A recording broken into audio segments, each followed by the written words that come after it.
we're on. No, YouTube wasn't broken. I just, you know, I needed about 75 more seconds, you know? That's it. Give me a break, man. Yes, Chase with the purple chair. Heck yeah. What's up, Crashing Soon? Hey, Wesley, Josh, Chris. Fish with the first message. Mike on the short stream. Did that get put in the...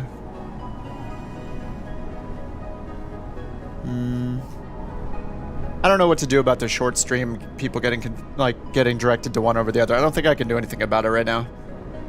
I think we have to wait for YouTube to make it so it doesn't recommend one if the other one's already on, you know? I don't know. I don't know. I don't know.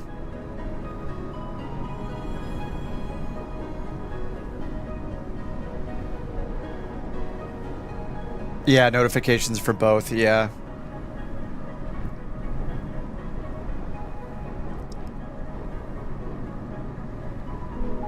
Yeah, on YouTube it'll give you notifications for both. Yeah, that's a little weird. Maybe I should title it like Shorts. Maybe I'll put Shorts in it or something like that. So if you guys see it in your title, I'll put it at the end of the title for the short stream. So maybe that'll help a little bit. Sorry about that. Yeah, I don't think there's a better way to do it right now. So, you know. All right, we're at Montego Bay in Jamaica because this is where the hurricane's at. And basically you can take off just by turning off your parking brake and pulling back on your yoke. So I did a little test in some smaller planes, but I thought it'd be hilarious to try to take off in the Dreamliner here first. And then, you know, when we fail to take off, then I'll switch somewhere else. But I mean, we got to give it a try first because it'd be hilarious. Crank up my weather settings. I'm on live weather, so it's like I think there's like 30 to 50 knot winds at the ground when I was in the smaller plane. So we'll see what happens.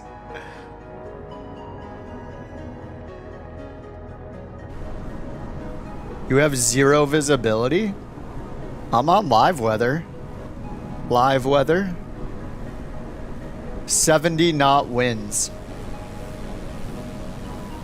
It's so weird you don't have any visibility and I do.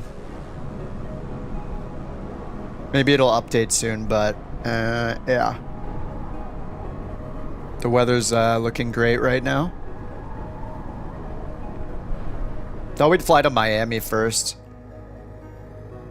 Hey, nobody important, what's up? Nice, good morning from Sydney. Good evening from California. It's 5:50 p.m. here. The workday is over and we have officially started a 4-day weekend for those 9 to 5ers. What's up, Raccoon? I am going to use BeyondATC tonight, at least to start, because first of all, I need a little help in the cabin, in the flight deck here. So I'm going to use the AI co-pilot to do most of the call-outs for us so I can focus on, you know, pretending to know how to fly this thing. So no based Raccoon co-pilot just yet. And the other reason is that they released this taxi display in the corner. Actually, can I make this taller? Oh, I can make this taller. Oh, let me fix how this looks right now.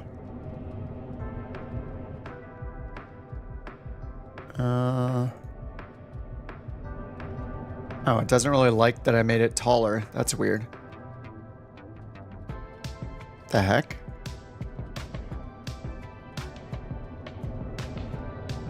Now let me change this around a little bit, see if it'll refresh.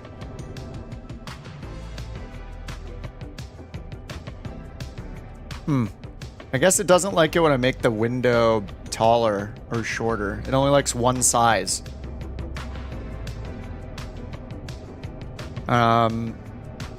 Okay. Well, I guess that is how it's going to be for now. Default window size.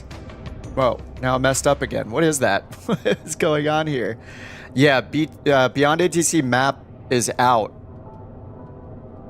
Wait, am I on the beta build or the regular build? I mean, I just opened it and updated, and it gave me the update. So Yeah, one of you guys in Discord posted it. It was in the notifications. Josh posted it. Yeah, nice update to BeyondATC. It was posted today at 4:30, whatever Josh's time zone is. I forget.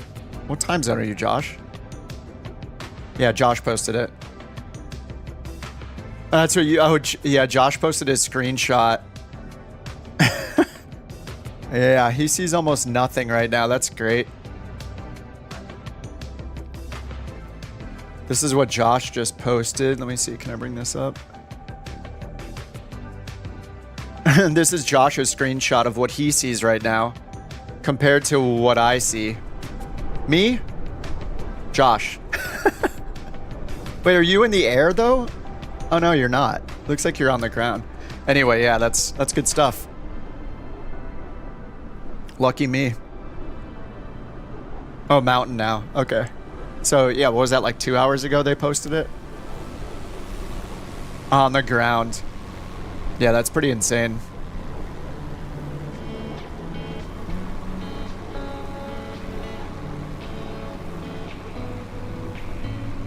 Let me try to get this BeyondATC thing up again. OBS is, as usual, being kind of weird. BeyondATC. Why is the window like this?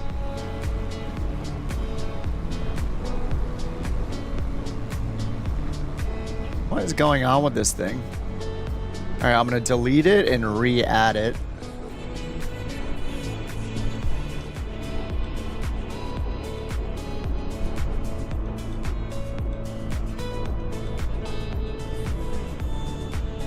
Sorry, give me a second here. BeyondATC. I think I have to do a different capture mode. Okay, capture BeyondATC.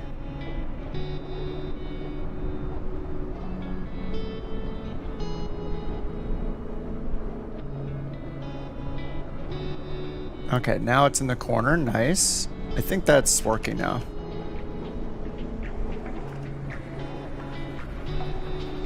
Anyway, you guys can see the they added a map, so pretty cool. Taxiway map, and oh yeah, you can zoom in and out. Nice. Whoops. Yeah, so you can zoom in and out with your mouse, and it basically shows you a representation of what BeyondATC sees. So it has all the gates, taxiways with labels on them, like all the intersections, ramp names, gate names. This was actually, it was a while ago I started it, but I was working on a BeyondATC tutorial, like from scratch, like how to use ATC as an absolute beginner kind of tutorial. And I had it was very, very long. I was still editing it. I was editing it for a couple days and I was like, oh my God, this is too long. This will help out a lot with making that video because not having to point people to real world taxiway information and stuff and them having this, it's just great. This kind of solves their issue of having inaccurate taxiway names because at least whatever it says is what shows on this map. So if you're using real world sources like many of us do with Navigraph, if you want to know exactly what BeyondATC thinks the taxiways are, you can just open this up. And then just as long as you follow this, then you're good to go. So that's pretty sweet. So I have it all loaded in there. I'm going to go ahead and switch over to the ATIS frequency. We'll take that down. Montego Bay ATIS coming in a moment. Why does it say Miami? What? We're not at Miami. What the? Okay, let's try this again. Does it think I'm at Miami?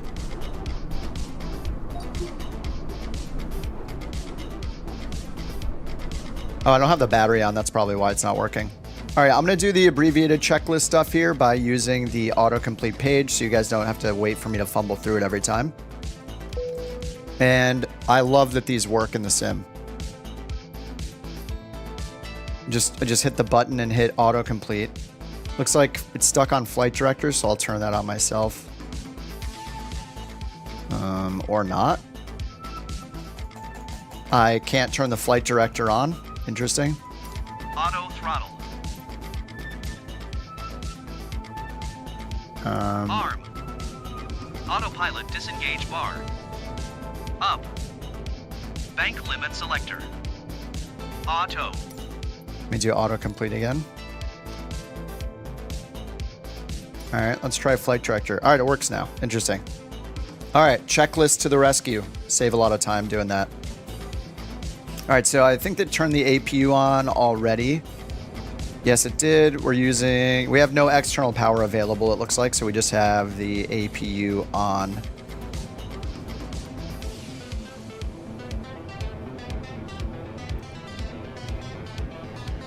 All right, so we just need to get our clearance now. Let's hop over BeyondATC, hit the button. I'm gonna let the co-pilot take care of as much as possible today, so I can just chill.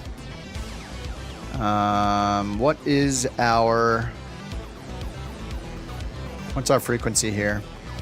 We have ground 121.7. All right, 121.7 it is, and request IFR clearance. United 323 Heavy, request IFR clearance to Miami Airport. United 323 Heavy, Sangster ground. Expect runway 07, Rosto 2 departure. Initial climb to 6,000 feet. Squawk 1253. Nice, we got some Rosto 2 accents. departure. Squawk 1253. United 323 Heavy. All right, so they gave us initial United 323 5,000. Heavy. Read back correct. Call me back when ready for pushback or engine start. Roger that, United 323 Heavy. All right, I got to do all this initialization stuff anyway, but we just got our transponder stuff. So transponder on standby. Let's see, I'll move this one to nav, this one to transponder, this one to VHF. Let's get the transponder in 1253. Okay, that's done. Climb and maintain 6,000 feet. So let's set in our selected altitude. They said expect runway 7 and the Rosto 2 departure, 6,000 feet. All right. Let's hit up SimBrief. I already got this set up in SimBrief. I'll put the route in the chat. There you go, if you guys want to do the same one. And, I didn't set the block fuel. I'll go ahead and do that based on what SimBrief says. So 25.3 on the fuel.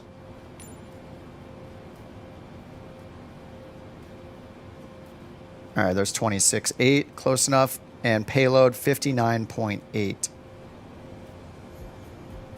All right, we'll do 57. Perfectly balanced.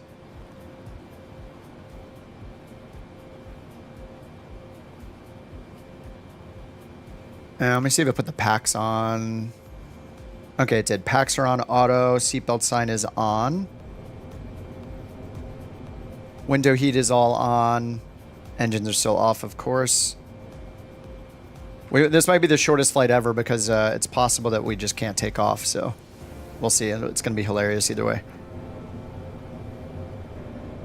So funny.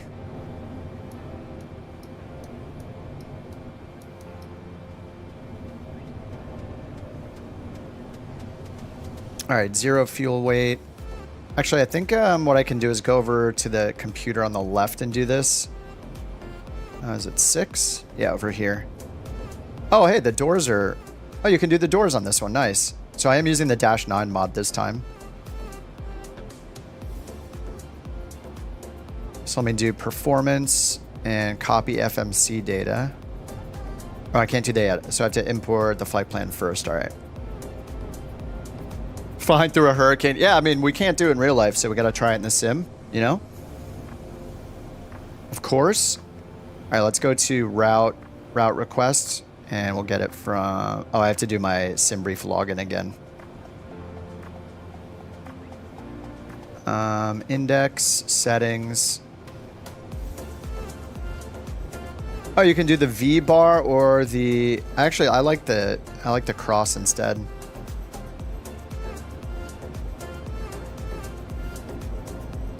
And weight and balance set from OFP. Oh yeah, I don't have that yet. Page 2, username.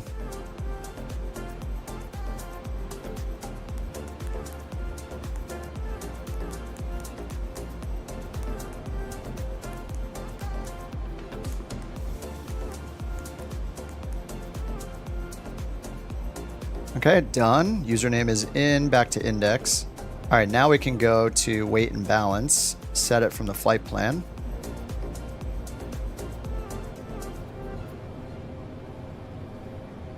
What's up, Kilrick, by the way? Base Raccoon, Aruba, Jamaica. Ooh, I want to take you.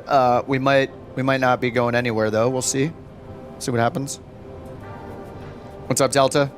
Delta, I am flying as United today, just for you. And so people stop making fun of me of flying a Dreamliner with a Delta livery. IRL A350 flight had to add fuel to add weight in order to take off for the crosswind in Detroit. They added 40,000 pounds of additional fuel just to be able to take off. That is crazy. That's really cool. It's cool that you looked that up. All right, position is already set. Let's go to route request.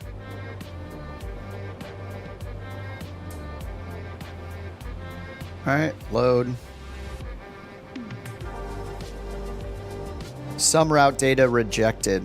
All right, we'll take a look at the flight plan. Oh, it doesn't have the origin or anything. What?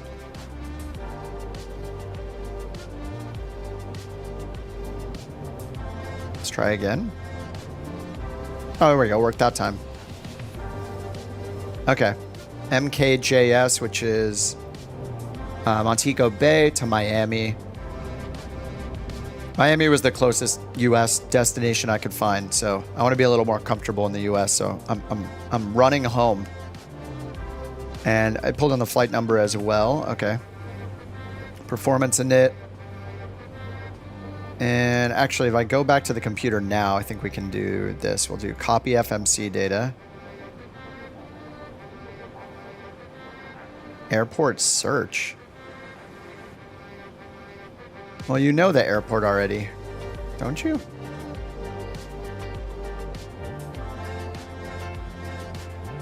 I don't even know if I need to use this thing. All right, we'll just click here. 0 fuel weight.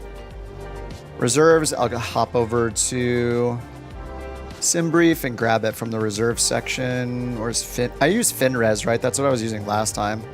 Does that mean final reserves with like, yeah, extra FinRes plus alternate 8.0. So I'll put in 8.0. And then cost index according to SimBrief, it shows 15. There we go. All right, 15 is in, and cruise at 40,000 feet. Okay, that's correct. All right, thrust limit and climb. Okay, take off. Back over to SimBrief. I'm just using the takeoff performance. It says flaps 5, D takeoff 2, anti-ice off.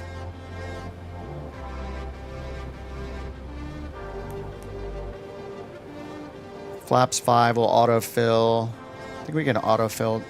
Oh, no, we can't. All right, let's get the ATIS. We're going to get the... just the temperature real quick. Read back. All hold short instructions.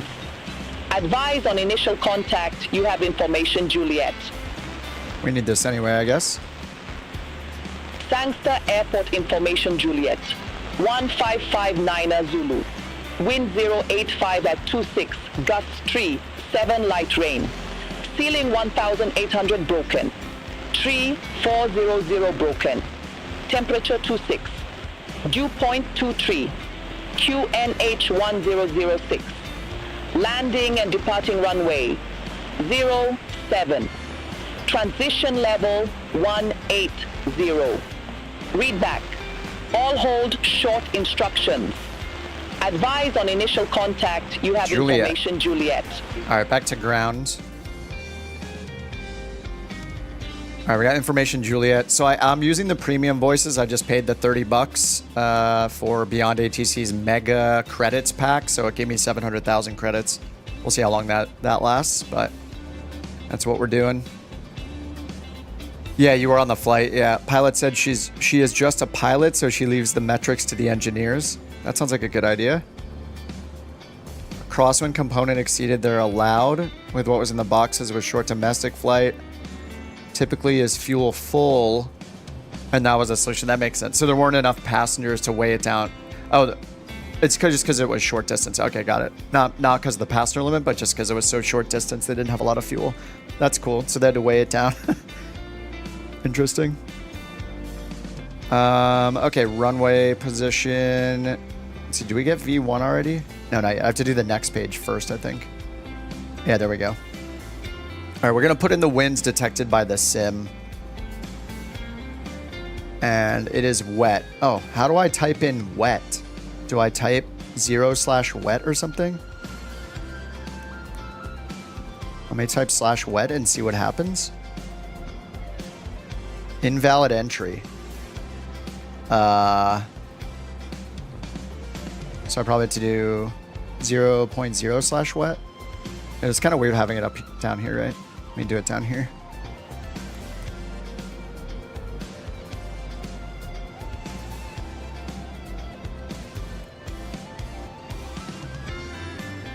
Okay, next page. All right, cruise altitude isn't in anymore.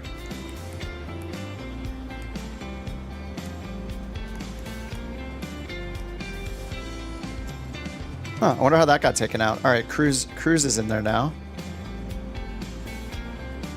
Hold on. Oh, the whole route is gone. What? Oh no. All right, never remove that. I'll never move that again from the top to the bottom because it just like erased everything. Bummer. Okay, I kept the 5 in there, so that's good. 2 live streams. Yeah, one's just for YouTube Shorts, yeah. Fish. What's up, Qubits? Oh, visibility really dropped. Let's take a look. Oh! Yes. Okay, this is going to be great. This is what we want. Yeah, it's dropped a little bit from where it was a few minutes ago. Perfect. This is what we want to see. What's up, Sean? You had a terrifying flight in the Airbus? In real life or in the sim? Sorry, this is taking me forever. CG. Okay, there we go. Trim 4.25.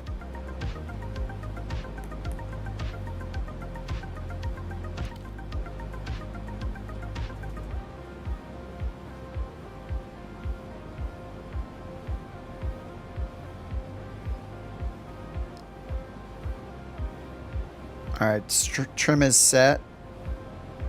But I haven't set wet yet, so let me see if I can set it to wet. And I'm not sure the difference between the takeoff options, but it said for thrust setting to use takeoff 2. Do you guys know, does that mean, oh wait, let's see. Takeoff 1 is 92. Okay. So it's having me do a reduced power takeoff. And 1 is 85.4 instead. Huh. Oh, in the sim. Okay. What's up, Blue Ninja?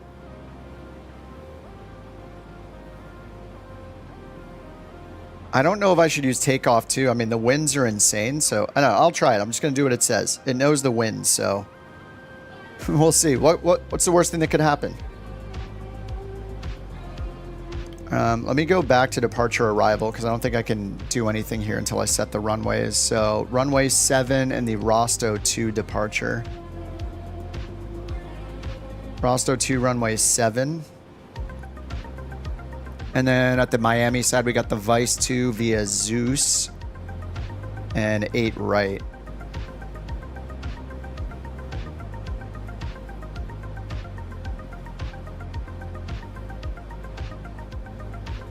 All right, done. And transition. I don't know. I'm just going to choose Chrome for now. We'll take a look at the ILS approach later. Okay, now we go back to init.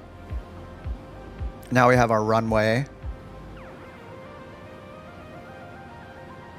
That'll be the same. Then we have our V1. Okay, 133, 140, and 150. Let me see what it says on...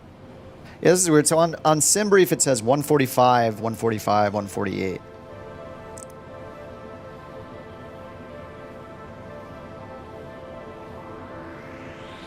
So I don't know which one to trust.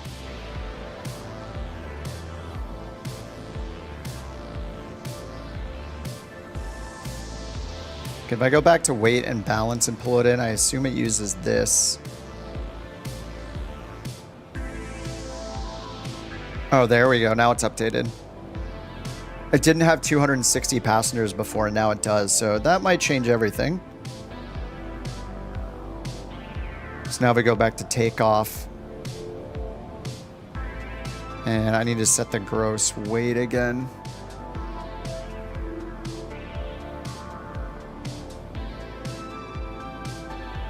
Can I reset the zero fuel weight? Because I think that's based off a smaller passenger count. Zero fuel weight according to SimBrief is what? 347.7. That's close. Okay. All right, whatever. That's fine. Next. Pre-flight complete. Takeoff. 130, 140, 150. Gross weight for takeoff. Estimated takeoff weight. 371.9. So this has it a little heavier than SimBrief. And I don't know if I can put /wet. Let's try 0.0/wet and see if that works in that format. WET. No. So I don't know how to set. Maybe I need the U.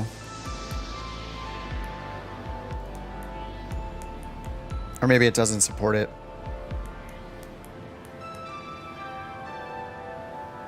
No, it doesn't like it. Invalid entry. Okay. If you don't put in 25% power, you go backwards. Yeah. If you just like take your parking brake off, I loaded in a, oh, it's clearing up a tiniest bit. I loaded in a diamond and it was like moving around on the ground even with a parking brake set. It was funny. Then I did a TBM. It's good stuff. Takeoff speeds deleted due to change in takeoff condition. Oh, okay. Outside air temperature is actually 2.6 according to the ATIS, but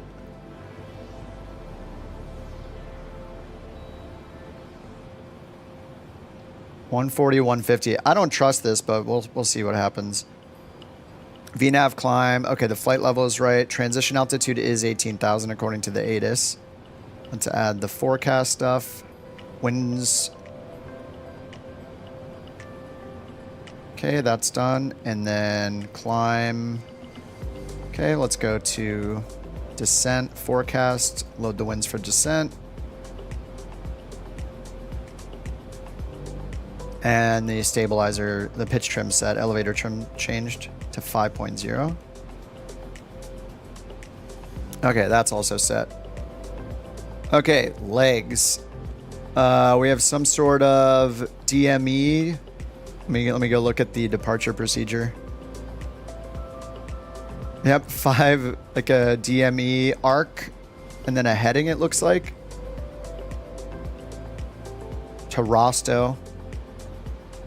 And then to Zeus after that. I mean, Zeus is our first waypoint. The Rosto 2 just like tells us to take off on a 030, turn to a 030 heading towards Rosto after we take off.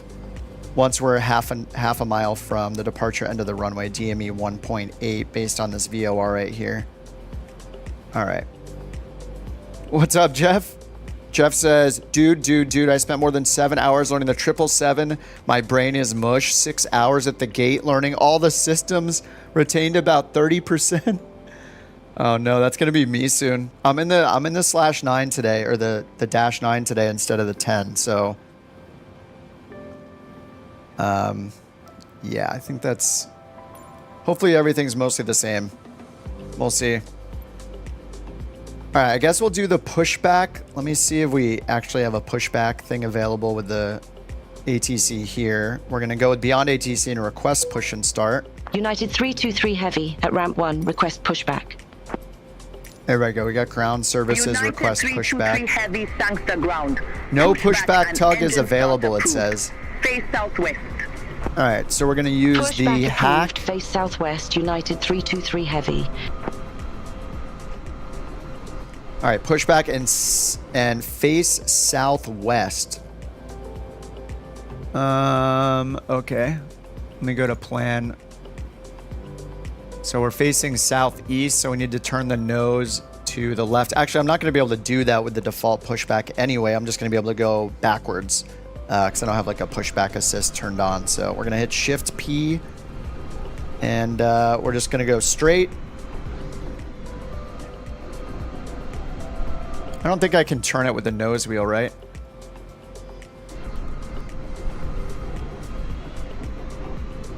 Hey, I can't turn it with the nose wheel, so all we can do is a straight pushback. Yeah, Shift P, high tech here. We'll be able to turn this direction. I think it'll be fine. And that's runway 7 right there. We're just gonna go all the way back into the grass a little bit. All right, let's get the engine started up. I'll just use the checklist for this part before starting engines. And then we'll start the engines ourselves. All right, nav and beacon are on. Turn logo off.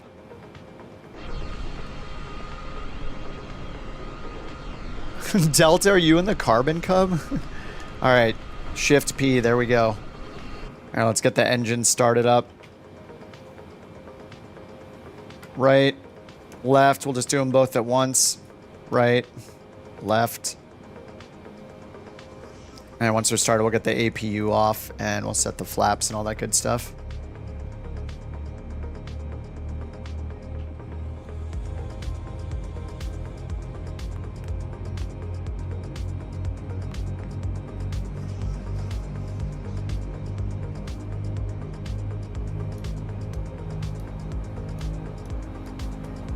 Basically taking off, turning, and then just climbing and going to Miami. Let's set the altimeter. It was 1006 QNH. Alright, let's set it to 1007. Let's bring it to 6. Alright, 1006 is set.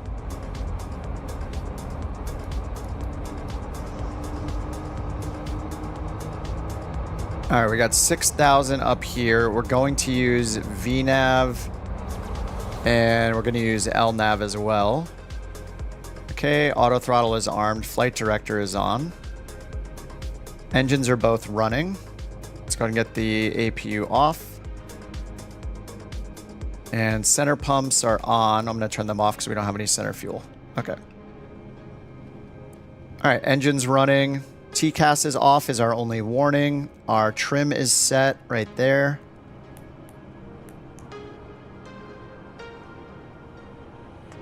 And flaps we need to set. We're going flaps 5. And then we're going to set our brake to RTO. Oh, it's already set to RTO. Nice. Okay, flaps are done. After takeoff, landing gear and flaps up. That's, I guess that's a kind of a no-brainer. Okay, so once I hit auto throttle, yeah, that'll just take over for the takeoff. Heading mode we're not using, but I guess it's good practice probably to set it to the runway heading, so let's do that. 073.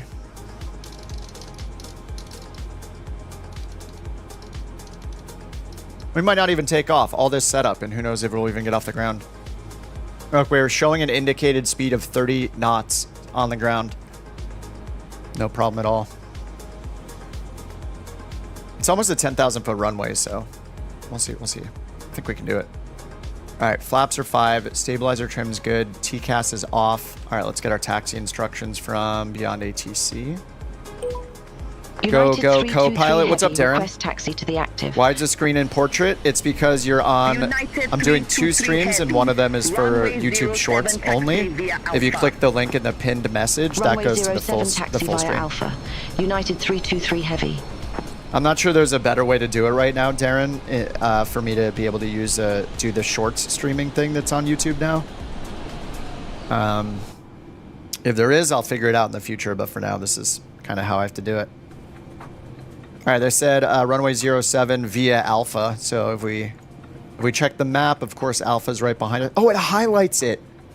Here's BeyondATC. Look, it highlights the taxi route. That is so cool. And we're at, these are all called ramp 1, I guess, according to the Microsoft Flight Sim data. So yeah, we just go Alpha to runway 07. All right, parking brake is off. Taxi light is on. I haven't used the lights in here, so let me turn on some of these lights, actually. Okay, overhead panel, nice. Do I have any light control over here on the left? Flood, chart, work table.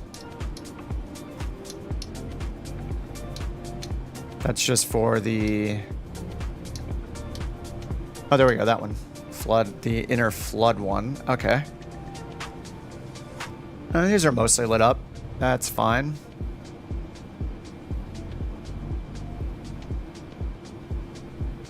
Okay, flaps are set. I think I did everything.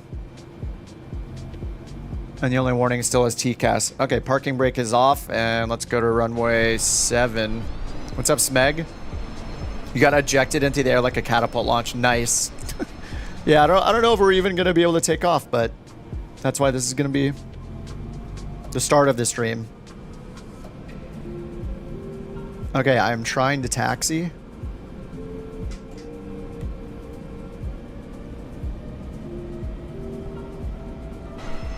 All right, we are moving. It's taking a lot of power to even start moving, actually. I have full right rudder and it's not turning. I'm gonna have to use differential braking, I guess. Lovely weather. I mean, we have to do it. We have to try to take off in the hurricane. It's the law.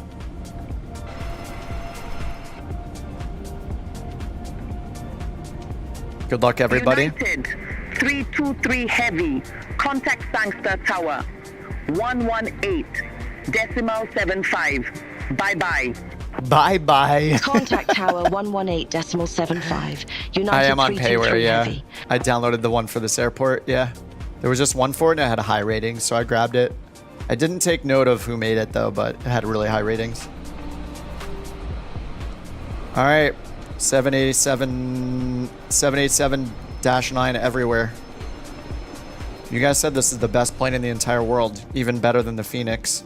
That's what everyone keeps saying. It's better than the Phoenix. Oh. Oh, what? That's awesome. Oh. When you hit up on the hat twice, it pulls up the HUD. And the HUD looks, except for the rain, looks pretty good. All right, landing lights on. Strobes are on. Let's get this set to TCAS. We'll tell them we're ready for takeoff. United 323 Heavy, TARA, I ready mean, for is departure. set. Runway 07. United 323 Takeoff flaps Heavy, are set. Sancta Tower. Speed brakes, strobes on. 085 at 26, Gus 37. Runway 07. Gus 37. Takeoff. Who said that? Runway I'm pretty 07 sure cleared for 90% of takeoff. everybody United yesterday was saying that. 323 They said the Phoenix isn't worth it. Neither is the 777. All you need is the Horizon 787-9 mod. Over and over and over again. We almost banned half of the chat for saying it as much as they said it yesterday. It was insane. You guys remember, right? All right, we got clear for takeoff. We're already going 30 knots. Sorry, we're just going to double up here.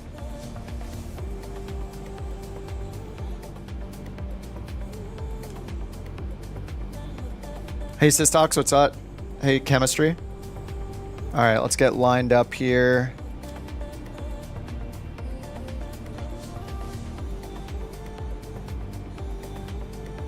And we'll hit auto throttle. Taxi and landing lights off. Okay. Takeoff just says centered on runway. Call out 80 knots. Check. All right, that's close enough to center line, right? So I read that you're actually, at least according to the working title one, you're supposed to give it You're supposed to give it like 30% power first and then move it up to takeoff power. And then before you hit 50 knots, you're supposed to hit auto throttle. So I'm going to try that. There's 30. I guess it's just for monitoring. And we bring it up to takeoff, to auto. And now I hit auto throttle. Okay, we have reference shown and toga for our vertical mode. Okay, I got tons of left rudder right now. 70 knots. Oh my god, the HUD, it looks so good. 90 knots. I'm almost full left rudder. We're taking off in a hurricane. This is fine. 120. There's V1. Rotate, kind of.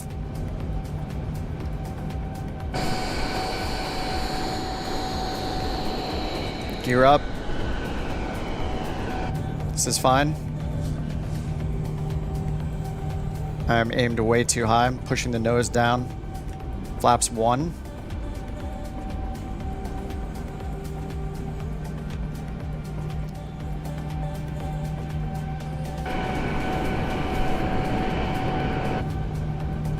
United 323 Flaps Heavy. Contact Sangster up. departure 120.8.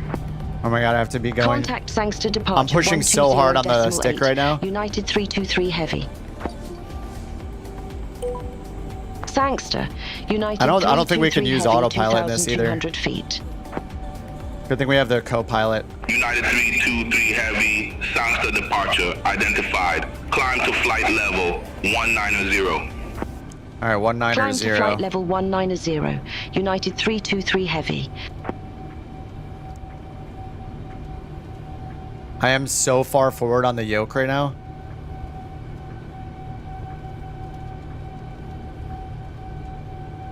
One niner zero. Almost in there.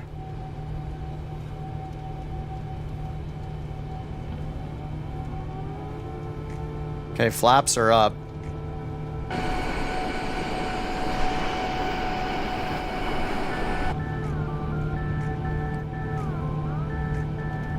I am just, I'm like full nose down right now on the yoke, trying to keep this thing down. I don't know why the nose is just going up like crazy.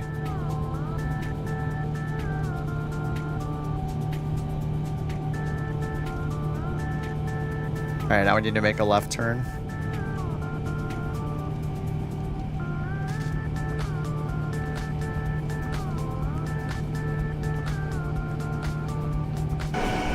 Oh, we're kind of breaking out.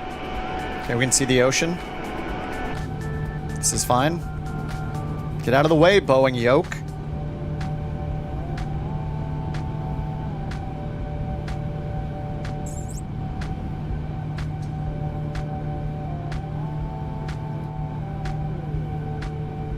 The emergency song? No. No way. I would probably ignore it, to be honest. I can barely even fly this thing without the emergency. Like, imagine me trying to handle an emergency. It wouldn't happen. Okay, I guess we would probably have to try it. I don't know. It sounds terrifying. Okay, almost 10,000 feet. Landing lights off.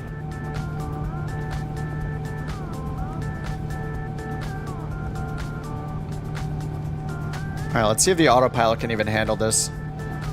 Oh.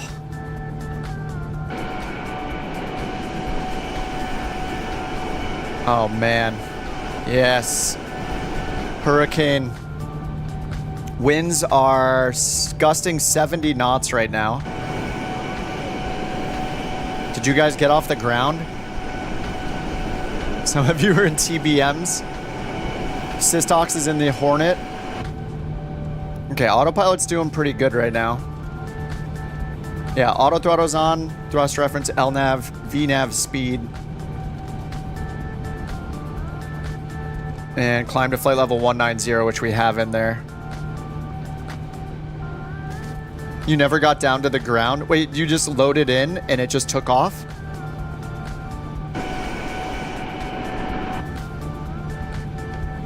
That is so cool on the HUD.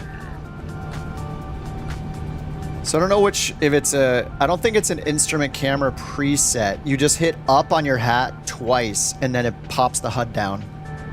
That is so cool. I guess you guys were right about this being the best plane of all time. Even better than the Phoenix and the 777.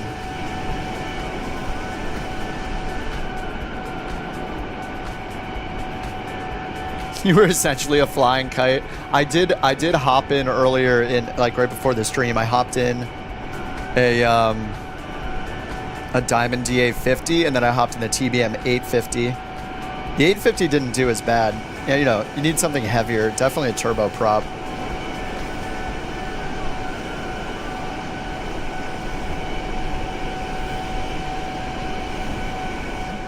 All right, we're up.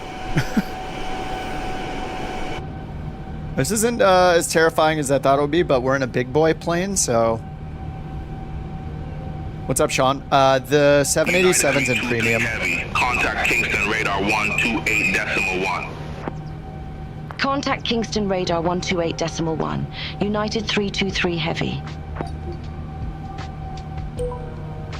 Kingston radar. United 323 Heavy climbing 16,700 feet for flight level 190. United 323 Heavy, Kingston radar identified, climb to flight level 400. Climb to flight 400? level 400. United 323 Heavy. No. They wouldn't say 400, would they?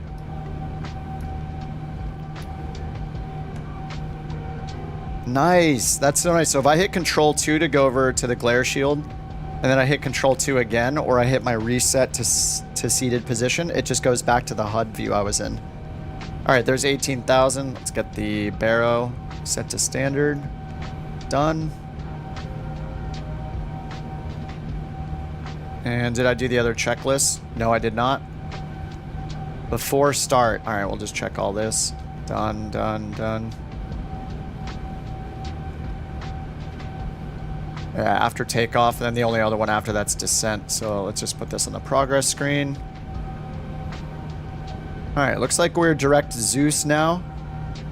Crashing says, if I was one of your first class passengers, I'd be asking for my old fashioned. Oh no, no sir. If you were one of my passengers, as the couch captain's way, you'd have a cigarette in your mouth and 2 old fashions before we even checked your ticket. You'd have them at the gate.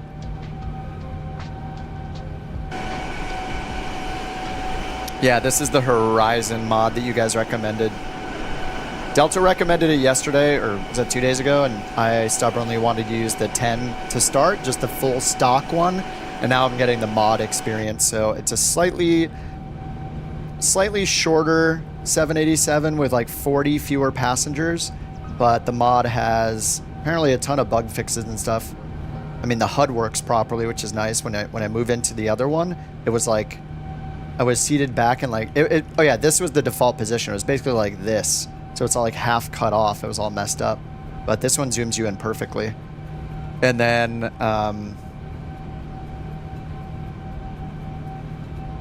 I guess the checklist and everything are shared because they just worked fine. 2 left-handed cigarettes and morphine. I was meaning to check this to see if SimFX works with this plane.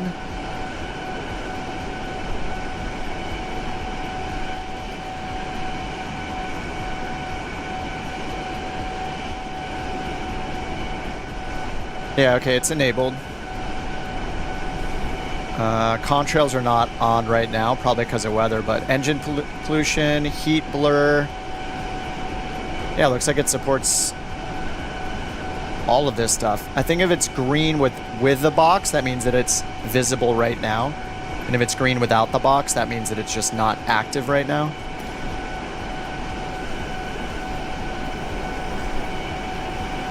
Yeah, I can see, you guys probably can't make it out easily on the stream, but I can definitely see the heat blur behind it a little bit.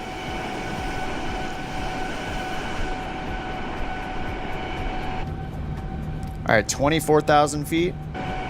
We're still in the hurricane. We're not going to get a really good picture of it probably unless we go up to the stratosphere.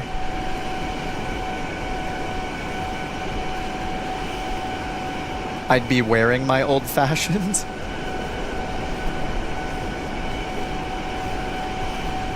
Oh, you're flying for the first time in the 9 mod? Nice. Yeah, that's what I didn't do yesterday, but... Oh, that looks so cool! I mean, so far, from what I did yesterday to today, it feels pretty much the same. Maybe I'll run into fewer bugs, and the HUD works great. If you just hit the hat up twice, it automatically pulls it down. You'll love to see it. Winds are currently... They've died down. It looks like it's gusting about 48 max, 49. From the back right.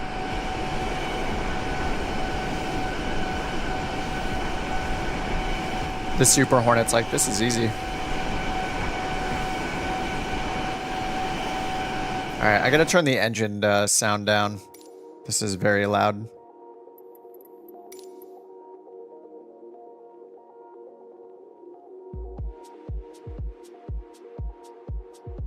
Never know where to put aircraft miscellaneous. It is glitching badly as I'm doing this. Engine sounds are always extremely loud.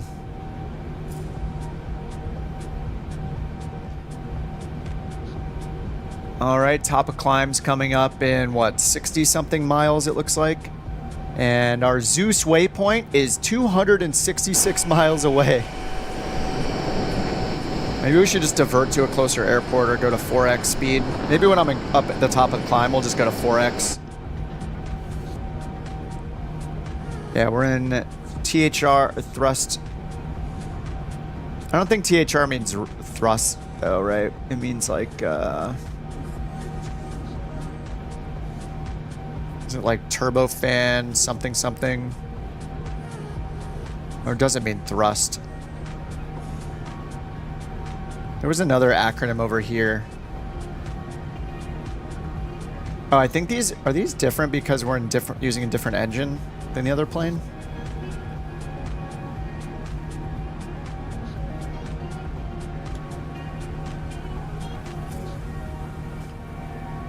Alright, let me check the checklist because these are a little more thorough.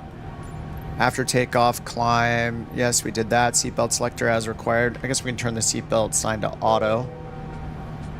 And I turned the taxi and landing lights off. I'm going to turn that logo light off now too. Oh, and the wing. Oh, they are off. Oh, okay. It just says the word on. Okay, beacon and nav are on. Taxi's off. Strobe is on. Turn off lights off. Landing lights off. All right. And then there is no cruise checklist here either. Okay. Ground speed of 516 knots at 320. All right, we're almost at 30,000. Our ground speed is 484 right now. 516. The Gen X qubits, just because the livery pack that I got has the liveries based on which, I think, which company's planes use which engines.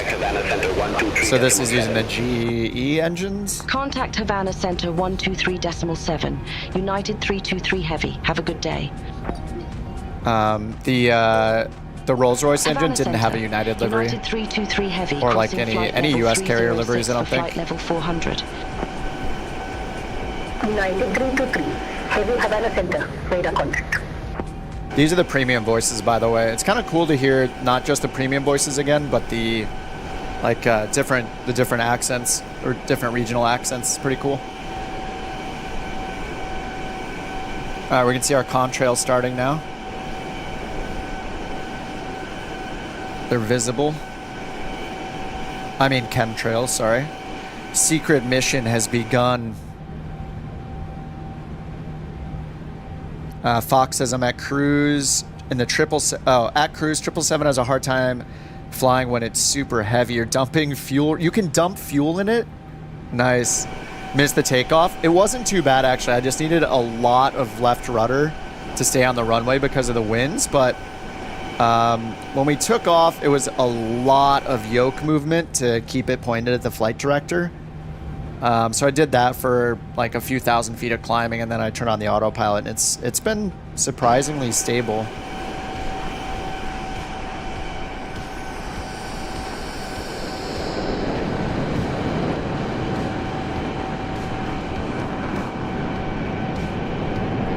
Smoke 'em up. Wrap yourself around that DVD player, meatwad. Smoke while doing so. I'm going to erase my notes for our clearance instructions there. All right, that's done. Now, once we get to cruise, I'll go to like a 4X or something, so we don't sit here all day and cruise. It's pretty boring. Invalid entry. Wind data uplink ready. I already did that, didn't I? I'm going to double check. Init. Actually, we go VNav. Climb forecast. Yeah, those are all in there already. And then there's cruise. Descent forecast is also in there. All right, we got everything in there. And we'll get a top of descent once we get to 400.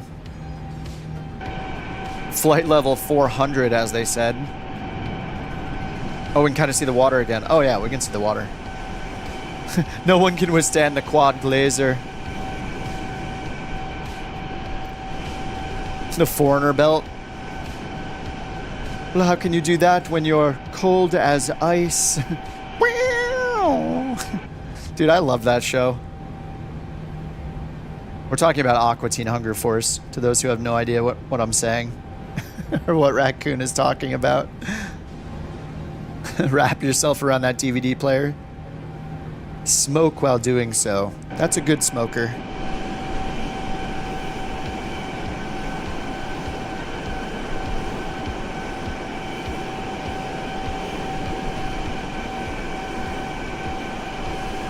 I remember, oh, who's the guy that voices Archer? He like voiced this villain on Aqua Teen Hunger Force called Moth Monster Man. It was really funny. It's just this super weird cartoon show. Was it on Cartoon Network? It was on Adult Swim. And just this super random... John Benjamin, that's it. Yeah, H. John Benjamin. It's just this most random humor ever, and it just... Yeah, I loved it. It was very weird.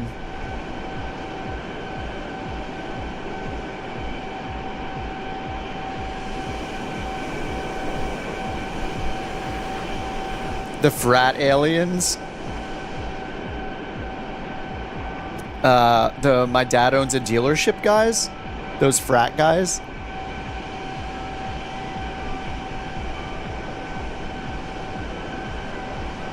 Man, I loved me some Aqua Teen Hunger Force. My dad owns a dealership. Yeah, that was great. There's just so many good episodes. The trailer episode for it was so good.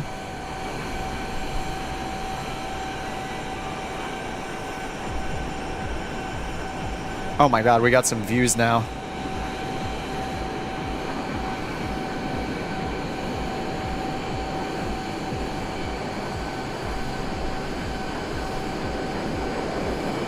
Welcome to Cuba.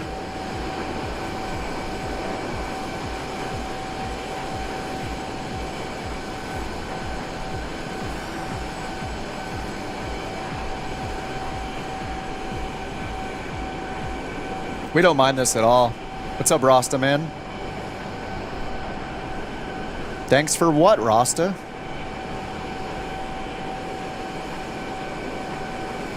Sweet cat avatar.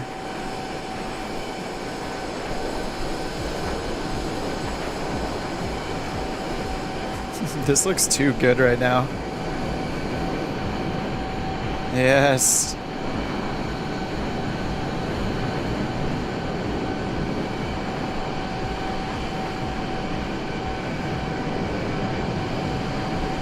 All right, how was everybody else's takeoff then? You guys in the Super Hornets apparently had no problem. Versa's also in the 787-9. Brian is in the TBM 930. Rasta says, thanks for streaming, helping me with your new PMDG. Oh man, I can't. You might be thinking of someone else with the PMDG.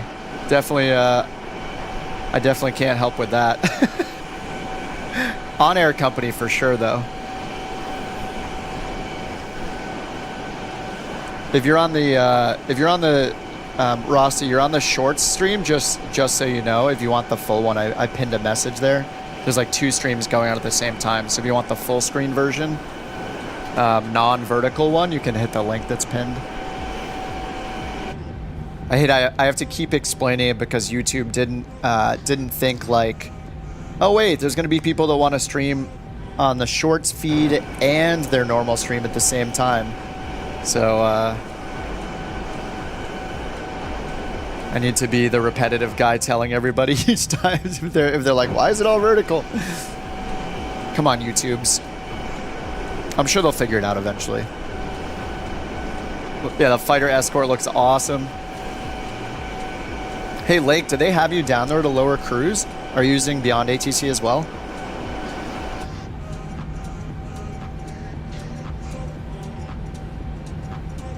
All right, we're up at our cruise now. Auto throttle is still on in speed mode. Mach 0.85. It looks so good out of the cockpit too. Dude, these screenshots are great.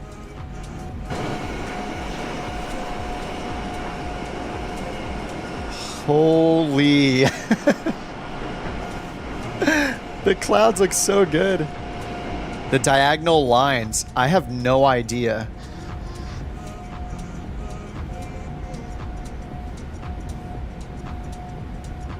I'm a brand new 787 pilot, so, and Boeing in general, so I actually have no idea what that means. Is that traffic? Is that the TARA? Oh, it must be an RA. This must be telling me to climb. Yeah, traffic. Okay, yeah, because it corresponds with the red, the traffic in front of me. So it's an RA, the resolution advisory. So it's gonna tell me and the other plane. I think how it works, I'm not a big airliner guy, but I'm pretty sure it's TARA, traffic advisory, resolution advisory. Or is it resolution action or something? But it'll tell one plane to climb and one plane to descend. So now I think it's telling me to descend. Or maybe it's telling me not to descend. Anyway, yeah, it's supposed to, or maybe it's, I think this isn't an RA. I think this is just telling me the traffic is below me, right? Oh, yeah. So Eric is saying, or Eric, I guess? Eric's Playground, it's telling me the traffic is above, yeah. So it's corresponding with, it says -2 there for -200 feet, and it showed below. So yeah, it's just telling us. So it's not the RA, it's just the TA part. But then I think in some planes I've seen the RA in action where it'll tell you to climb or descend on your altimeter. It'll put a bar over here and it'll highlight like red or green to basically tell you, hey, climb up to here to avoid the traffic. And then I think the other plane, I think they communicate with each other or something, right? So the other plane, it'll give it a descent command, like descend here, and give the one plane climb, one plane descend, so they can get out of each other's way. Resolution advisory. But yeah, pretty cool technology. Dude, the scenery looks so good. Oh, look at the contrail of you guys in front of me too. So this is, I think we're seeing the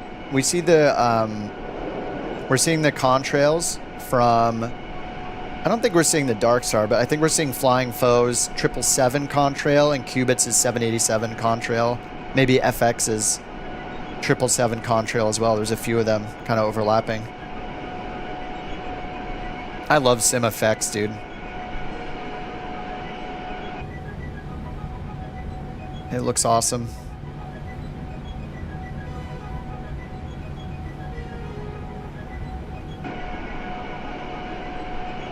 You liked before the stream started. Thanks, Cubits.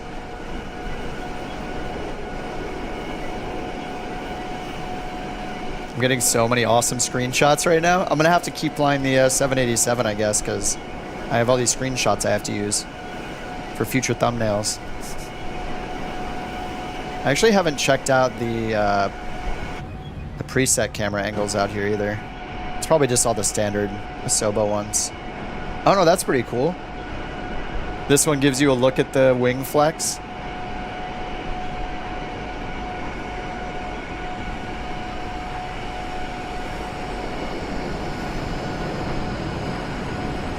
Not bad.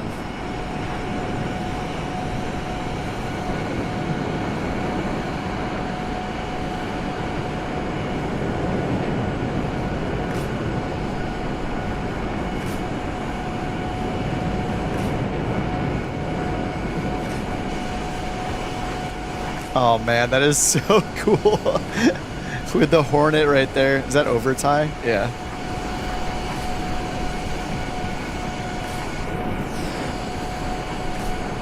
That one is a waste of a camera angle. Have I seen St. Elmo's Fire? I have not. Oh, the lighting across the windshield. I haven't seen that. I think SimFX, the plugin supports the Northern Lights, and I haven't seen that yet either, but it's based on, like, you know, real world time of year and weather and location and all that. I haven't hunted it down yet. So I took a look at the options for giving away a 777, and PMDG does not offer gift cards. So if I can figure out how to do it with Microsoft points, that could be an option once it's in the Microsoft store. Otherwise, I will probably do some Just Flight giveaways maybe again. I wish they somehow put it on the Just Flight store or something. Dukes, yeah, we could do some more Just Flight gift cards. Like, people end up buying stuff for Just Flight anyway, and the gift cards are really easy to get. I did that probably, I don't know, a month ago or so. I gave some away. Top of descent, is it? I think we got a ways to go. 144 miles to go. But it's a good idea to check. I don't want to get behind the plane here. All right, so we were expecting, let's see, we have the RNAV, the Vice 2 RNAV arrival. So it starts at Zeus. Okay, and then we got flight level 280, 210, 15. I guess I'd go ahead and double check these restrictions here.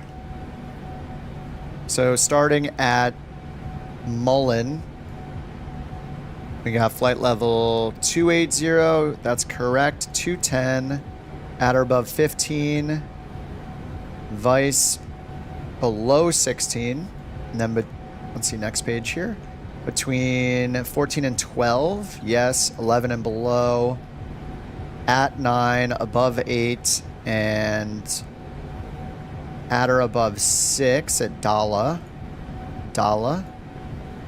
and then 5,000 at Bills, Dala Bills, Dala and then Bills, and that's landing 8 left and right. We're expecting 8 right at Miami. So that leaves us off parallel going away from the field, and then we're going to turn around for the approach. Okay, and then if we're expecting 8 right, we'll find an ILS 8 right. There's only one transition. And it's just a Cat 1 ILS approach, no auto lands. I don't know if the Boeing can auto land if it doesn't have a Cat 3 ILS. Maybe it can do an auto land on the Cat 1 ILS. I'll keep an eye out for it. I don't know what it does exactly. Oh yeah, DHP, we're not going to use that for the transition.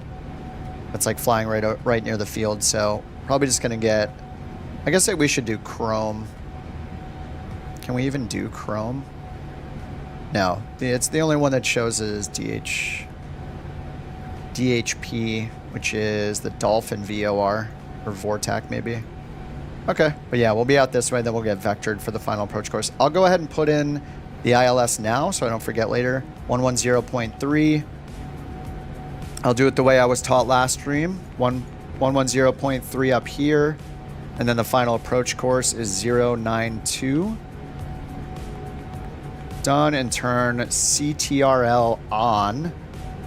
And then that supposedly brings it in here automatically on the nav rad. It did not. Let me switch off of this again. It's not shown there. So maybe I'll just type it again. 110.3. And then /092. Let's do 92. All right, there we go. Now it's in there as well. All right, so hopefully that's right. Progress, 116 miles for top of descent. All right, I think that's set. What's up, Bizlel? Did flying the CJ4 give me the confidence to try the 787? I think the CJ4 is a lot easier to fly. I like the CJ4 a lot. I think it's good if you want to fly the airliners to do the CJ4, just because the CDU down here is a little bit more, at least like the layout, having like the external keys and stuff. Using something like this, like the MCDU and the CDUs, it'll just make you less weirded out by the format of these systems.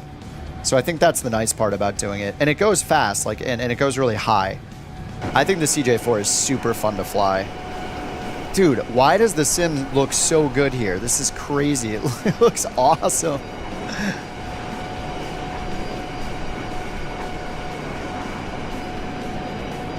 I mean, I guess that's what we get when we fly over Cuba. Even when Kip gets a 777, ask him to fly Kai Tak runway 13. Is that mountainous approach? Is that crazy approach with the valley with the mountains on both sides? Or is it the one that flies right over? Does it fly right over a city? I forget which one is which. Did the Caribbean? Yes, it did. Yeah, Jeff. It got a world update. It was the last world update, wasn't it? Oh my God, it looks so good though. Oh, the approach over the rooftops. Yeah. I've seen videos. Oh, in Hong Kong. Yeah. I saw videos of that before. Yeah, that sounds like a great idea. For my initial flight. Yeah, as soon as it's in the marketplace, I'll grab the 777. I waited for the 737 to get in the marketplace before I got it too. All right, Zeus is coming up. I'm going to turn the data on here.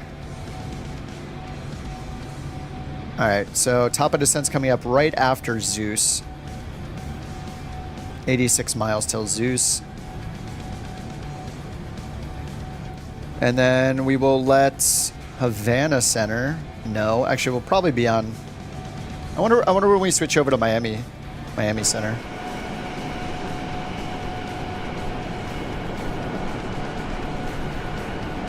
Runway 19 River Visual. KDC8. Yeah. I tried that. Did I do that in the CJ4 or what? Delta Tango had me do that one on one of the streams. That was pretty fun.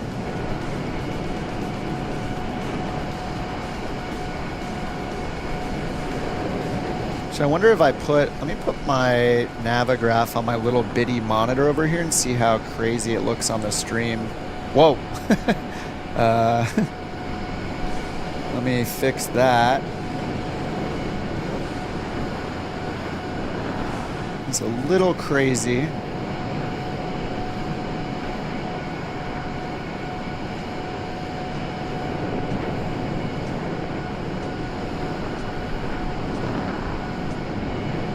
Yeah, it's kind of a little strange format, I guess, having it down like this. It's not the worst. But then I can keep it on my little... I have a little USB monitor as well. I can just pull it into that. It's for me, not for you guys.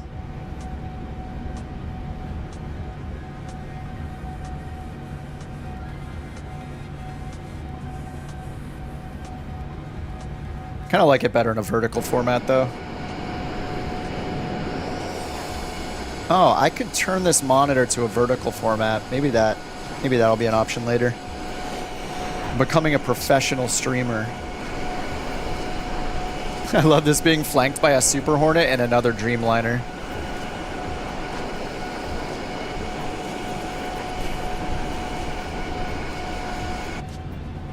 All right, smile. Smile, everyone.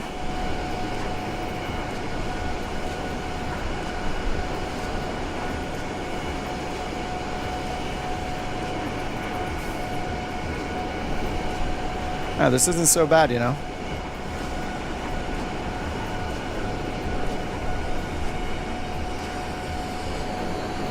What's the second flight for tonight, by the way? We're heading to Miami now. We had to do one out of Jamaica.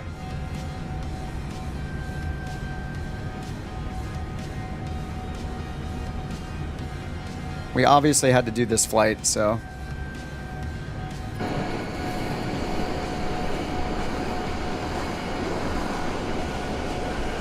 After this one, I'll have to do the random route finder or listen to you all. Don't make me use the random route finder. Maybe we should fly somewhere outside of the US again. The last time I flew outside of the US, somebody gave me like this really difficult approach in the UK somewhere. I was not ready for it.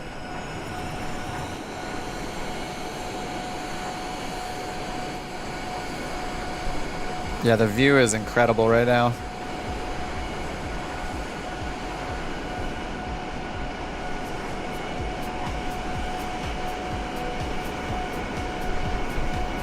All right, took some screenshots earlier when I was prepping for the stream. Let me find them in my screenshot folder. I used the slew camera to bring myself to like as high up as I could get and look down at the storm.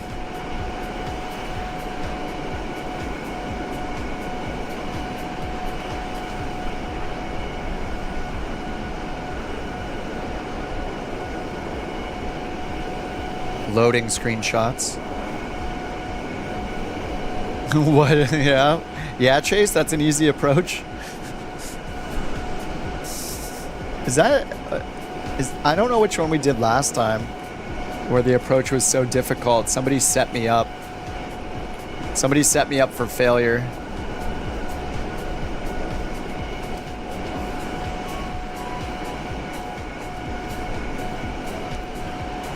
Oh yeah, here we go. I got some of these screenshots.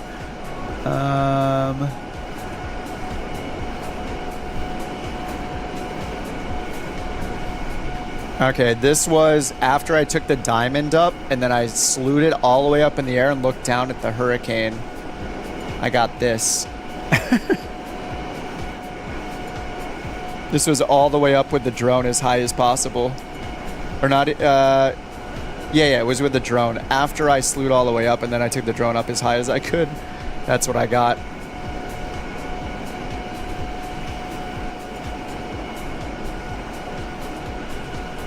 This was like on the way up after I slewed all the way up. And then of course the engines died and, you know, I couldn't breathe or anything like that.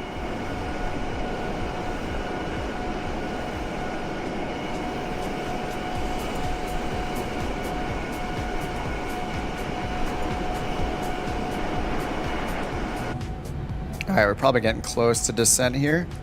38 miles until Zeus.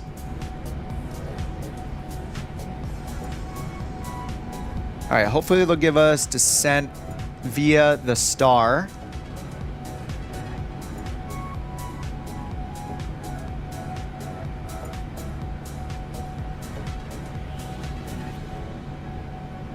So we will be on the Vice 2 RNAV arrival here. Yeah, we have to go to Zeus and then Mullen, and then after that it'll start the approach or start the arrival. Cool shot. Wonder if the data was taken from satellite. I'm not sure how they get it exactly. It's that isn't it Medio Blue or something that provides them with all the cloud data, cloud coverage and all that?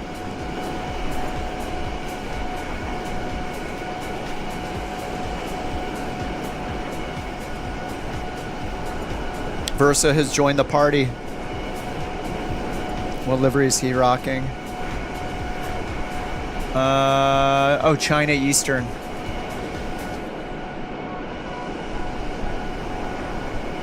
What's up, Andy?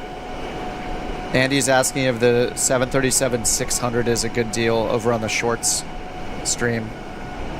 If you click the link, Andy, it'll take you to the main stream, by the way.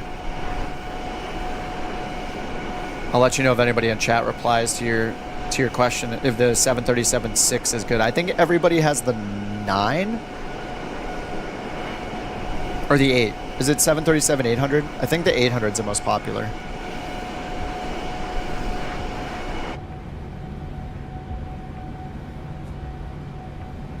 All right, 23 miles till Zeus.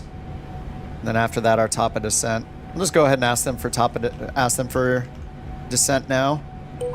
Let our AI co-pilot do it. Heavy, ready for descent. 737-800, yeah, is the most popular, according to the chat, Andy. Descend by advice to arrival, Miami Airport landing runway, 8 right, altimeter 3003. All right, 3003. Descend by advice to arrival, Miami Airport landing runway 8 right, altimeter 3003, United 323 Heavy. All right, 3003. Let's go ahead and get that in the pre-selector. And I'm going to switch over to inches now. 3003. All right, that is set. And I can't change it. Right, I can't change it here still. It's always in HPA. So I guess I won't use this. And then Vice 2, which is what we have programmed in already, that starts at Mullen or Mullen. And then 08 right is what we were set up for already. So we're good to go. Top of descent, 21 nautical miles. And they said to descend via the arrival. So let's put in the bottom altitude. United 323. I think it was 5,000. Contact Havana Center 133.7. All right, they're changing our frequency. Havana Center 133.7. Bottom altitude at Heavy. Bills is 5,000, so we're just going to change our selected altitude all the way down to 5,000. Havana Center United 323 Heavy. Descending 5,000. to flight level VNAV 400. is still on. We just chill. 323 Heavy, Havana Center. Radar contact. Descend to 5,000 feet. Altimeter 3003. Descend to 5,000 feet. Altimeter 3003. United 323 Heavy. That's kind of weird, right? Shouldn't he have just told us to descend via the arrival again? Or shouldn't he know that we were already told to descend via the arrival? I don't want to just open descend to 5,000 feet. I'm just going to do the arrival.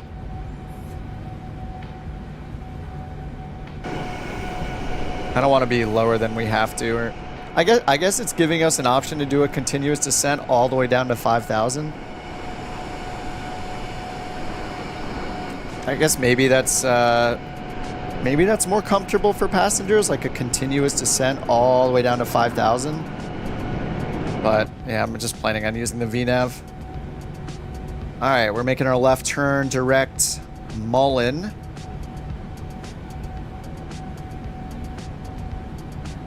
And I got the procedure over here.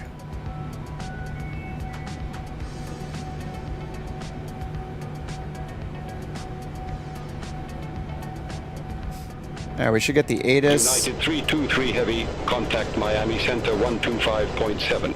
ATIS 119. Contact 1915. Miami Center 125.7. United 323 Heavy. Bye-bye. Bye-bye. Miami Center, United 323 Heavy, good day. Descending via Vice 2, flight level 400. United 323 Heavy, Miami Center, roger. 3003. All right, there's the ATIS, nice. Runway 08 left, 08 right, 0912. Departing runway 08 left, 08 right, 09. Temporary flight restrictions are in effect for Miami. Advise on initial contact, you have information kilo. All right, we got kilo partially. We'll get the beginning of it. Miami Airport information kilo. 1644 Zulu. Wind 0905 at 11 visibility 10. Few clouds at 2,600. Few clouds at 25,000. Temperature 29. 2.24. Altimeter 3003. Landing runway 08 left, 08 right, 09 Departing runway 08. I didn't get the winds. Sorry, I'm gonna let it go again for the winds. Flight restrictions. Everything else. For Miami. Advise on initial contact. You have information. Kilo. Zoldrin, thanks for the $5 Australian super chat, Miami dude. Airport information. Kilo. 1644 Zulu. All right, here comes the wind again. 905 at 11 visibility 10. Oh my god, I missed it again. It was at 11. All right, I'm not gonna listen to it again. I'll just look it up. Temperature 29. I messed up. You're gonna make me lose my job? Well, you better save that $5 then if you're gonna lose your job. Rockwolf says, always great listening to Henry Kissinger reading back the 80s. I do like that BeyondATC does like the, you know, like the like very robotic text-to-speech sounding ones at the major airports, since they're automated like that, and then at like smaller airports it'll be like a more of a human recorded one.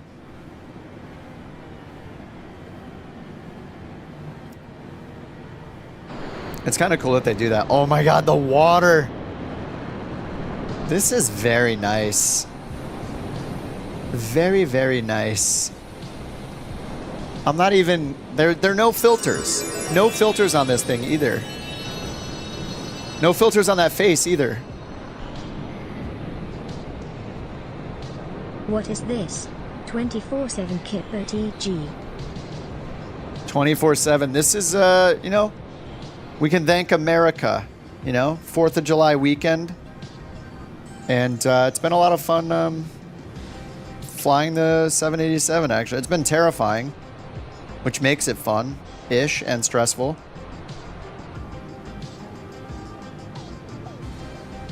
But I guess I could turn the traffic off right here, right? Oh, it's not turning off, is it? Traffic.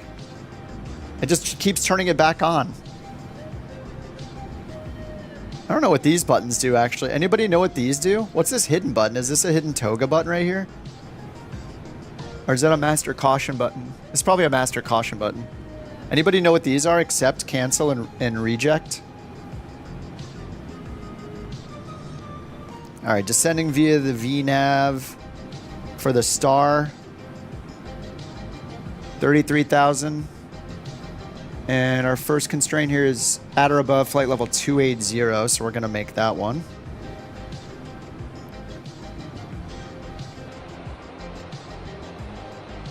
CPLDC. Well, I don't know what that means. I'm looking it up. Oh, controller pilot data link communications, non-urgent messages to an aircraft. Oh, okay, it's like it's a SMS. It's text messaging for pilots. Okay, got it.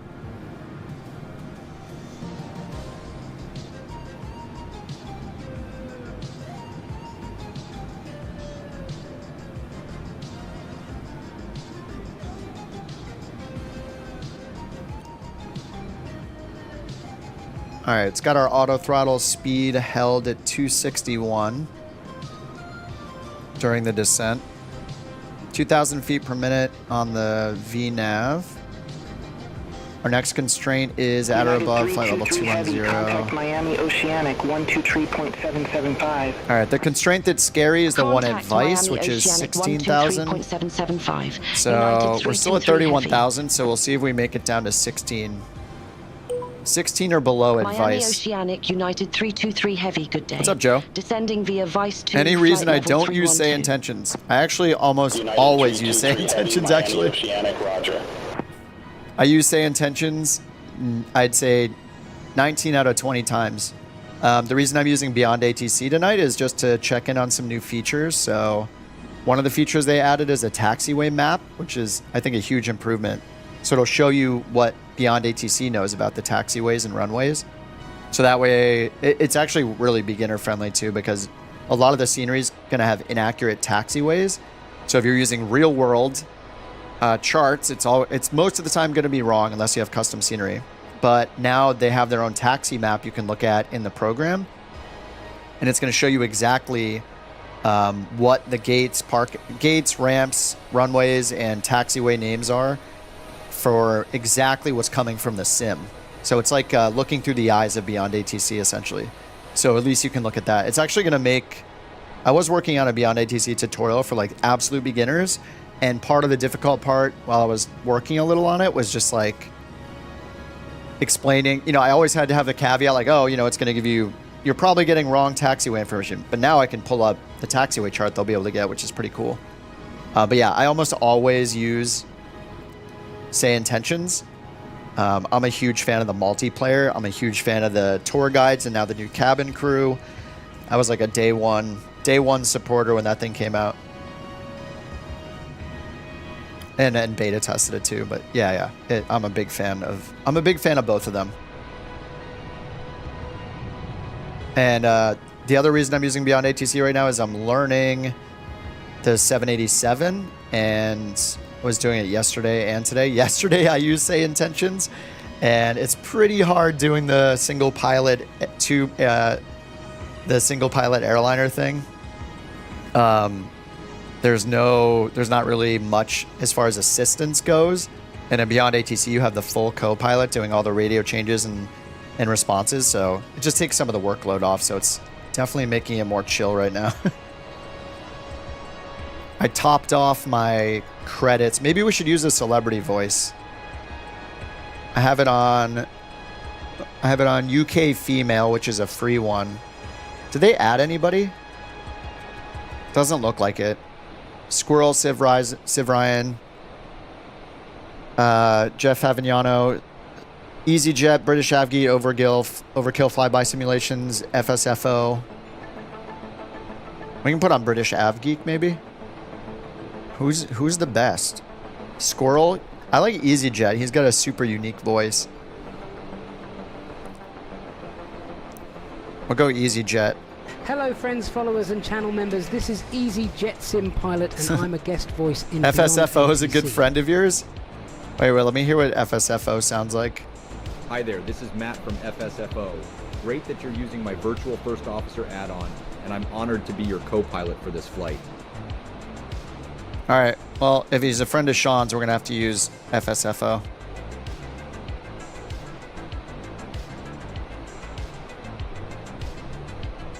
Fourth of July fireworks in Miami Airport in Microsoft Flight Sim right now? Wait, really? It does fireworks? It's not even midnight. Shouldn't the fireworks be tomorrow? Is that a sim-wide thing? I've never seen the fireworks. They are right now? Huh. I didn't know that was a thing. Has that been a thing every year and I've just never seen it?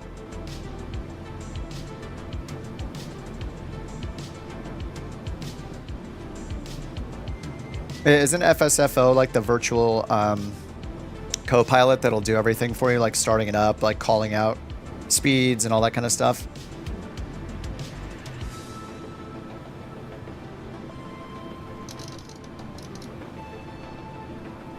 Freeware for fireworks. Oh, okay.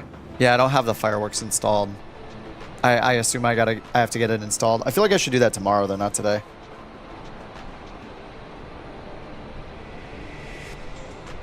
On the actual 4th of July.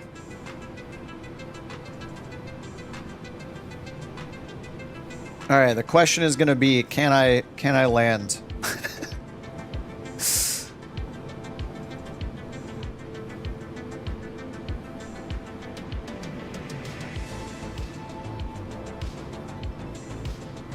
All right, I should check our reference here. So I'm going to go to SimBrief and pull up.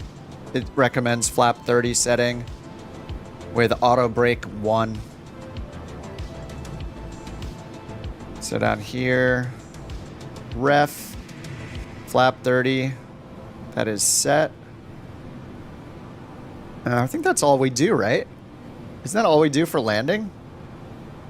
We just set our VREF speeds based on what flap setting we want to use. And then I can set it to auto brake 1. I think that's it.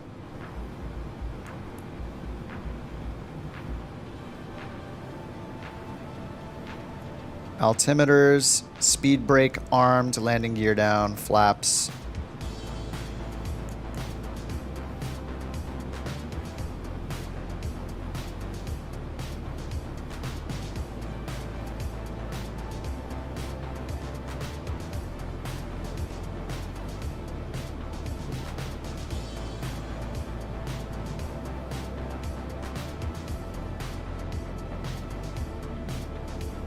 What's up, Batmany? Am I saying your name right, by the way? We just took off from Jamaica, where the hurricane is right now. It was a very fun departure with 70-knot winds. But we survived it, and we're just heading to Miami because it was the closest thing in the States I could find. And after this, it's up to you guys or random route finder where we go. Yeah, yesterday I was in the 787-10. Now I'm in the -9 mod, which amongst other things has a way nicer implementation of or bug fixes for the HUD, as you can see here. Pretty cool. All right, here comes transition level in a second. Or is it transition altitude? All right, 3003 is what they gave us on the ATIS, and that's what ATC also gave us. All right, 3003 is set. And we're under 17,000 feet. We need to be under 16,000 at Vice. It looks like we're going to make it. Good job, VNav. We got 5 miles to Vice. We need to be under 16,000. At or below 16,000. Oh, man, it's going to be close. United 323 Heavy, contact Miami approach so 124.85. All right, here goes our FSFO boy. Contact Miami approach, United 323 Heavy. Have a good day. All right, I turned that volume down. Sorry about that. Area 51. Miami United 323 Heavy, 16,800 feet with information kilo. Yes, we do have kilo. United 323 Heavy, Miami approach. Good day. Altimeter, tree 00 tree. Expect the visual approach, runway 8 right. Visual? No, we're not doing that. We're going to use the ILS. 3003. Expect the visual approach runway 8 right. United 323 Heavy. Runway 08 right. We need to change that. I guess they said the word runway, though. Just make all runways 2 digits like the rest of the world. All right, on our way to Neckney. We got to be between 14 and 12 on that one. 8 miles to get through that. And then we're going to be left off on a vector at the end. So once we're at the vector, which is right here.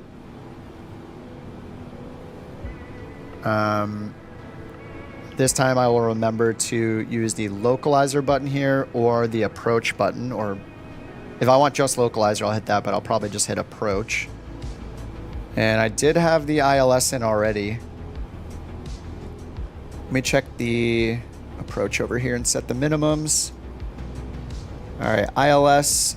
This is a Cat 1 ILS approach, so I don't think we get auto land. 450 on the minimums. All right, so let's set that. Baro minimums.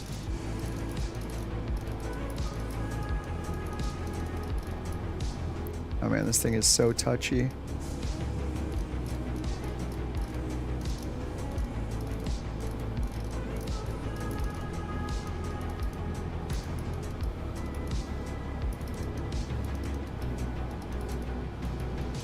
Okay, barrel minimum set 450. VREF is 140.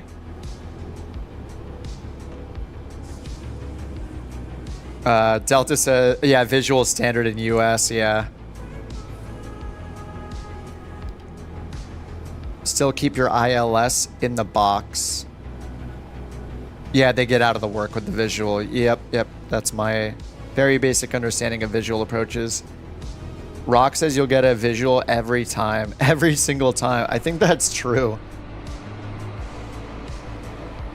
I don't know if it changes elsewhere in the world, though. Like, they're probably...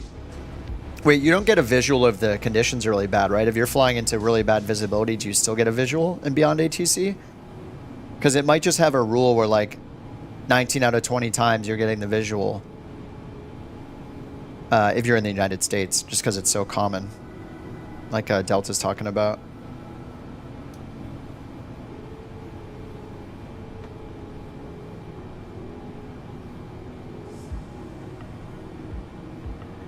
All right, gamey. We need to be below 11,000 at 250 knots. Actually, I didn't look down here. Do we have the... Okay, yeah, we got 250 in. That's our last speed restriction, it looks like. And then 240. Okay. And our VREF is 140. So on short final, I want to be VREF plus 5, I think. So 145. Could be landing in a tornado. They'll still give you a visual? That's so weird. Even if it's in IMC, they give you the visual? That's a bummer. All right, I just put in 250 on our speed limit right there for gamey, and we need to be under 11,000. Beautiful. It's doing a great job with the VNAV. Next will be at Robin, 9,000. Sistio, 8,000. Dala, 6,000. And Bills, 5,000.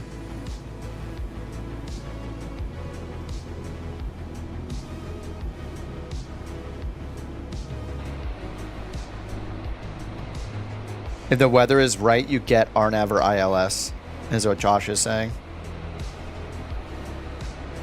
All right, we can see Miami. I went to Miami Beach once, stayed in a really nice hotel for a few nights. We just went there, sat on the beach, drank for like 3 nights, and then flew home. It was great.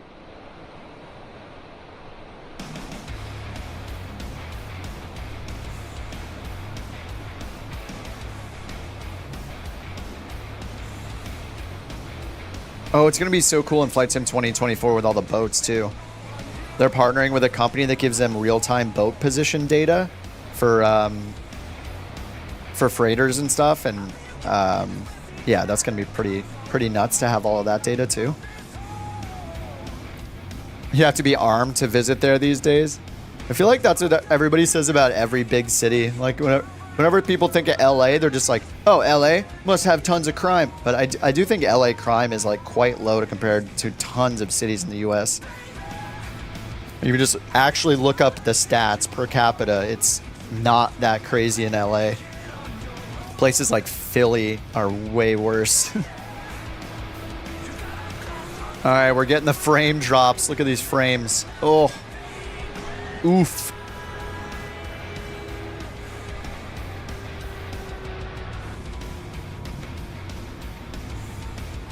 All right, we're gonna go down here to Dala. Whoa, yeah, the frames are dropping like crazy. Sistio, Dala, Bills. We're left at Dala, then straight to Bills, and then we have vectors. And then we're gonna get vectored around to the right. All right, so I think at this point I wanna switch to the window, right? I wanna control my own speed here. I'll just bring us down to like 230 for now. We can get flaps 1 down. Let's see, gear is 270, flaps 1 I think is 240.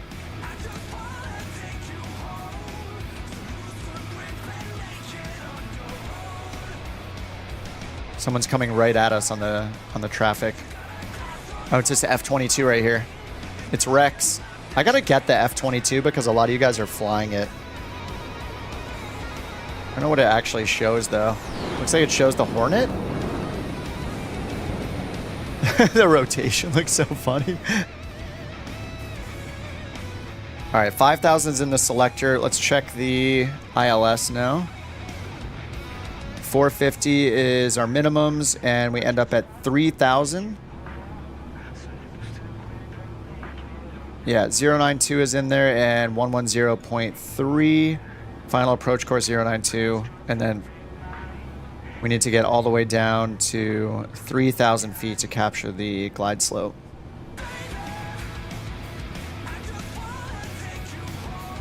All right, we're being left off on vectors now. Our track is 274. I'm just gonna get our heading bug switched over to that. Actually, I'll change it to track mode here just to match it. Track 274. And let's get our speed down a little bit more. I'm just going to get our speed down to 200 before we make these turns they're going to set us on. All right, now I'm going to switch. I'll keep it on LNAV, right? No, I think I should switch to track select because we're just staying on this track. Okay, so now for the approach. Actually, now that I'm on heading mode, I can hit localizer, right?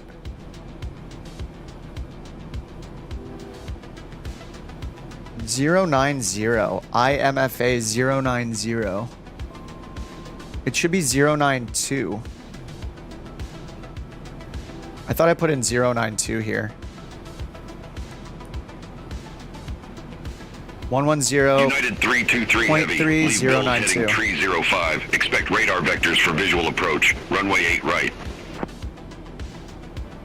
Leave Bills heading 305. Expect radar vectors for visual approach. Runway 8 right. Bills 305. That's in 1.5 miles. We're going to turn right 305. So I'll switch to heading mode. And here comes Bills in 1 mile. Oh, that was the correct plane. F-22. Wait, did I? Maybe I bought it. Heavy. Turn right, heading 300. Vectors for the approach. All right, 300. Turn right, heading 300. United 323 heavy. All right, I'm going to slow us down. United 323 heavy. Descend and maintain 4,000. Descend and maintain 4,000. Right, 4,000. United 323 heavy. I'm just going to do vertical speed down to 4,000. Josh, thanks for the 5 gifted, dude. Thank you, sir. United 323 heavy, turn right, heading 350, intercept the 8 right localizer, descend and maintain 3,300.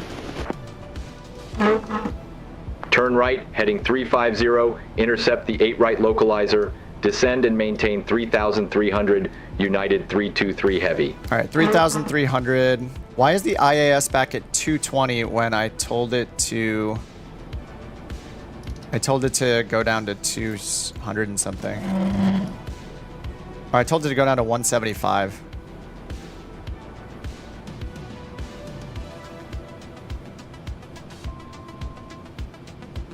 Oh, they said to intercept the localizer. I'm just going to keep the turn going.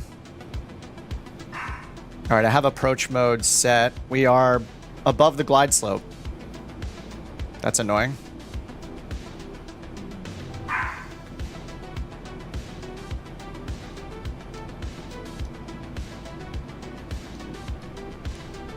United 323 we're gonna catch back up to the glide slope. Is at your 2 o'clock, 13 miles.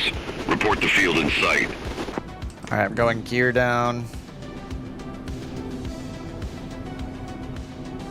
Field is in sight.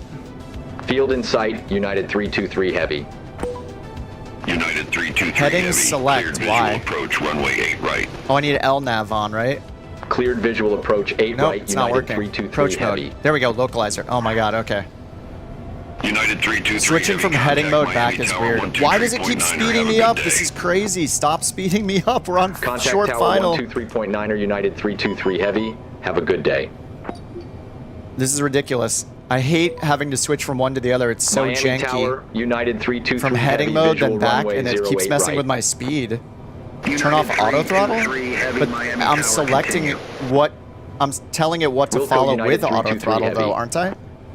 I'm telling it, hey, auto throttle, do 170. Isn't that the point of auto throttle, is for me to tell it what speed to fly? Heading hold again. Why? Stop going in. It took approach mode off again. Why am I in altitude hold mode? Oh my god, I hate Boeing so much. It's so bad. Why is it doing this? This is so annoying. Okay, I didn't touch LNAV. This makes no sense.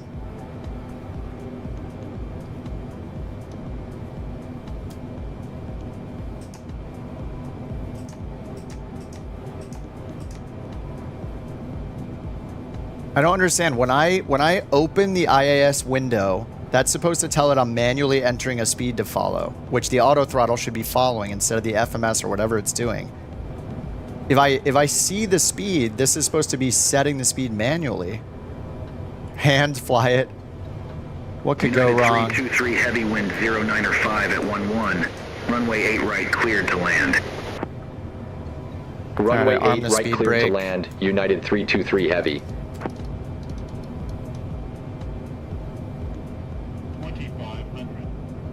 I don't understand why the ILS shows 090 cross through when I put 092 as the course as well.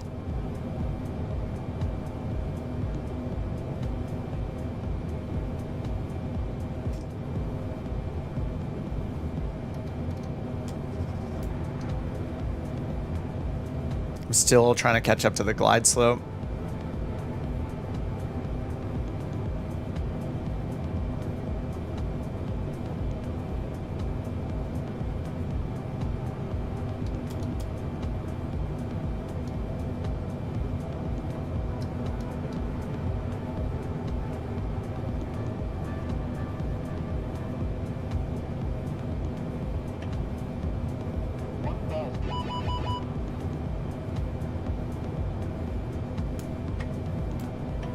Your landing was completely auto push approach? I did. I pushed approach and then it turned approach mode off. And then I am getting auto land now. It says land 3. I don't understand why it keeps overriding my manual selected speed in the where the IAS window is shown. All right, with the auto land, I'm supposed to turn off auto throttle masters when we hit the ground, or when we get flare.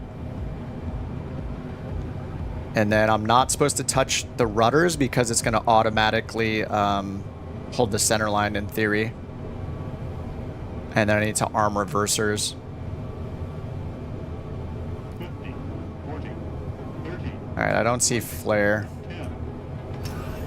Okay, idle. I'm not touching it. Reversers are on. Speed brakes are on. It says rollout, so it's holding the center line.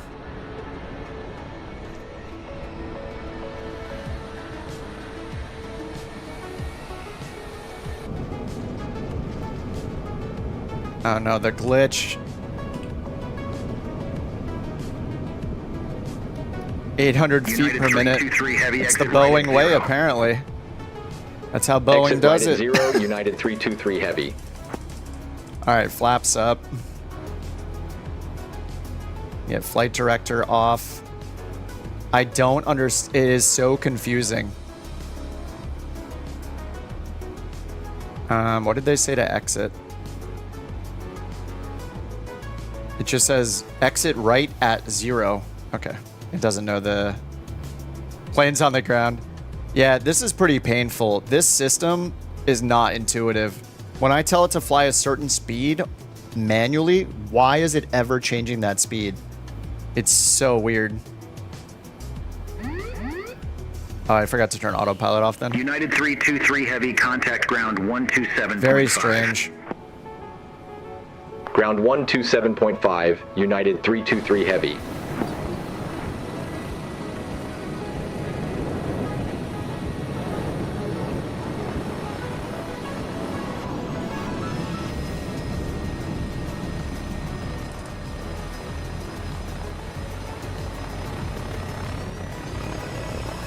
Oh no, is that overtime?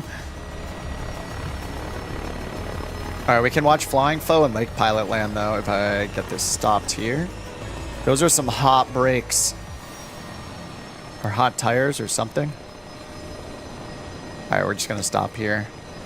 What does flap up and down mean?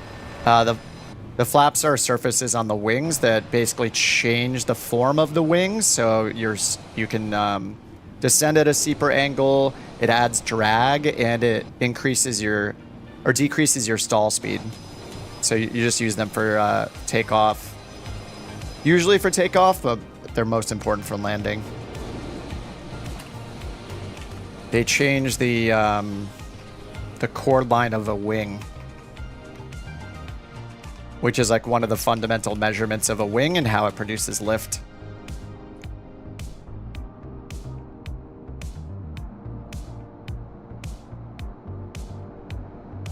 All right, here we go. Here comes a real pilot. It looks like he's flying a Globemaster, but he's really flying a 777 that I don't have yet.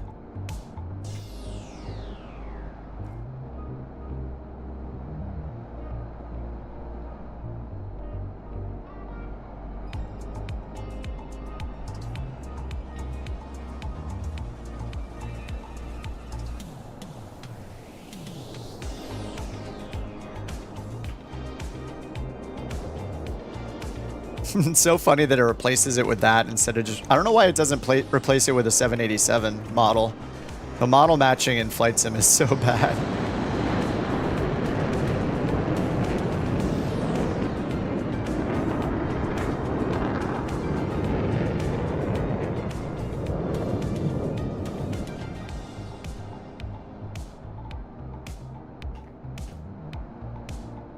It's so funny just how big the thing is.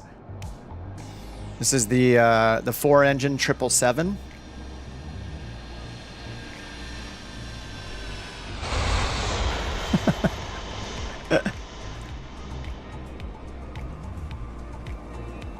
Oh man, the frame rate here in Miami is not great. Making Ryanair look good. Hey, that was an auto land.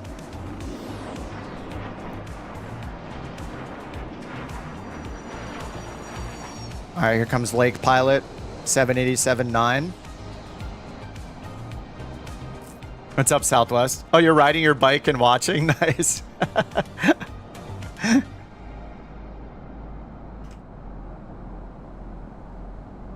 I'll bring the charts back over here.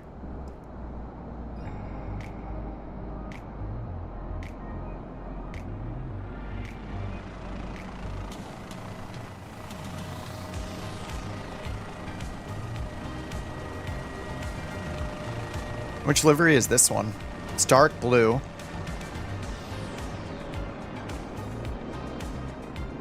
Glitching a little bit of network glitches here.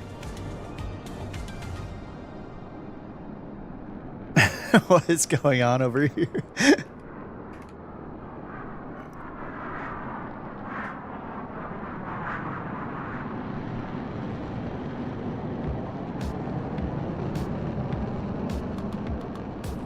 A no-gear landing, like most landings in Flight Sim 2020.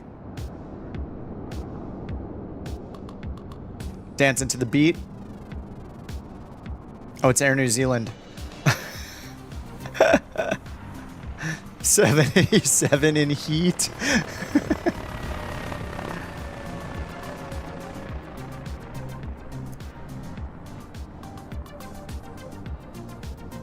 That thing looks absolutely massive.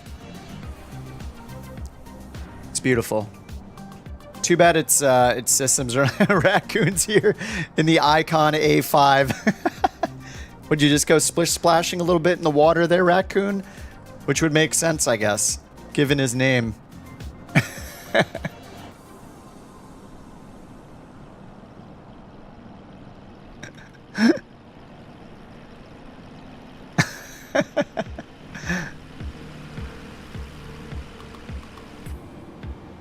Today's PowerPoint is about landing the 787. Yeah, yeah. What I want to know is why the heck, when I bring up this window and manually, my understanding is when you push this, when auto throttle is on and this is not visible, that you are in a, it's following the CDU. It's following the FMS for the speed. And when this is on and I change it, when I can see the speed in the window, that's manually setting the speed. I set it to like 175 knots and then it all of a sudden changed itself to 220 again. Why? Makes no sense. Unless Boeing, like it seems like most things, they don't understand what the words mean, like, or how it works in every other plane. Because to me, in every plane I've ever used auto throttle in, auto throttle means it's going to follow a preset speed setting and throttle to match that speed setting. And then you can either have a manually selected speed or it's going to automatically select the speed from your FMS, like for speed restrictions. So if auto throttle is on and the manual mode is set up here, then why is it not following that? It's so weird. This makes me even more scared to fly on a Boeing in real life than I already am based on all their recent newsworthy mishaps. It's kind of crazy. It's kind of scary how unintuitive it is. Don't look at the glare shield. Triggered missed approach? How? I didn't hit... How could I trigger a missed approach? I was on heading select mode with the manually entered speed for auto throttle to follow. And I hit localizer mode, and then just to see the localizer for our guidance. And then after that, I hit approach mode, so it would follow the glide slope. I could have just hit approach mode. But it's kind of insane. Boeing pilots think the Airbus is silly.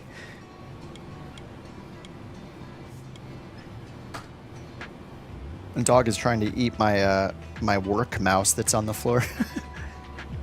I don't know. That is so weird. Longitude, FADEC, and auto throttle. Yeah. I like it in the longitude. I like it in. What else have I used the auto throttle in? I think I use it in the Honda Jet.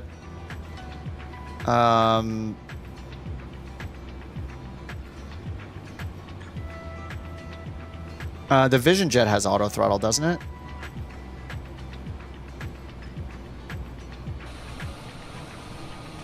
That's weird. Oh, Flying Foe shows 787 for you. Maybe I should just uninstall the Globemaster. Because, yeah, it's making everybody look like a Globemaster. It's weird.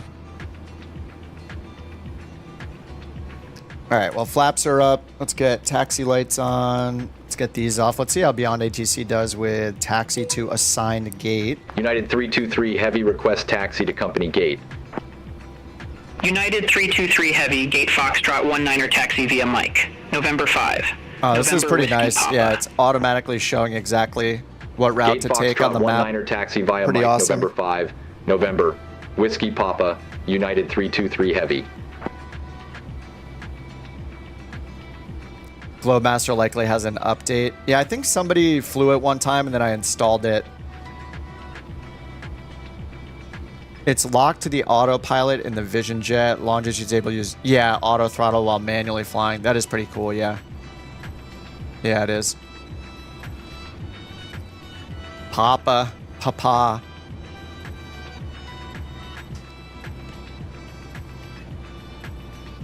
All right, I would normally start the GPU, but or the APU, but it's fine. We're just gonna go without it for now. And just follow this nice moving map. This is a really nice addition to BeyondATC.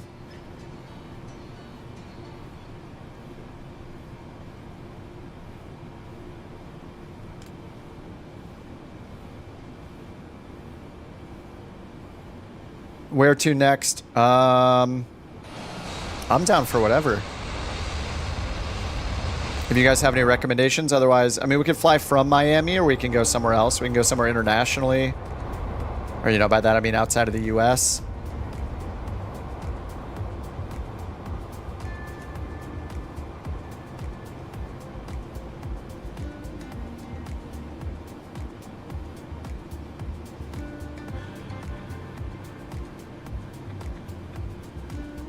All right, looks like we're going left here, then right, then left.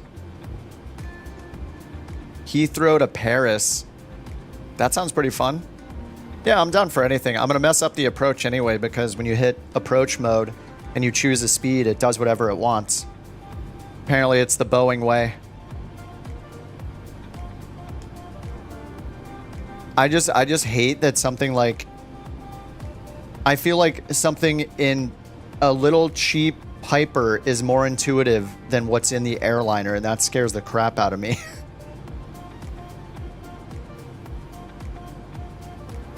Hey, fly this speed. I just dialed in the speed manually. Fly that speed. Ah, no, we're going to increase it by 60 knots randomly. What? Please don't. Why? What is going on? So far, and I've only done 3 flights in this, right? We did 2 yesterday. 2 yesterday and 1 so far today. The approach is a disaster every time. I have no idea what's going on. I can't even like see the localizer information as I'm getting close. Like there's no There's no like preview of the localizer needles before we intercept it. I don't understand. It's like there's no information. It's so strange.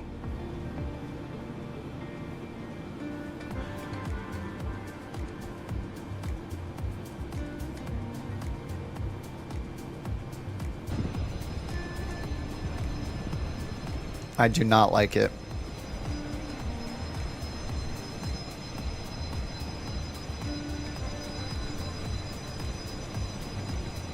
Saxon says I'm flying the Vision Jet from Princeville, Kauai to Palmyra in the South Pacific, 1,000 nautical miles. Favorite route. Jet is 200 pounds overweight.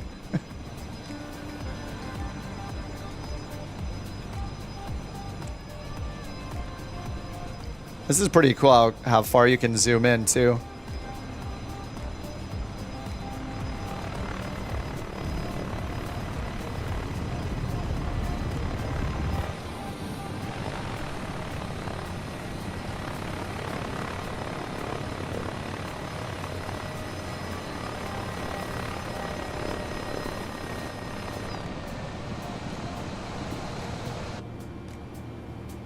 BeyondATC was pretty good.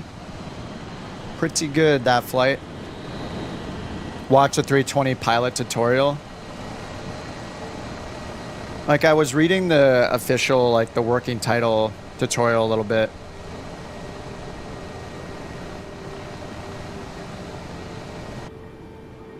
So we were on the way in. They gave us vectors, right? I was in altitude hold, I think, with VNAV still on. I dialed in the headings they were giving us here. They were vectoring us around. They said to intercept the localizer. So I had turned us around. Then I hit approach mode. I guess after I hit approach, I needed to hit LNAV. But then if I hit LNAV, what is it following? Like, there's nothing in the FMS. I guess I hit approach, then LNAV, and then I should see localizer GS, LNAV, VNAV. What's confusing is how it gets from GPS to localizer and approach mode for the glide slope and the localizer intercept. That's the super weird part about Boeing. I don't understand. It just seems so confusing.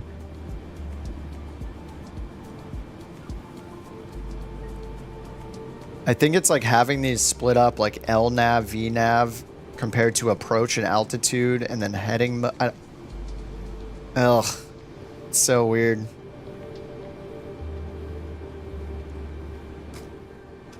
Whoa. I just hit the quick shutdown and we got a black screen for a second. All you need to press is loc, then approach. I think that's the order I did it.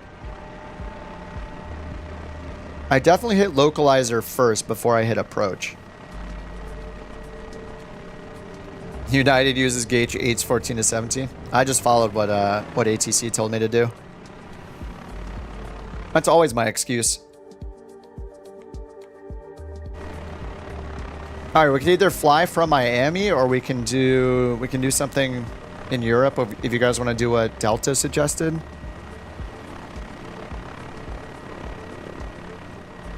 Like Amsterdam or Heathrow. We could just do it. We could just take off from here from Miami. And go to like, I don't know, Texas or something.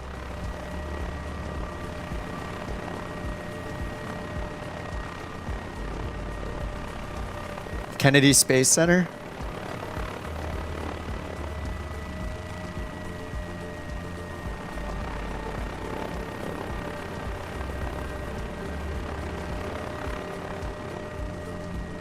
All right, Josh is done flying. Nice. Oh, Southwest asked, what am I doing for the 4th? This. Watching the dog. I'm just watching the dog. Girlfriend's out of town. I am designated dog sitter for a couple more weeks. Until she gets back from her trip. And then, yeah, I'm just going to be simming a lot. Chilling. I don't really have any plans. Maybe I'll go out one night with some friends. I got a friend going to see some music. I think tomorrow night, so maybe I'll go out for that. Grab a quick beer out on the town. Air Force Base. I'm not sure how flying a commercial flight into an Air Force Base is going to work out.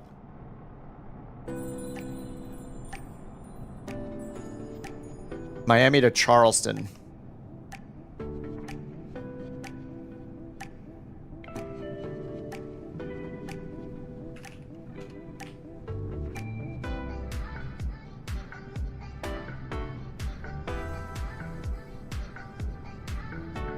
Is it CHS? It is, okay. 427 nautical miles. Yeah, the A320neo, yeah. I have the Phoenix block too, it's incredible. I definitely didn't have as many problems flying the Phoenix as I do flying this thing. Like, I flew the I think I was feeling comfortable in the Phoenix after like one flight.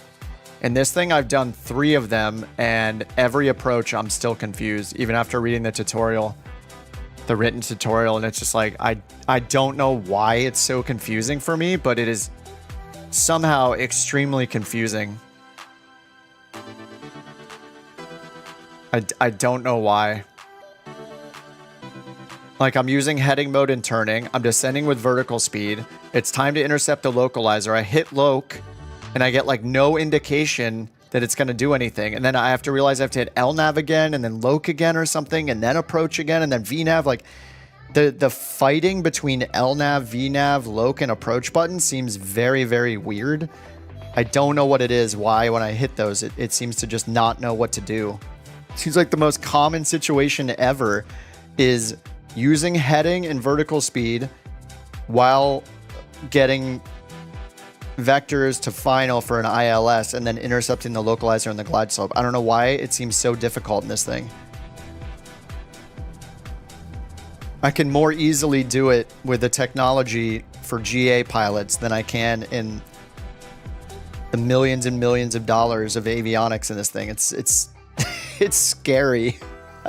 It's scary in a bad way.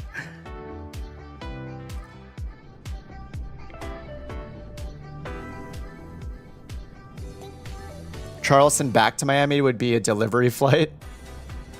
787 is assembled in Charleston.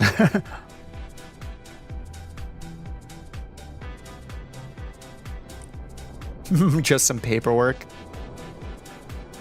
I think Charleston sounds good. I don't know if I have... I'm going to go back to the menu and see if I have... especially because BeyondATC is dependent on having good scenery for good taxiway data and stuff. Let me see if I have the... if I have Charleston already. Saxon says I have no love for the airliners. I really don't either. I almost never fly them, and every time flying the Boeing, flying the 787 makes me not want to fly airliners. Flying the Phoenix makes me want to fly airliners. I can see how people take sides so easily, but like it's just... Flying this thing has been kind of a disaster.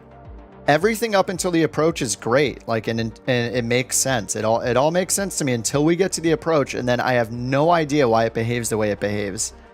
Yeah, the Phoenix. Yeah, I have the Phoenix. I've flown both of them.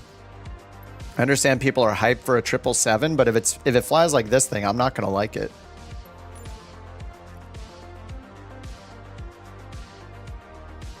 If I hit the approach button, I don't know why it wouldn't do anything other than try to intercept the final approach course, in that case with the ILS using the localizer and using the glide slope, and why I have to fiddle with VNAV and LNAV buttons and then hit loc again and then my speed is changing automatically. I don't understand. Yeah, I know there's tons of tutorials I can watch for it, but just purely based on reading the tutorial from the working title team and trying 3 flights and still being super confused about the approach phase, I don't think that's a good sign for the avionics in the plane. All the times I've flown the Airbus, everything just made sense, and I just intercepted the localizer and the glide slope with no issue and just understand what was happening all the time. In this plane, I'm like totally confused about what is happening at any moment during the approach. It's very, very confusing. And that to me is a sign that it's not intuitive and that I don't want to fly it. Whereas in the Airbus, I had the opposite experience. Like, I don't want to have to learn the quirks of the system. I want the system to be good enough where it's reliable and intuitive and I'm not scared to use it, you know, like.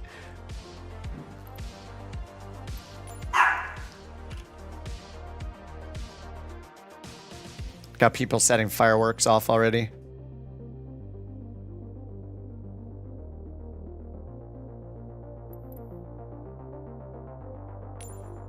Couple approaches from the tutorial while while not managing 2 streams. I mean, it's like managing 1 stream, but I don't think it's a stream thing. I mean, I did the Airbus, you know, I did the Airbus flights that I've done in the past on stream as well while learning it. It's just, I think this is why people are either in the Boeing or the Airbus camp. It's just super weird. Some people can deal with the odd quirks of a Boeing and they think that it's normal. And then for me, I'm like, this seems so complicated. I don't know why I'm even trying. Like, I'm not a fan of it after 3 flights at all. And with the Airbus, I was like, this is cool.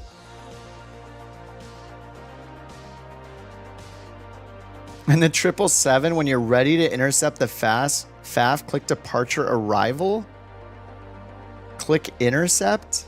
What? Wait, no. There's no way I have to go to the FMC during approach. It should already be set up, and then I just hit the button and tell it to intercept what's already programmed in as the approach. You know what I mean? Like, what, time to switch the Antonov? Yeah. I'm not gonna give up. I'm gonna give it another try. We'll do another flight, but man, this thing is poo-poo. I hate it. I do not like it. I'm loading back into the same gate.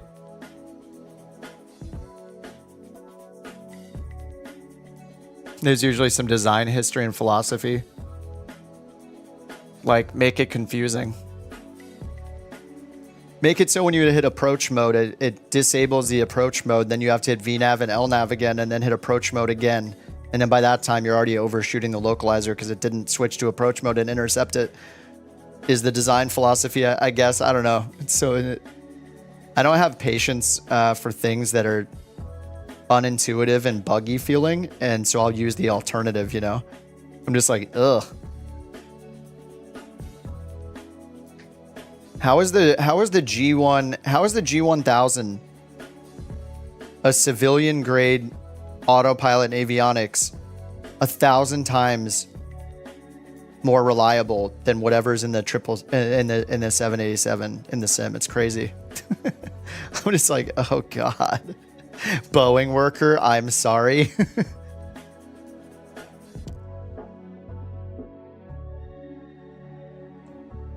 GA is more fun. Yeah, I think GA is more fun in general. Yeah. I have a better time doing it. It is cool going further distance and going higher altitudes, though. It's a nice change of pace. How is the thing I know better than the thing I don't? That's not true, though. Well, the G1000, it's true. But I literally learned to use the G1000 and do approaches with it pretty confidently with almost no sim time at all over 3 years ago. So... And I also have a similar amount of time in the Boeings as I do in the Airbuses. So when I'm just comparing Boeing to Airbus as a newbie, the Airbus is way more intuitive and just works compared to the Boeing, which I've now done 3 flights with, knowing quite a bit about just how to expect to do an approach. And it's so confusing. It is very confusing.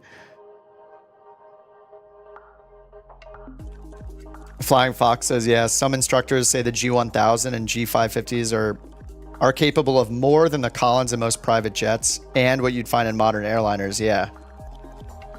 Yeah, it's kind of scary. It's kind of scary. And I'm getting the frame generation bug a lot tonight. All right, let's go to Charleston. Let's do it based on Jules' recommendation. MIACHS. All right, let's go new flight. G3000 and 5000. I think like in the sim, I think the G1000 is more convenient to use just for like clicking things. But strictly for the sim, just because everything's kind of compact and you can look at it all in one camera view. 3000 and 5000, you have to like move your camera to all the GTCs and stuff, which I find annoying. In real life, I'm sure it's very, very different, like ergonomically and stuff. But yeah, I like the G1000 in the sim just because it's all compact in one area, especially if the autopilot's integrated. Really nice. Okay, Miami to Charleston. It's CHS, right? Yeah, CHS. Ugh, Boeing 789. Whoa. All right, I'll try it again. Generate flight. Oh, wait, cancel. Need to put in. Oops, UAL 323. All right, there we go. Charles says, to explain what happened on the last approach, you saw you were in heading select mode. Yes. Then I pressed LNAV and VNAV. Right, so wait, didn't I hit localizer first? Wait, I think I was in heading select mode and I hit localizer when they said to intercept the localizer, right? Yeah, you guys can just hit rewind and look. It's not as easy for me to do that right now.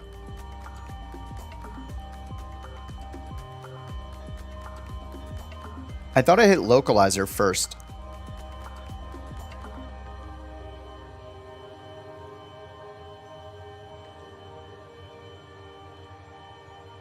Okay, Miami, 35,000 feet.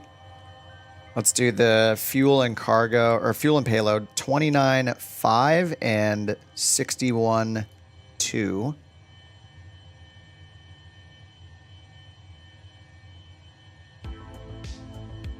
All right, 25.5 for block fuel.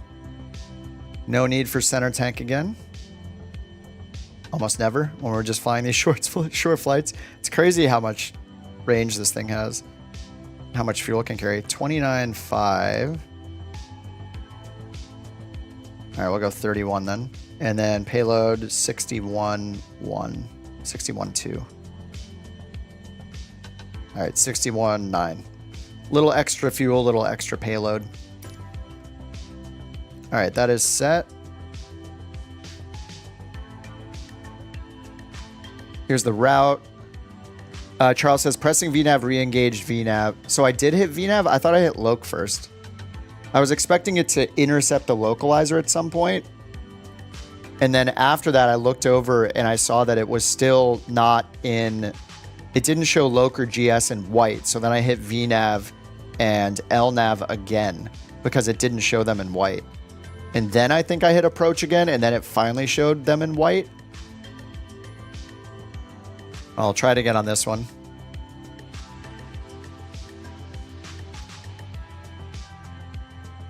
All right, I'm going to do the automatic checklist again. Oh. Why does it keep doing that? Okay. And every time it does that, it breaks the NVIDIA generation there. Whoa. What is going on with this plane? This wasn't happening in the non-mod version. Whoa. Holy sh... Oh my god. That scared the crap out of me. I hate 4th of July more than anything when it comes to people setting off the loudest fireworks they can find all over LA, and I'm sure every city, like children. And it freaks out everybody's animals. It's the most annoying thing. I'm gonna have to give the dog like a sedative tonight probably if this keeps going on so she can not be freaking out. You okay?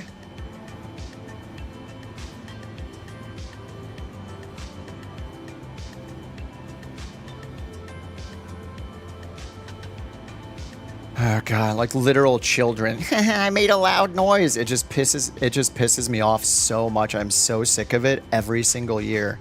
No matter where you live in LA, there's people setting off fireworks everywhere. Like children. They probably literally are children. It's so annoying.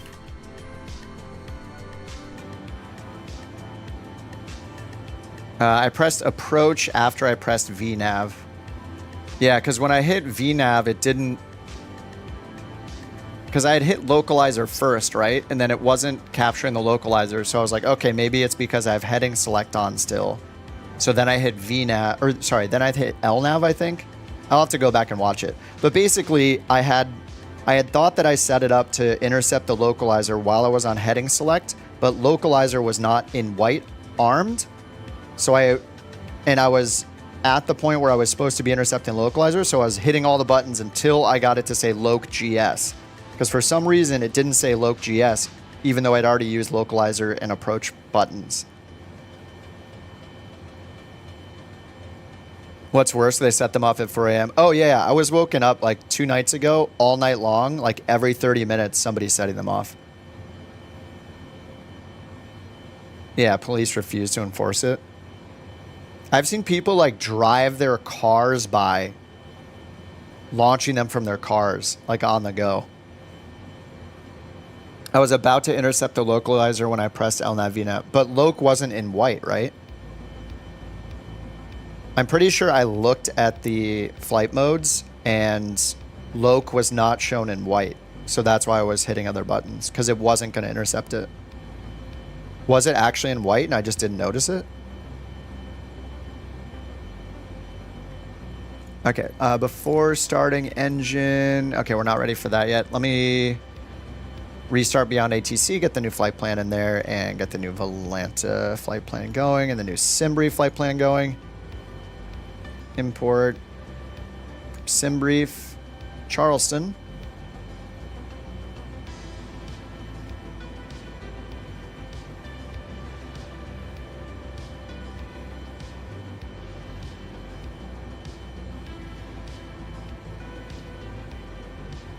Oh, you're coming in, Delta?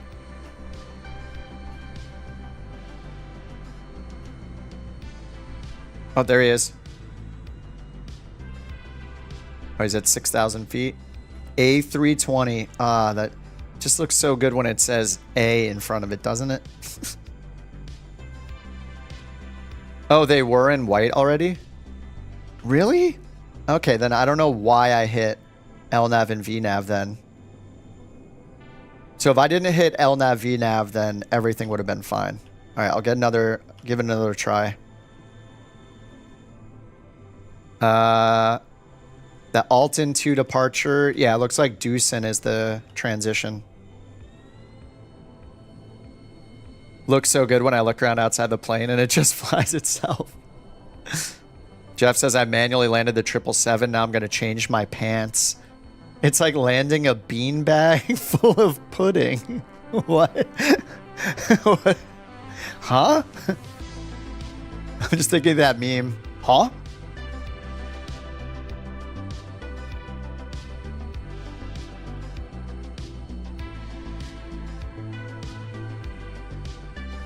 That's true.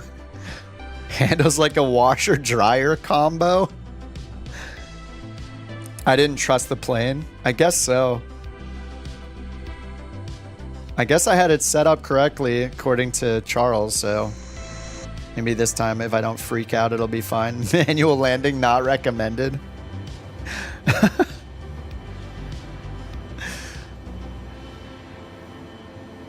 All right, position init. It's in there. Route request. Miami to Charleston. Oh, I forgot to check if I had payware for Charleston. Oh well, not a big deal.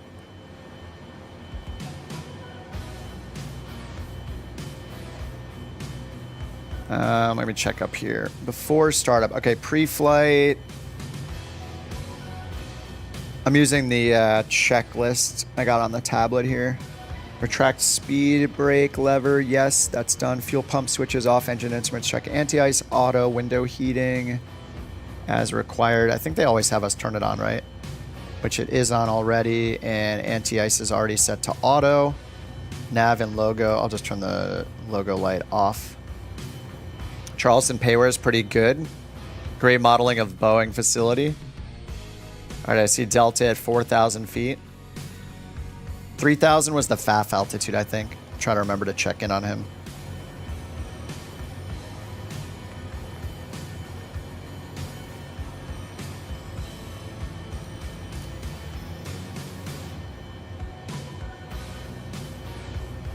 All right, flight plan ready to load or erase. Let's load. Flight plan loading. Done. Execute. Charleston. United 323. Performance init. And I already put in the fuel weight and stuff. I think I can go to settings, weight, and balance, and then set it from the flight plan. There we go. So it's going to pull in the passengers. 266 passengers. 14.6 on the cargo. Okay, that's all done. All right, back to index. Route.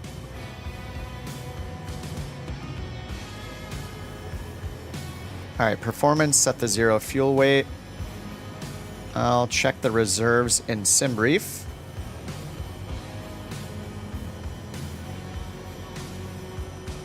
FinRes 11.9 for reserves.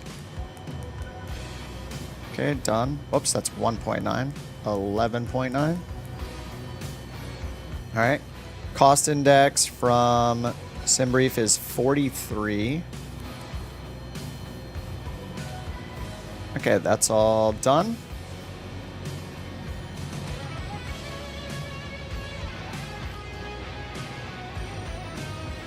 All right, back in SimBrief, I'm going to open up Performance and Tools in a new tab, and then we're going to do Populate from last flight, Calculate, Takeoff flaps 5, Takeoff 2. All right, let's try Takeoff 2. And Climb 2, I guess? Changed it automatically. Takeoff 2, Climb 2. I'll just try it, see what it's like. Okay, takeoff flaps, it's recommending 5 as usual. CG auto-populate, 27. Pre-flight complete. Oh yeah, we need to go to page 2. Set the wind. Dry, outside air temperature is 29. Okay, now we can go back.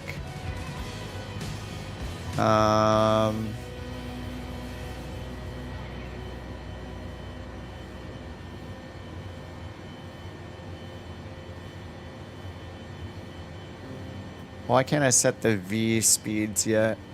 Oh, because I don't have my departure runway selected, right? Okay. All right, runway 08 right. The Alton 2, Deucin. Okay, that is set. And then departure arrival. We got the Baggy 3 through SAV. Expecting runway 15. I'll choose the ILS.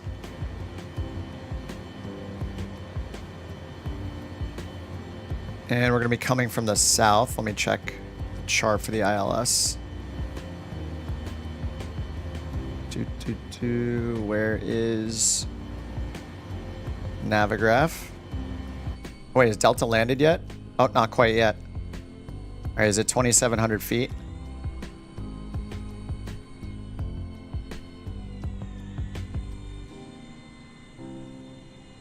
Mini FCU for the win. Oh, you're an American behind me? All right, Jewel, sweet. Let me see if I can see you. Wait, you're behind me? Oh, yeah, I see you. Nice. I see your livery. Overties here in the Neo, or sorry, the A320. Yeah, Neo, right? Is the N? Is the Phoenix a Neo? No, it's just A320. So the Neo is actually the default one, is that right? And then Versus in the 787 Niner as well. Okay. All right, let me check the approach. I'm just going to put in the transition waypoint in advance. ILS 15 from Baggy 3. Oh, it says we can't do... Wait. Baggy 3 approach, it says... Oh, right here, to runway 15 at the top. Okay. So we're coming from the south. I guess we'll probably use Ashley. Yeah, the Ashley VOR. Oh, sorry, that's an NDB. So we can use CHS. Oh yeah, we'll just use Charleston VOR. We'll go outbound, do the reversal, I guess. Because Luther is from the north, so we're not going to get that. So we could fly over the field. I kind of like choosing Ashley then, the NDB. I mean, they're going to end up vectoring us anyway. All right, that is set. Now I can go back to performance, and now we can get our V speeds. There we go. All right, 136, 142, and 151. Trim is 5.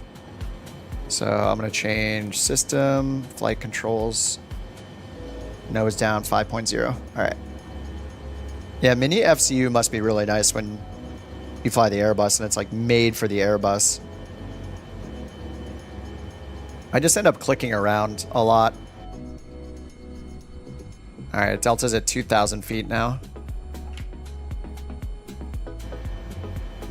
What's up, gamer guy?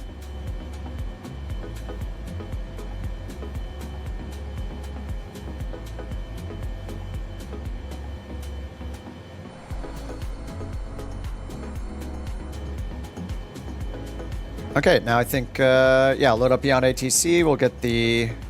I'm not going to grab the ATIS. We're just going to let the co-pilot do all the work and say that they know the information and all that just to save a call. BeyondATC connected. All right, BeyondATC loading. Still using the premium voices. I paid for them for more, and I'm going to use them. All right, let's just go directly to clearance without getting the ATIS and request our clearance. United 323 Heavy, request IFR clearance to Charleston Air Force Base Airport. Charleston Air Force Base? United 323 Heavy, Miami clearance. Cleared to Charleston Air Force Base Airport. Alton 2 departure. Deuce in transition.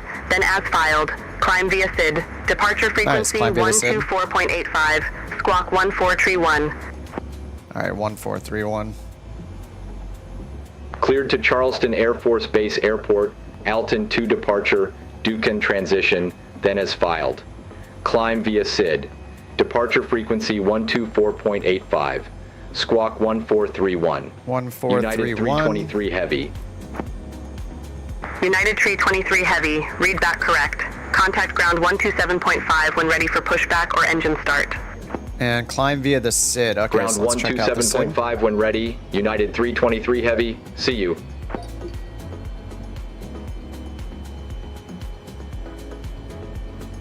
See you. All right, here's the SID. We're expecting runway 08 right. Oh, here comes Delta.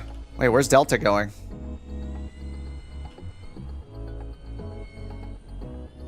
Oh, he's landing on this runway way over here.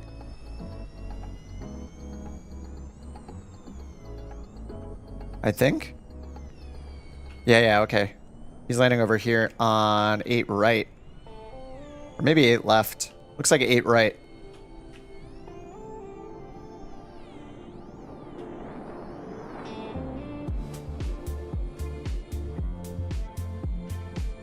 Here comes a real plane. I'm just going to talk crap about Boeing until I understand it, because that is the mature thing to do.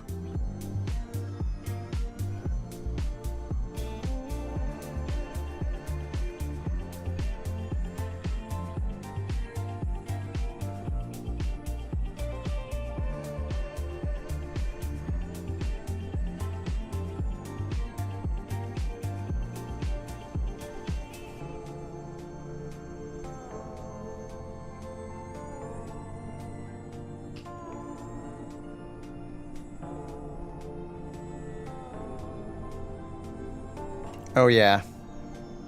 That looked pretty soft. You know why? Because it's an Airbus. I'm gonna make all the Boeing people angry. Sorry, I'm just trolling a little.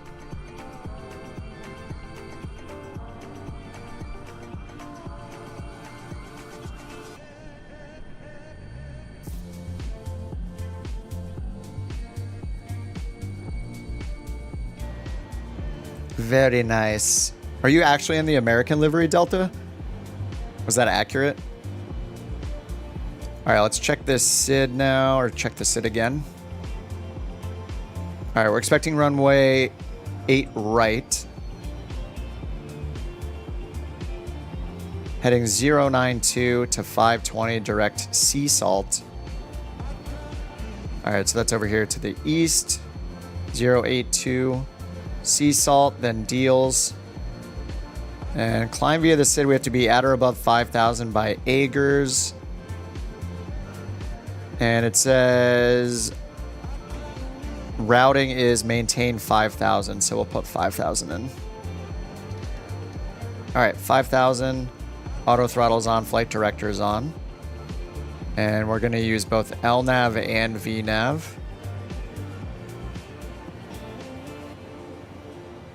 The puppy is here. I think she's hungry. We'll do the takeoff and then we'll feed her dinner once we're up in cruise.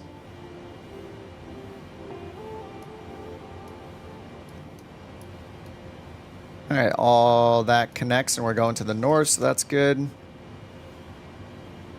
There's sea salt, deals, and live. Maintain 5,000, expect altitude within 10 minutes after departure.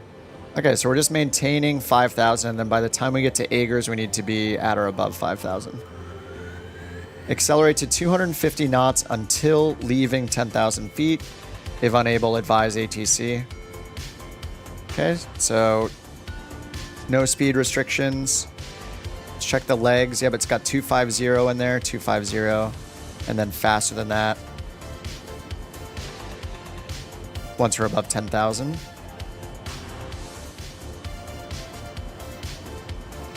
Vectors. Okay, so the SID is good. We got our trim set. All right, passenger signs. I need to put V2 in the speed selection. I didn't do that. CDU, init ref. V2 is 151.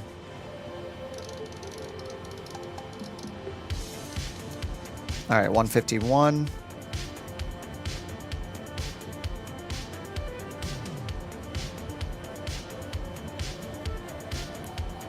Takeoff speeds are set. MCP V2 is set. Heading, track, and altitude. I set the altitude. I guess we can set the track to the runway heading to start. So 8 left is 092.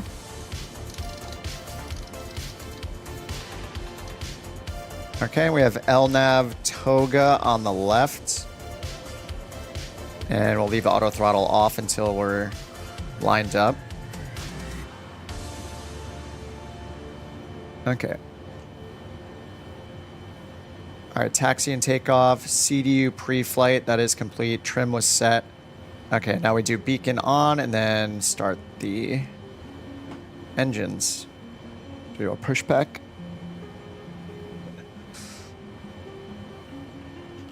All right, we'll see if we actually get a pushback here.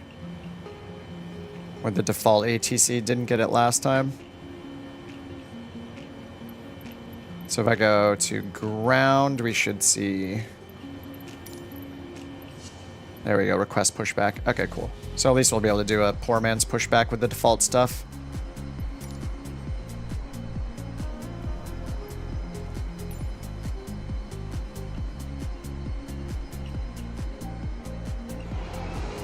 All right, over to BeyondATC, request push and start. United 323 Heavy, and then I'll hit request at gate pushback 19er, right here. request pushback. United 323 Heavy, Miami ground, pushback approved, face west. All right, face Pushback west. approved. We are Face currently west, facing United 323 east, Heavy. so I guess we want our tail. We'll just put our tail back this way, and then we can... Yeah, because this is east, right? Yeah, we're facing east. They want us to face west, so I guess we back into the alley. All right, parking brake is off. I never know which way to steer. I think we say steer to the right, nose right. Let's see if that's right. Nope, it's wrong. All right, it's tail direction.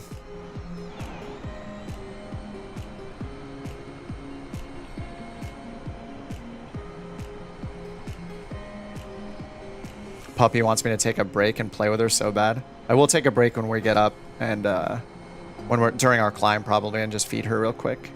That will make her very happy.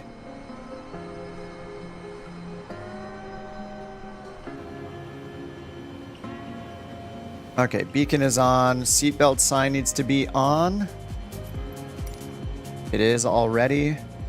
Check fuel quantity, engine throttle idle, auto brake setting to RTO. It already is, nice. And beacon on. Okay, that's done. Then we have before taxi, so we can do our start.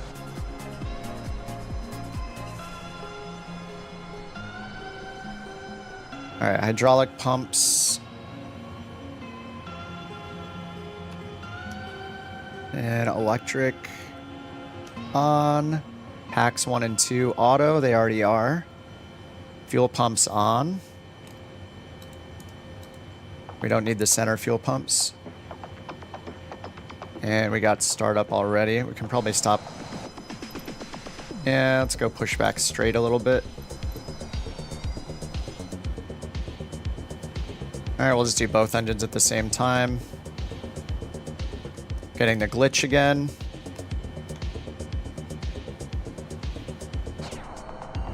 Alright, pushback stop. That's good enough. It's no GSX, but it'll do. Parking brake on. Let's fix the frame generation for the 800th time. Alright, next once these are started, we'll request our taxi. There's our boy. Is he taking our gate? He's taking our gate. Look at that guy. The size difference is just insane. Alright, auto start is still on. TCAS is off. Alright, auto brake RTO, that's done. Pumps electric, packs cooling on, equipment cooling on. Fuel pumps on.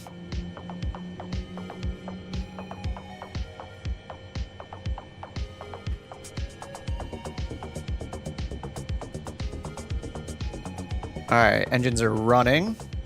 Get APU off.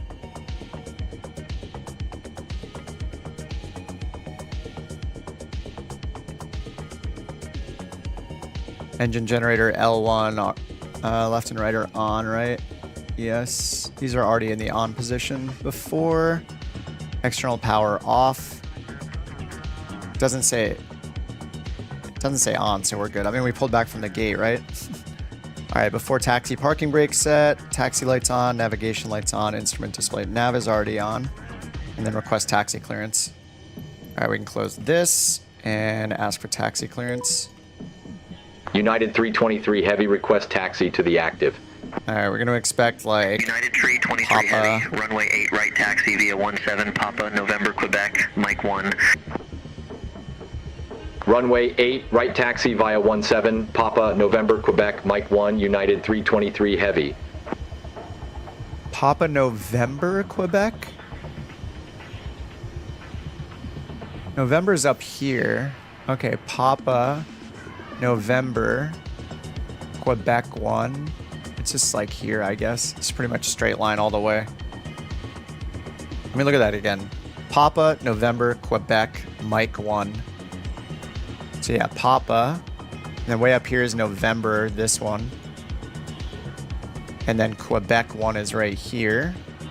And then to the threshold of 8, right? Okay. Alright, taxi light is on. Nav light was already on. Parking brake's off. Auto brake is set to RTO. Let's get our flaps down to 5. For takeoff, that's done. TCAS is still off. And alright, let's go. How are you guys doing? Overtie's still here, maybe getting ready. And Jewel is not pushed back yet either. Who is pushed back next to me? I thought somebody was next to me for a minute there. I could also just bring up the taxi thing here on BeyondATC. This is rad. I love this. This just takes all the guesswork out of it. What a nice feature.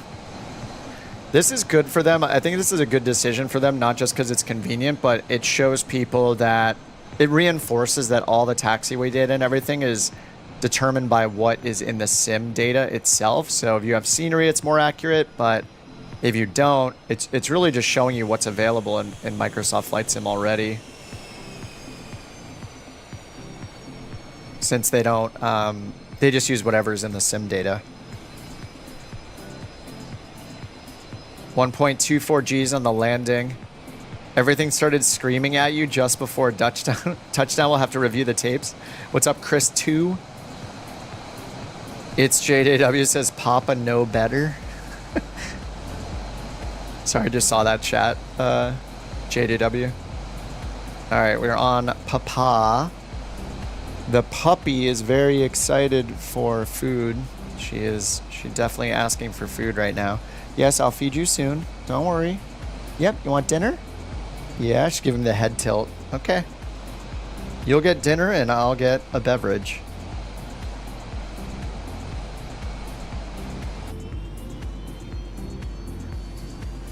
Yeah, this moving map is super nice. Great job, BeyondATC. Yeah, Abdul, BeyondATC got an update that has this taxiway map that you can turn on now. So you just hit that little pin button in the bottom right, and it gives you a real-time taxiway diagram. So you see what you're basically seeing through the lens of BeyondATC. What's up, Hagatron? So you see through BeyondATC's lens basically what data it has and why it gives you the taxiways that it does. So these aren't necessarily real world. In this case, they actually do match because I have Miami scenery. But BeyondATC uses whatever the sim has. So if you do look at this map now, you'll have accurate taxiways according to whatever is in the sim data, which a lot of the time is wrong compared to real world, but it's not really BeyondATC's problem. Like, Say Intentions decided to get by that by allowing people, you know, they partnered with Navigraph, got stuff in there, and then they allow people to use their taxi editing tool so humans can review and fix the taxiways. That was their solution. BeyondATC's is, you know, I think they're banking on, like, you know, it's kind of not their problem, and eventually... United Tree 23 Heavy, contact Miami Tower 123.9er. Oh, wait, we're supposed to stop here, huh? Over to Tower 123.9er, United 323 Heavy. Oh, so I'm supposed to be facing to the right a little bit. But yeah, it's nice. Is the puppy in the co-pilot seat? Actually, I think it might be. That's a good question. Hold on, let me check in the drone cam if we can see if the dog's in there. It should be. Where are we?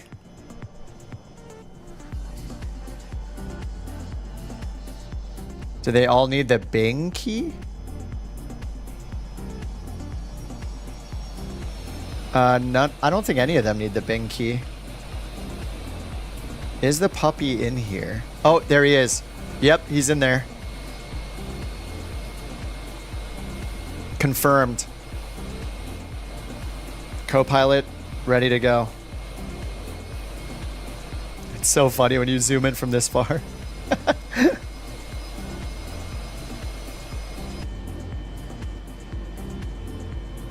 All right, let's see. Engine startup before taxi. We got the taxi clearance. Taxi, flight directors on. They already were. Takeoff flaps set. Speed brakes retracted. They are. Landing lights, strobe lights on, and parking brake off. All right, let's say we're ready for takeoff. And then I'll get strobe and landing lights on. And then over to BeyondATC and hit the button, request departure. United 323 Heavy, holding short, runway 8 right. United Tree 23 Heavy, Miami Tower, wind 075 at 9er, fly runway heading, runway 8 right, cleared for takeoff. I'm going to set the altimeter. I just set it to fly whatever runway the heading, runway 8 right, cleared for takeoff, United 323 Heavy. Fly runway heading. So does that supersede... Doesn't fly runway heading supersede their instruction to... They said climb via the SID. Anyway, we're going to do what they said and fly runway heading. I already put it in 092, so we'll go heading select. And then we still got Toga and VNav for the vertical mode. All right, Delta Tango. See ya, Delta. Delta's out. Says have a safe flight. With me at the... We'll have a safe flight until the approach phase. Why do some programs... Oh, need the Bing key? Oh, it's probably just for maps they have embedded in their software. So they don't hit rate limits or stuff like that. So they probably use a Bing key to use Bing Maps. All right, 8 right. Tower controller sounds like a human impersonating a robot. I need to be a little to the left. All right, they said fly runway heading, so we are going to do that. All right, here we go. Power is set. Auto throttle is engaged. Okay, thrust ref, heading select 151. Sorry, V136 is our V1 speed. Oh, we should show the rotate speed. It's 142, it looks like. There's 100. Waiting for VR. Of course. V1, rotate.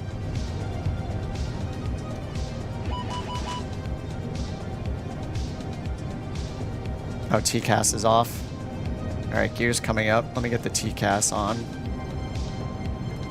TARA, there we go.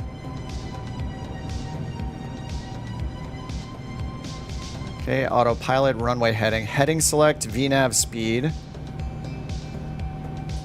Flaps to 1. United Tree 23 Heavy, contact Miami departure.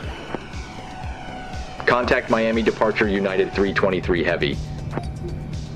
All right, we're supposed to make a left turn soon. Miami United 323 Heavy, 2100. United Tree 23 Heavy, Miami departure, radar contact, cleared direct sea salt, resume the Alton 2. Climb and maintain flight level 180. Cleared direct sea salt, resume the Alton 2. Climb Flaps and maintain 1. flight level 180, United 323 Flaps Heavy. up. 180.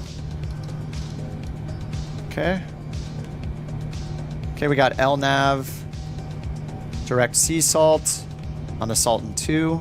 Or sorry, the Alton 2.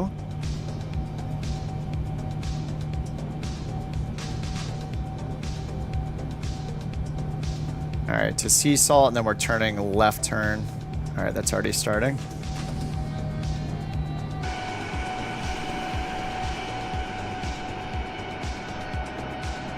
It's not too bad.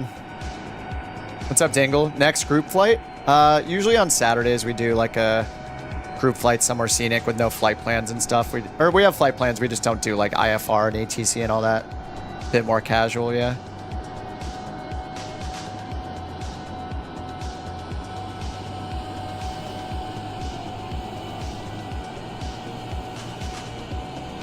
Nice flying foes in the Honda Jet. Versus up in the 787-9. Overtie's still down there. Maybe he'll catch up, and so is Jules, sorry. Maybe I should have waited for you guys. I feel like a jerk. Sorry. Yeah, flight level 180 is what they said.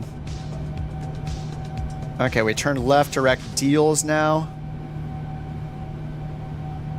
And they told us to climb to 18,000, so we're doing that. Our only restriction was we're supposed to maintain 5,000 until they assigned us higher, and then at or above 5,000 by the time we get to... Oh, what was the waypoint? It was up here. Agers, so we're definitely above 5,000. All right, here comes 10,000. We'll turn the landing lights off in a second.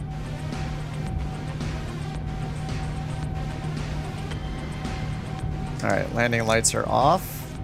Taxi lights are off. Strobe is still on.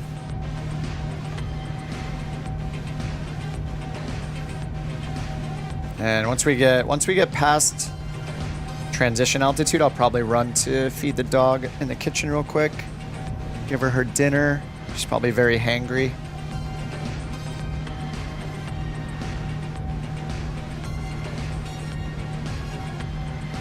And let's make sure that auto brake got turned off. It did.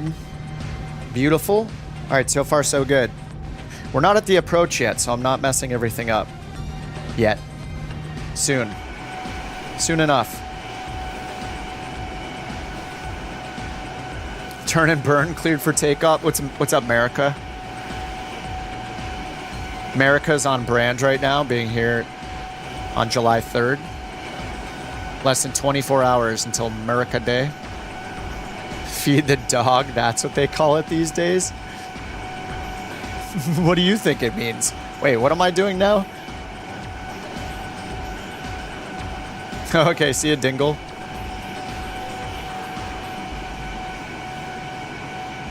I mean, technically every flight is a group flight because multiplayer is always a thing.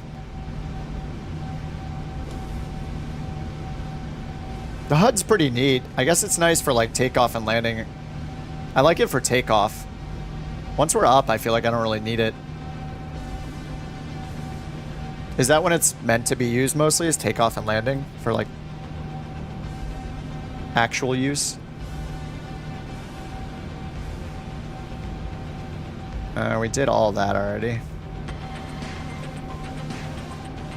Checklist incomplete. United Tree 23 Heavy. Contact Miami Oceanic 123.775. Have a good day. Contact Miami Oceanic 123.775, United 323 Heavy. Alright, we'll turn seatbelt sign to auto.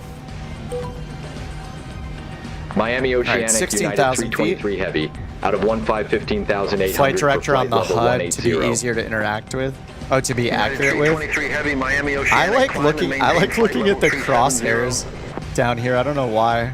Climb and maintain flight level 370, United 323 I wish this Heavy. just had the cross thing. Like, what am I pointing at? What would I be pointing at here? Not this, because this is our flight path, right? It's just is it just the bird? But it's not pointing at the bird either. Wait, what is it pointing at right now? Yeah, wait, where is the flight director on this? Because this isn't on that. This is our flight path angle, right? Our flight path marker. All right, here comes 18,000. The little circle on the inside is the flight director. Then why isn't the autopilot pointing at it then?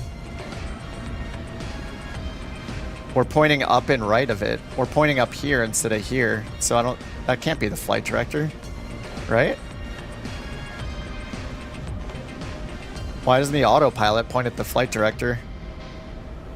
Like down here, it's pointed directly at the crosshairs.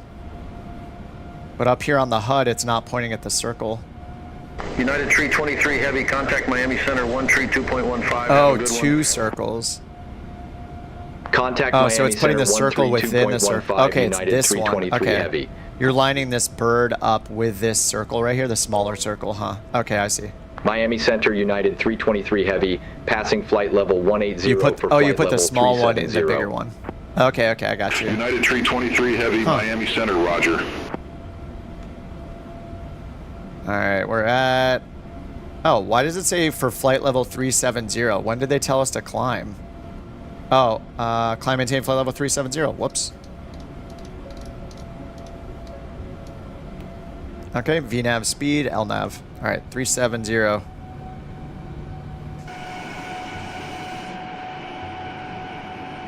I think this is a good time for me to go feed the dog real quick. Let me go do that. I'll be back in like 2 minutes. I'm gonna get a beverage, feed the puppy, and then hopefully the plane keeps flying itself. Be right back.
All right, back. Let's see if everything is on course here. We're still alive, so that's good. All right, we're headed to Mart. And I'll review the ATC log in a second here.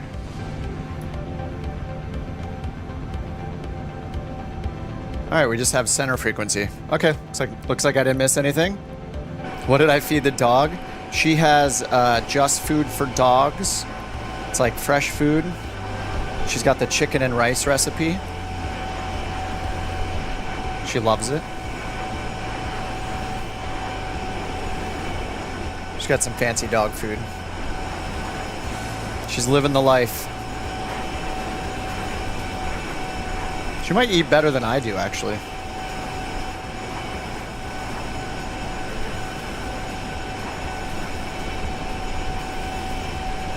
Can I move in? No. Maybe. Wait, do you know how to fly the 787?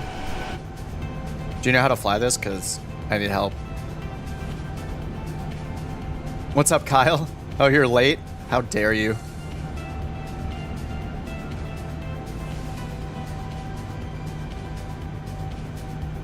United Tree 23 Heavy. Hey, that's Contact us. Miami Center 132.45. Have a good day. All right, over to Miami Center. Contact Miami Center 132.45. Oh, I do have. Wait, United I do have the 323 F-22, Heavy. don't I? When did I get? Is it a free one? Maybe I bought it. Miami Center United 323 Heavy, passing flight level 279er for flight level 370. Maybe I got it in the United marketplace 323 at some Heavy, point. Miami Center, roger.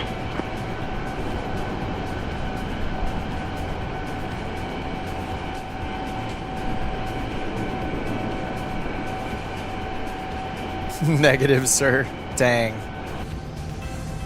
Then you can't move in then.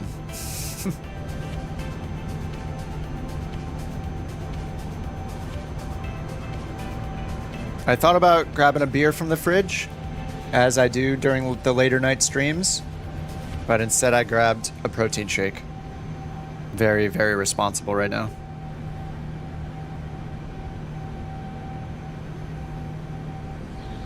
All right, almost at flight level 300, climbing to 370. All right, little left turn to CZ. Then we got our top-up climb. Looks like maybe 30 miles or so till our top-up climb.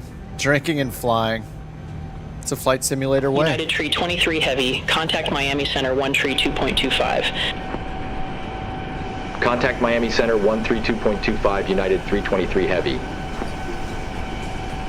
You know, I like the extra voice, but I don't want to burn Miami my credits Center, too fast. United 323 Heavy, crossing flight level 301 Switch for back flight to level UK 370. female.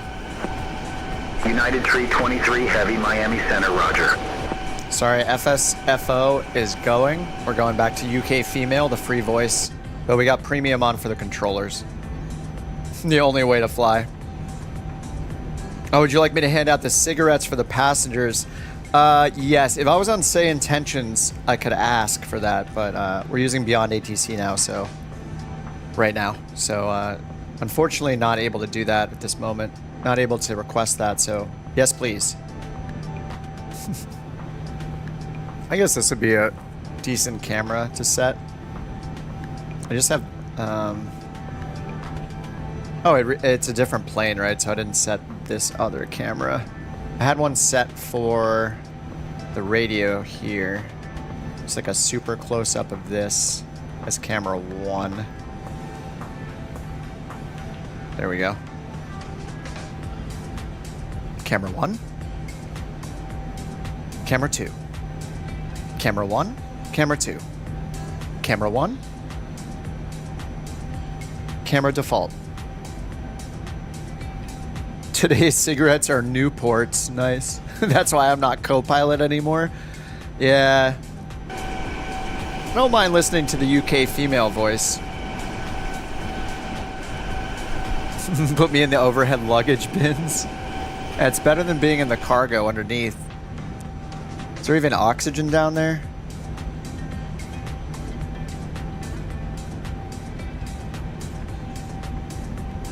for all the complaining of the Boeing, I like it up until the approach so far.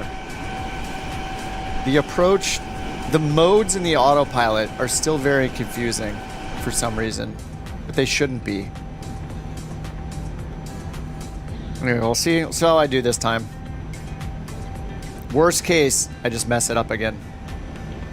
So, but it was interesting that we got like auto land criteria for a Cat 1 ILS with 250 AGL minimums. I think it was 250 AGL on that ILS approach. So, I guess somehow it can still do an auto land even with a Cat 1, not a Cat 2 or a Cat 3. I thought Cat 3 was the only one for. I guess Cat 3 is just for. It's just if you want zero minimums landing, right? I don't know too much about the auto landing criteria, but apparently this can do it when it's not even a Cat 3 ILS. It is a good looking plane, yes. What looks better, the 777 or the 787? We'll give it some slow cinematic pans. It does look very good.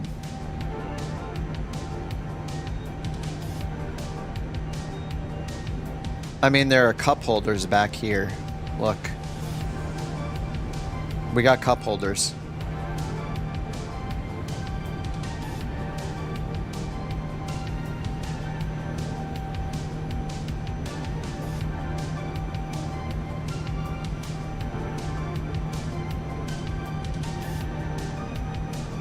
What we got up here? Protective breathing equipment only.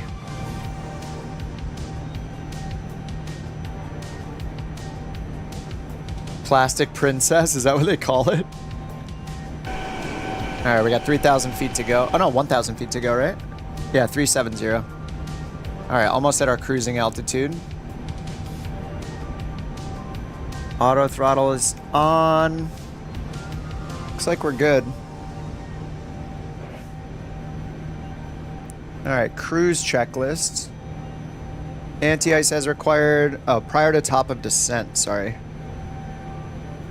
Navigation radio set, course setting, fuel quantity, auto brake as required in approach briefing. All right.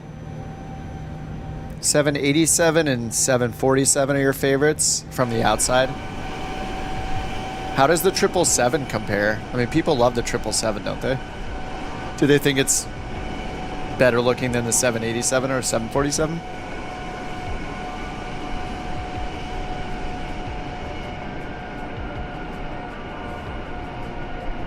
We're at 37,000 Rex.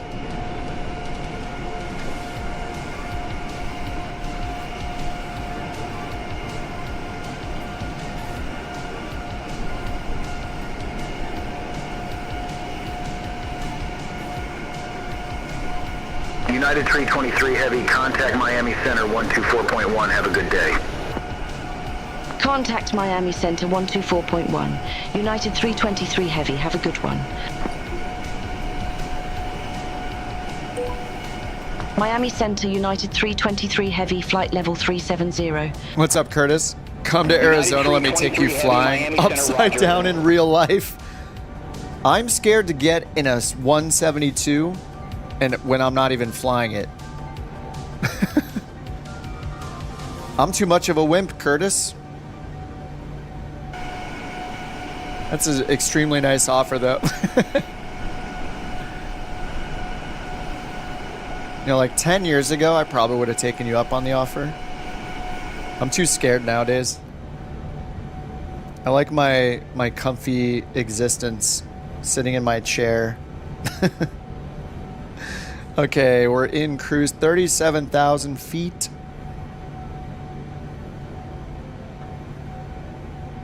Let's check our top of descent now. Let me make sure the cruise altitude was set to 37,000 as well. CDU Prague. Okay, we have our top of descent, so it must have been.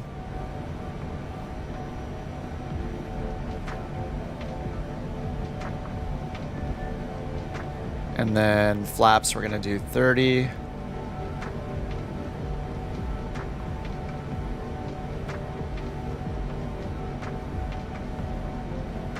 Yeah, 370 was set in there. All right, 225 miles to top of descent. What's up, average Oliver? Doesn't my girlfriend fly? Yes, she does. Yeah, she's flown me in, what? A Cherokee, a Cirrus. I've been in a SR-20 and I've been in an Archer 2 maybe? Which one's a non-complex Cherokee? Is it the Archer? It wasn't an Arrow or a Warrior. I think it was an Archer. Maybe Archer 2. But yeah, it's been a bit since I've flown with her, or since she's flown as well.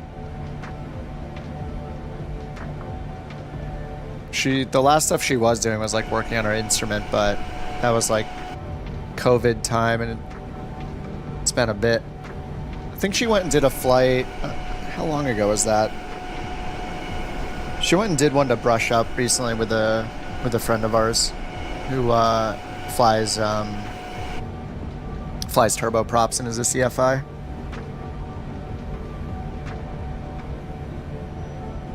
Michael says, did my discovery flight in the Tecnam P92 Mark II. Flying around my home island was beautiful. Oh, there's not a P92 in the sim, right? I have a couple of the Tecnams, but they are all twins, I think, right? Yeah, there's a P2006 Mark II, which is a twin. I have that one. Then there's a 2012 Traveler. Wait, I think there was one. Oh yeah, the Aerozox P2010. It's a P2010 180 horsepower single engine.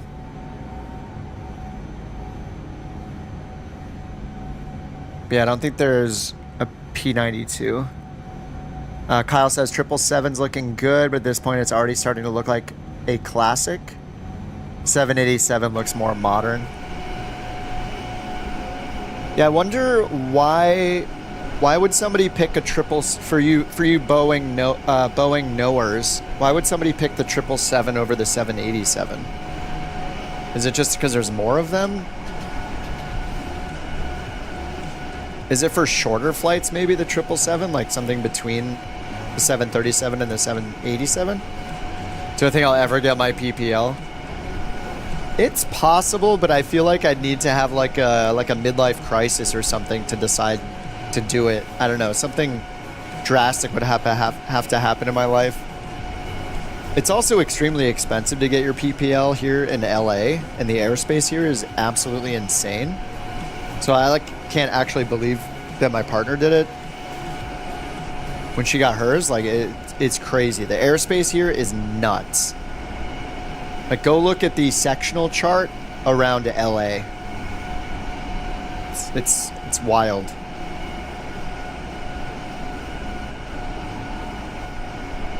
Uh, 787 was developed to replace the 767. Oh, the 777's bigger than the 787. Okay. Well, that's why then. I never understand the numbers. A higher number is a smaller plane. Sometimes. It's so weird. And then like the 747. Is the 747 bigger than 787?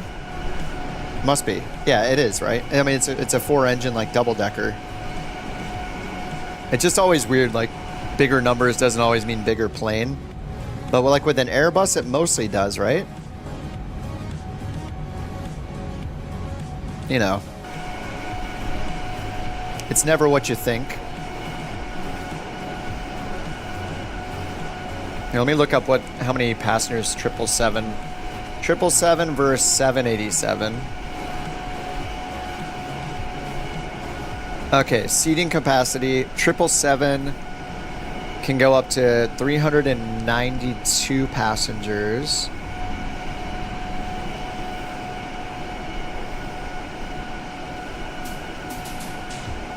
Slightly wider cabin than the 787 and a bigger operational range. Why doesn't somebody just show a table? Why is this all in paragraphs? When you're comparing two things, maybe I'm not the smartest person in the world, but a table seems like a good thing to use. to compare two things. Contact Jacksonville Center 134.0, United 323 Heavy. All right, 186 miles to top of descent. Jacksonville Center, United 323 Heavy, flight level 370. United 323 Heavy, Jacksonville Center, roger. Goat says, I think with Airbus it's only the 310 with a higher number than the 300. The 300 is larger than the 310, but then they get bigger and bigger with the numbers.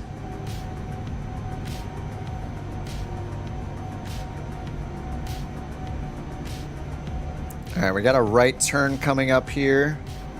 Deuce, and that's our transition for the end of the SID.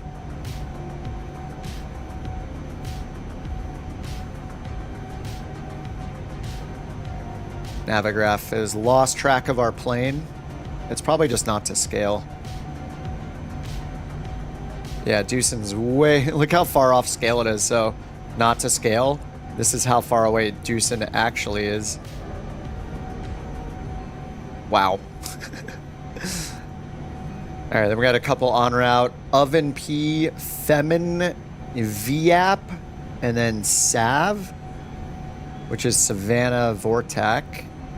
And then that starts our approach, the Baggy 3, or our arrival, the Baggy 3 arrival.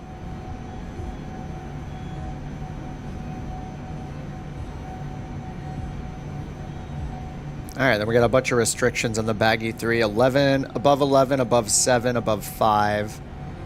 And then Pippi, at 5 at Pippi. So once we need to start our descent, if we get descent via the Star, or descent via the Baggy 3, then we'll just put in 5,000 for our selected altitude. That leaves us off on a 030 heading. And then we are expecting, yeah, because Charleston's going to be to our east. I don't know, maybe they'll vector us. It's more than a 90-degree turn. Maybe they'll vector us for the final approach course. But worst case, we'll go outbound and do a reversal and turn back around.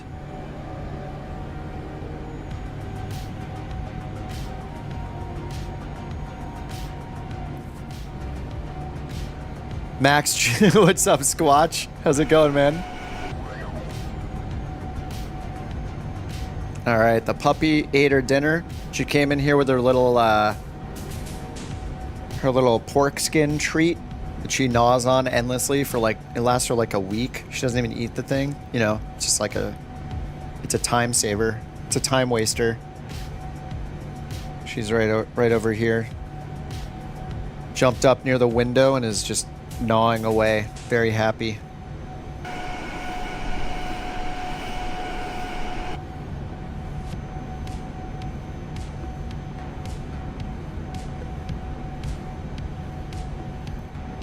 All right, Deucen, and then we're gonna turn right for Oven P.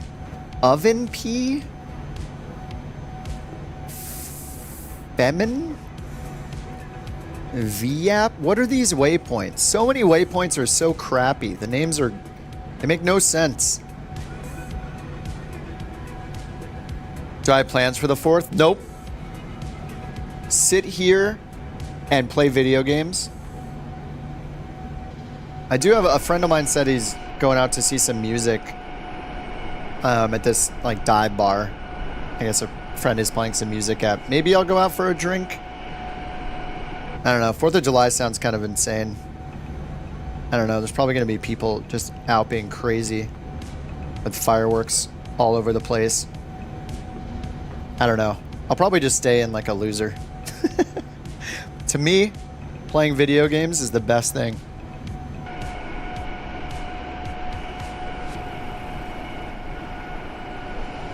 Yeah, this is a really good looking plane, I'll give you that. So what if I'm not good at flying it on approach yet? And I'm messing everything up? Which does make it a bad plane if I don't know how to use it. Yeah, it is a good looking plane.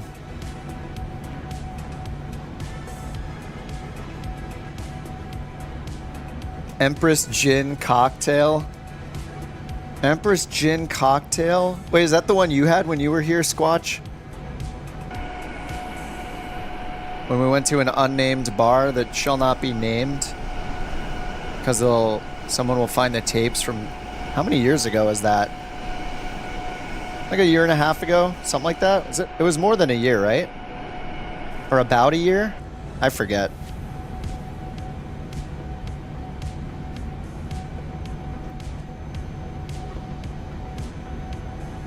Yeah, it was great. Nice. That's a good bar. Yeah, we moved after that to a different place. 2 years? I don't know. Sometimes my phone will bring up pictures, and it brought one up of us. You know, it like brings up highlighted photos randomly. Blue Oyster Bar? Wait, what's the Blue Oyster Bar? Year and a half?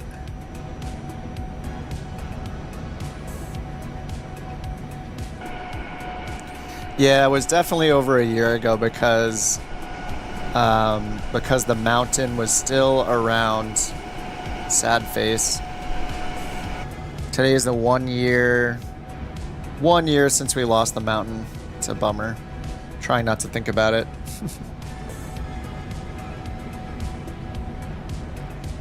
Police Academy movies. Oh my god, it's been so long since I've seen a Police Academy movie. Dude, I love Police Academy. I don't think I've seen those since I was like a teenager. It was like, that's got to be like 80, 88, 105, 116 years ago, something like that. Or 5 years ago, one or the other. 8 years ago. One or the other. Classic. Bobcat Goldthwait, man. Citizens on Patrol. The movie is so good. It's been a while since I've seen Police Academy.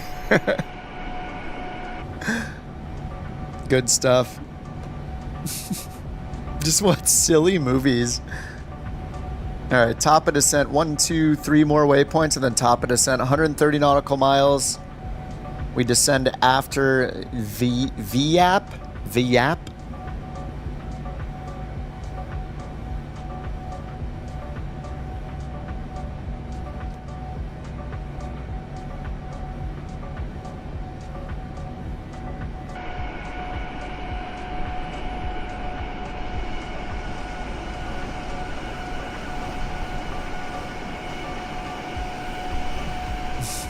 It was a beast. Glad you guys moved. Oh, the upstairs neighbors at the maze to find our door. It wasn't that bad. You get used to it. It was fine. But yeah. Yeah, we love that place. It was a good place.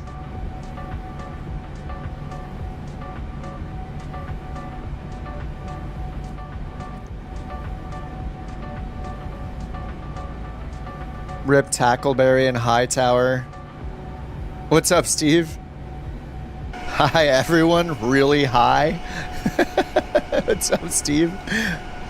Kyle says these wings make it look even better. I think the 777X.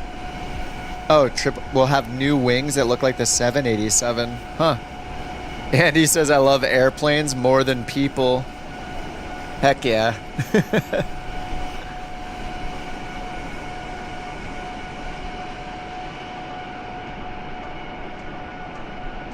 The views today have been great.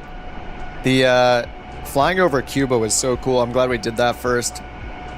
The first flight we did tonight, we flew out of Jamaica because the hurricane's there. So because we can do it in the sim, yeah, that's the airport we took off from. We had 70 knot winds on takeoff. It was hilarious. Some people loaded in little planes, and you basically turn the parking brake off and just start floating into the air because the winds were so fast. You didn't even need an engine. Squatch says, I want to go back to California, not for a work trip. Oh, bring your wife to show off the weather. Oh, yeah, dude. Come back out, man. It'd be cool to see you again. Come back out to LA. Dang, I wanted to see that. You can just rewind it. You can just rewind the stream. Just rewind it about 3 hours or so, and you'll see us there, and then you can hit the live button and come right back to real time. What's up, Galixian? You've been gone for a while because your PC stopped being able to play Flight Sim. You're finishing a new PC on Friday, so I'm back. Nice, dude.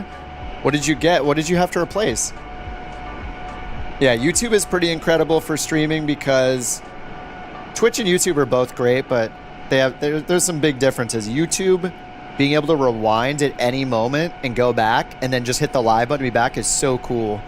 And also the quality, like YouTube, you can stream in 4K. You can literally stream at like 3 to 4 times the bit rate as YouTube. Just the quality they let you do is amazing. I got a good voice. Thanks, man. I wish it was deeper.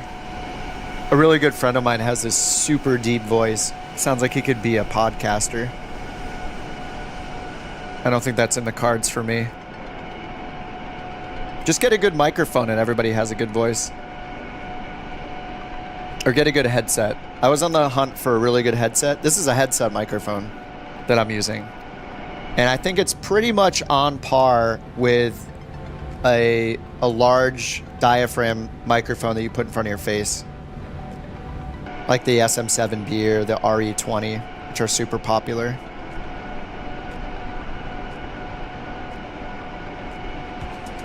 What's KAJO?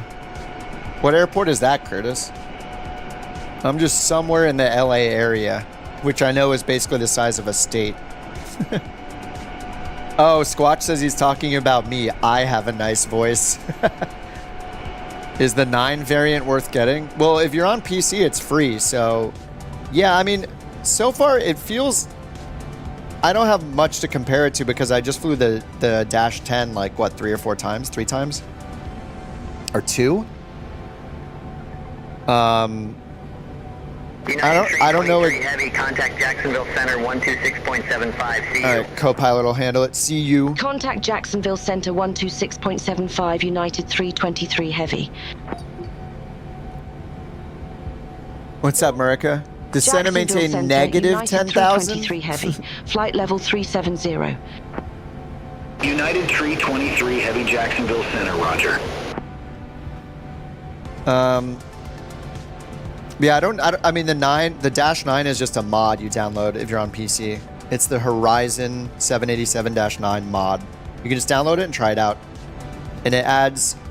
Are there custom sounds? Either way, there's 2 engines to pick from. So you have either like the GE, which is, what, Gen X, I think one of you said before, and then the RR, Rolls-Royce engines. And mattering which one you pick, if you get the livery pack as well, you know, it'll have the livery specific to which carriers actually use which engines. So this is the GE, United livery on the GE engines.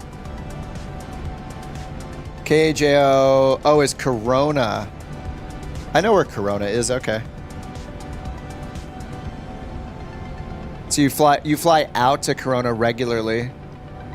In the Grumman or the RV8, if you ever want to go get for some free instruction, you cover the gas and the instruction is on me. Oh my God. Don't tempt me. That sounds awesome. I just don't know. It's so weird. I don't know. I'm scared. It's not that I'm like actually scared. I've never hit the point where I'm like, oh man, I really need to fly an airplane. Like I just never have that thought. You know, I think it's amazing that people are pilots, and I think aviation is so cool, but it's never been a childhood dream of mine or an adult dream of mine, you know, to fly an airplane. It just hasn't. Like when I was a kid, I wanted a motorcycle since I was like, you know, 6, 7 years old, whatever. I wanted, you know, tattoos and piercings and motorcycles. So I did all that in my 20s. I mean, obviously, I'm still in my 20s.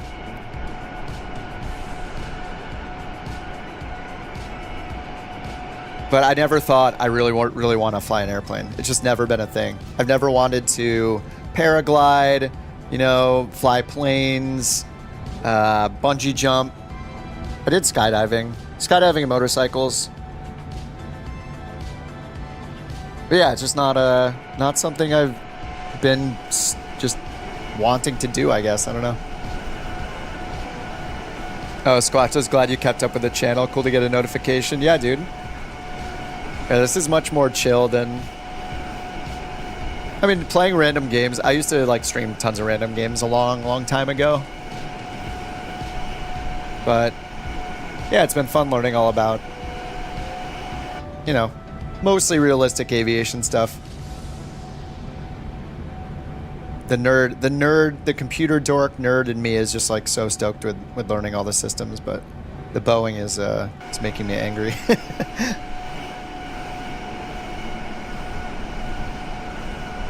Only positive I see to Twitch is you can use whatever music you want. You can if you don't care if your VODs get muted, but yeah, they're much more lax. Kyle says I don't understand why people like it on Twitch. Twitch is just, I think people just like Twitch was kind of the first huge one, and when you go to Twitch, it's like easy to find streams because it's all streaming. Like YouTube is still a little weird with streams, how they're like intermixed with the other videos, and it's never easy to even browse for streams on YouTube. It's kind of weird.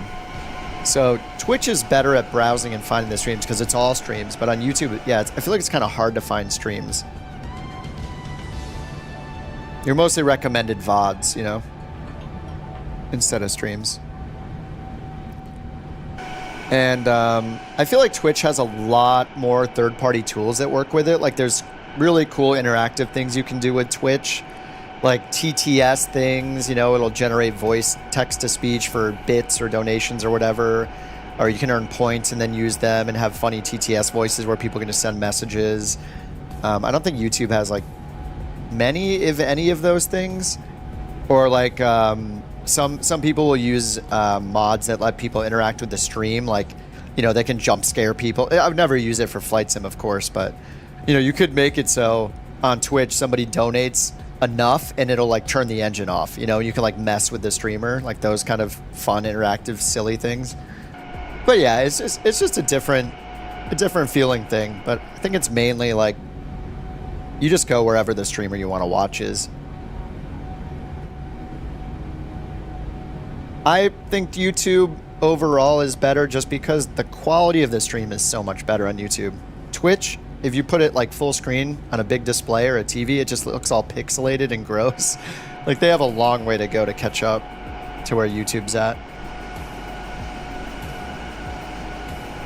And YouTube saves the replay of every stream forever if you wanted to. Like that's also kind of nuts.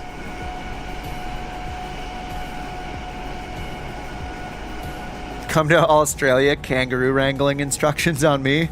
Ooh, tempting. Yeah, Flight Sim 2024, same hardware requirements.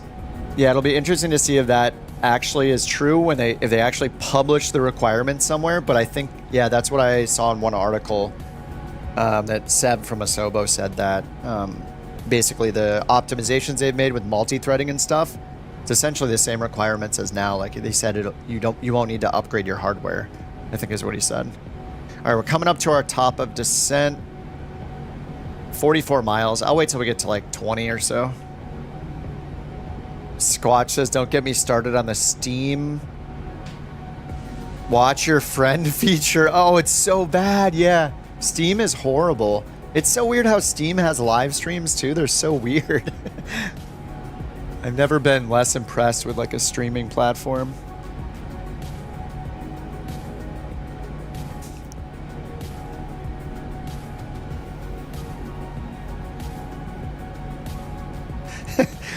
The dog ran into my closet, pulled out a dirty shirt of mine from my hamper, and is now laying on it, eating her little like pork skin treat while laying on the shirt on the floor. Okay.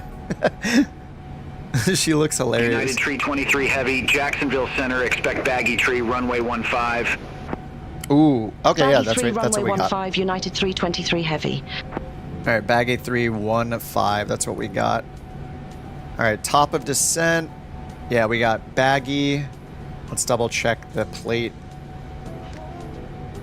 Check the star. All right, so we got VAP then the Savannah VOR starts the approach. We got a bunch of restrictions on the way down. They're all at or above restrictions. So we'll level off roughly 11,000, 7,000, 5,000, and then 5,000 again at Pippi. Landing runway 15. They just said 15, right? Yeah, they said runway 15. So we're good there. We did set up for 15 already. ILS for runway 15. There's a Cat 2. Cat 2 ILS. RA of 97, so let's set the minimums. Radio 97. God, the acceleration on that is such a pain.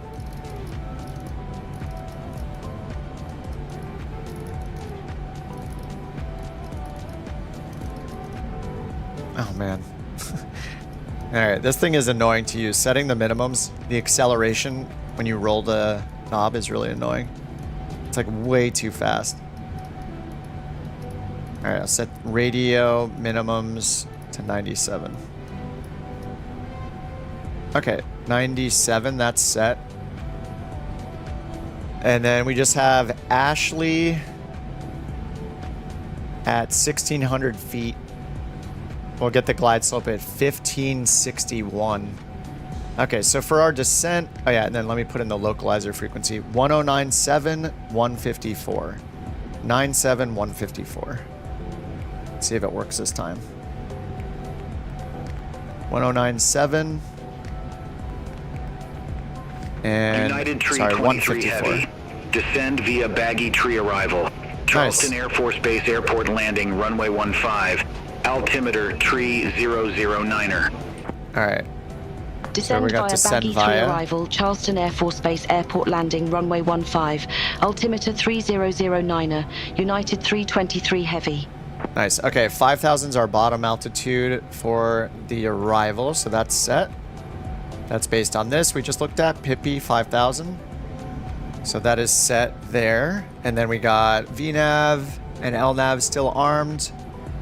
And top of descent's going to happen in 14 miles. Okay. What's up, Jesus? This looks fun. Dude, it's super fun. If you have an Xbox Game Pass, you can play Microsoft Flight Simulator. Highly recommend it. It's a good time. You can be silly and unrealistic, or you can learn all about aviation and procedures and air traffic control and, you know, fly around virtual passengers and stuff like that. It's great.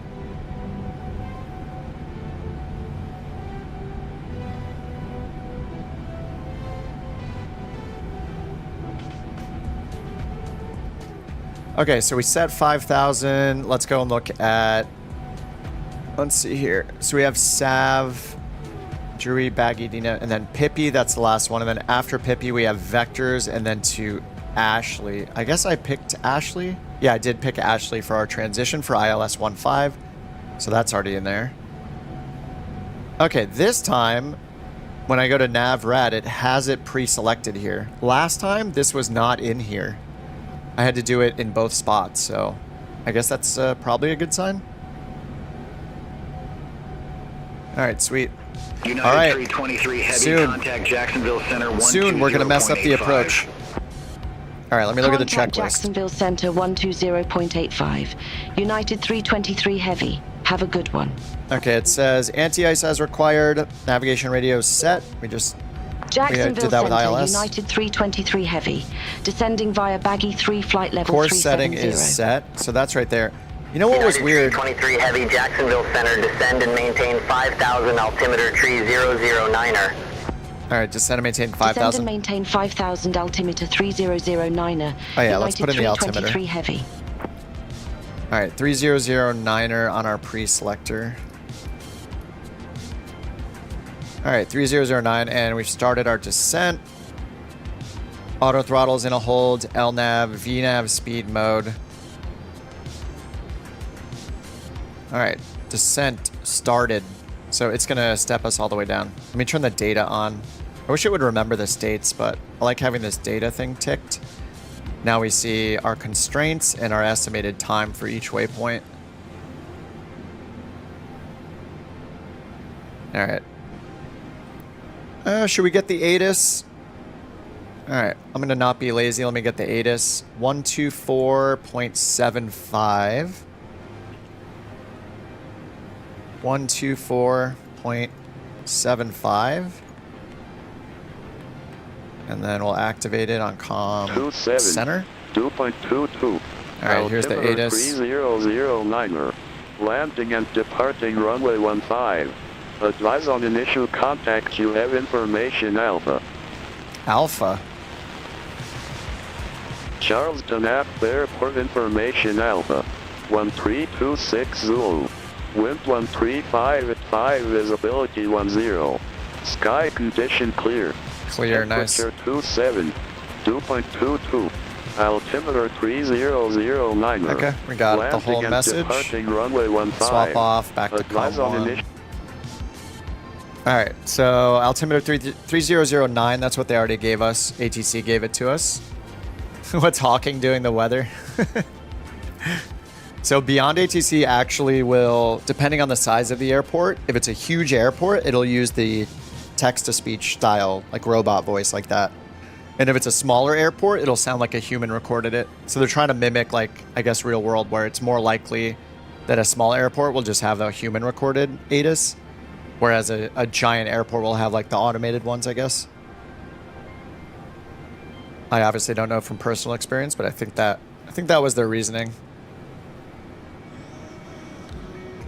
All right, then for the approach, I already set in here flaps 30, so 142 is our VREF speed.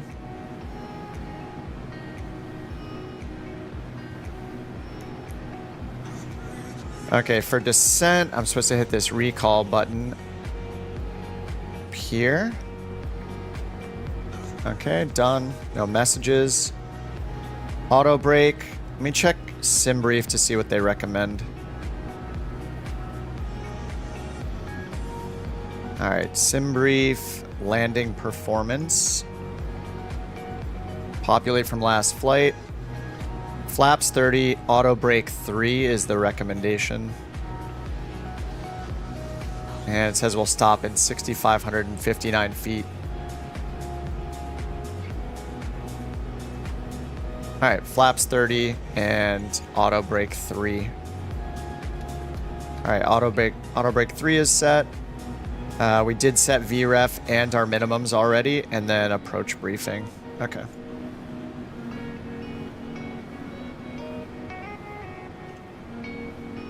I don't know how to give a proper approach briefing, but we're doing the Cat 2 ILS runway 15 into Charleston. Here it is. We have Ashley right here as our initial approach fix, which is right on the final approach course. So they might vector us to the southeast to intercept the localizer, or they might, I don't know if they do the reversals or not, but we might need to do the procedure turn outbound. Doesn't say no PT. It only says no PT up here for Luther, and we're not coming from the north. So yeah, maybe they'll just vector us around and give us a visual because the weather's good. 1,600 feet is our final approach fix altitude, and we'll get the glide slope at 1561. And then our minimums are already in. Radar altimeter 97 feet. And missed approach is climbing left turn 3,500 to Wando on a specific radial right here to the northeast. Climbing left turn 3,500. And then Copilot's handling all the frequencies, but I would have like put in some of these frequencies in advance, but our Copilot's doing all the work. Sean says, doesn't SimBrief give you the best landing flaps and auto brake settings? Yeah, sorry, did you say that before? Like, maybe you said that as I was looking at it. Yeah, it says flap 30, auto brake 3. And then it also has its own VREF and VAP in there based on all the estimations of your fuel and everything. Sometimes those are usually different than what the plane shows. It shows 142 in SimBrief. And it gave us, yeah, it's giving us 142 here as well. So they match this time. So that's nice. Pretty nice. Curtis says, great approach brief as long as you meet. Oh, what's sharped? I don't know what that is. You don't need to do. What is sharp TT? I don't know that one. You don't need to do the procedure turn even if it says you do. Yeah, isn't it a thing in real world where like sometimes you basically need to tell them you're going to do the full approach, including a reversal, and they a lot of the time don't expect you to do it even if you're supposed to? I thought I read a Reddit thread about that recently. But that's a pretty sharp turn, right? I don't know the criteria for like what is too sharp of a turn, but because the weather is so good, I'm expecting them just to vector us anyway once we're left off at the end of our sit on vectors, or the end of our star. Centaurus says the A320neo is so annoying. I used slew mode once because I was at the wrong takeoff runway and it reset everything. Oh no. Are you on Xbox, Centaurus? If you're not, you should at least fly the fly-by-wire A320. Lover says this may be a low-key dumb question. Why don't you just fly in a straight line from takeoff to arrival? Mainly for if you go to Flight Radar 24 on the internets, look at how many planes there are in the sky. That's part of the reason is traffic, and there are established routes. I think another reason is proximity on those routes to alternate airports in case of an emergency. So say there are say you have an in-flight emergency and you want to be close enough where almost at any point on your route, you'll be able to glide somewhere to land if you have like a catastrophic emergency in the plane.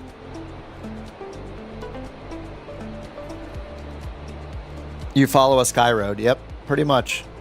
I mean, that's more like an airliner thing. Like when you fly a smaller plane, especially if you fly VFR. So there's two types of flying essentially. Like there's VFR and IFR. They're two rule sets for how you fly from point A to from your departure to your destination in a plane. Let me set the baro. All right, we're at transition altitude. So when you first start flying an airplane, you fly VFR, which means visual flight rules. It's kind of the first way you learn. And that means you have to be able to see everything you're doing outside of the plane. You can't fly at nighttime without special like certification. I think it's like a separate thing.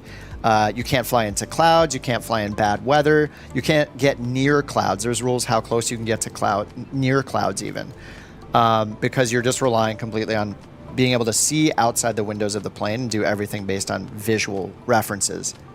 And when you fly VFR, you can't, in the United States, you can't go above 18,000 feet. It's a different, you can't, that's called class alpha airspace, above 18,000 feet. So you're restricted below that altitude. But what's cool about VFR is you don't have to even say how you're getting from one place to another. You can go in a straight line. You can just take off, go in a straight line, however you want really, but and you don't even have to talk to ATC and tell them exactly where you're going. So there's pros and cons to both. Like VFR will get you where you need to go faster if the weather is good, because you can take like kind of make up your own route in a way. But it's a good idea to be on with ATC and get flight following where they know where you are and they can give you traffic warnings and stuff like that. The other way besides VFR is, and with VFR too, you don't need a specific flight plan to say, I'm going to go from point A to B to C to D to E to F, and then I'll be at the airport, like these flight plans we have when we're flying an airliner. This is part of IFR flying, which is an extremely specific flight plan that uses things like airways and certain navigational aids like GPS fixes and sometimes radio beacon fixes. The bonus to flying IFR is you can fly in bad weather. It means instrument flight rules. You basically are good enough and proficient enough with just your instruments to stare at this thing basically from right after takeoff until you're almost landed and just look at only this and do the whole flight, like without looking outside at all. So that's instrument rating, instrument training. The bonus to doing IFR is, something with VFR is airspace is a big concern. Temporary flight restrictions, like if the president's visiting somewhere, there's a Super Bowl game, different airspaces around airports, protected airspaces, military zones, all this kind of stuff. You have to worry about that when you're flying VFR. and you have to get cleared into certain airspaces if you want to go into them. So it's a lot of dodging airspace as well with VFR. IFR, you're online with ATC the entire time. They know exactly which points you're going to go to. They give you turn-by-turn directions, instructions for altitude, where to go, when to go, if it differs from your flight plan that you filed. The bonus as well is not only are they like your partner from point to point to point, but they're also automatically coordinating airspace, you transitioning from one controller to the next, you going through TFRs if you need to, you going through different airspaces if you need to. They coordinate everything for you, and you can fly in bad weather. So they're just differences between the two. So if you want to fly a jet and you want to fly over 18,000 feet, you're flying IFR basically. If you want to be in a small plane going direct line from one spot to another, and kind of make up your own route, you'll have to like dodge airspace and stuff, but weather's good, you fly on your own visually, then you're flying VFR. Yeah, like commercial flights, I think technically they can't even fly VFR. They always have to have some sort of IFR clearance, even if they're departing in good weather. They have to have like an IFR clearance on hold for like commercial flights. Anyway, there's probably stuff that I missed, but that's my not so short understanding spiel about it. All right, landing lights are on.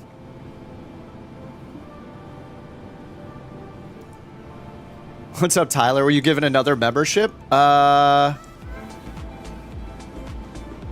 Yes, Josh gave you a membership. Josh gifted 5 earlier, 2 hours ago. He gave one. You got one. Rich, Lady Gamer, Cubits, and Captain Corrupt all got one from him, from Josh. Yeah. Curtis says you'd murder an instrument rating if you're adamant about flying an app approach plate exactly as published. You're going to annoy approach control. 999 times out of 1,000, they're going to vector you. Yeah. Especially in the US, right? The US loves its visual approaches. All right, 9,000 feet. So we're descending down to 5,000 feet. We are still on the baggy arrival here. Almost done with it. All right, so we'll end up at 5,000 feet, left off on a heading of 030. I'm just going to put that final heading in here in advance. All right, 030. And then when we get to the approach phase, we got the Cat 2 ILS. We're going to expect vectors. We already have the ILS frequency and... Oh, wait, 154. 154. Why do I have 153? I put 153 here? Let me fix that. No, I did put 154. What the? Course 154. What's going on? Course 153. What? What? Well, that says A. Does that mean automatic? I think before it said M, which was manual. I'll leave it on 153 if that's what it thinks it is, but there's something different there. All right, altimeters are good. Speed brake arm, landing gear down, flaps. We're doing flaps 30. Didn't even realize it. Yeah, you don't even need to be here to get a gifted membership. Like it can give you one just if you've watched videos recently. There was one day where this guy, oh man, what was his name? Tony, I think, came in January and dropped like 200 membership gifts. And there were only like 40 or 50 people watching, so it was just giving them to people that weren't even in the chat. You know, they just randomly got them because they watched a video in the past, so. All right, approach checklist, landing lights on, altimeter is set. That's done. Navigation is tuned. Approach loc active. Okay, we're not on the approach just yet. All right, descent, heads up display seats. All right, seatbelt sign on. I guess we have it on auto. I guess we'll go by the book. We'll turn it on. METAR and ATIS. We did get the ATIS. That's it. For approach, we'll get landing lights on. They're already on because we're under 10,000 feet. Altimeter setting is done. Yeah, we got the radios. So next we'll have approach. And then 1 degree of flaps under 250 knots. Okay. Got a little schedule here for flaps this time, which I'll probably forget about. All right, 300 feet to go. We're going to level off at 5,000.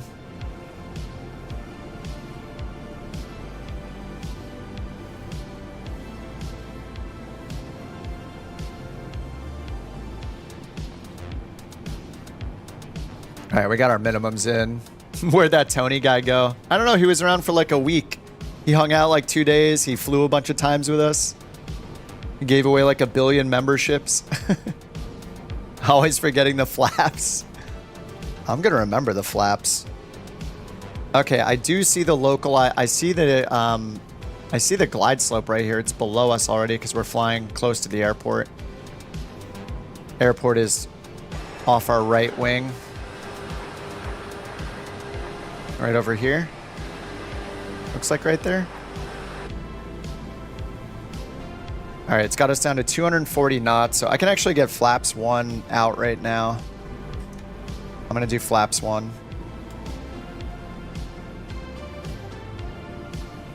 And we're expecting them to give us vectors, so at some point I'm gonna...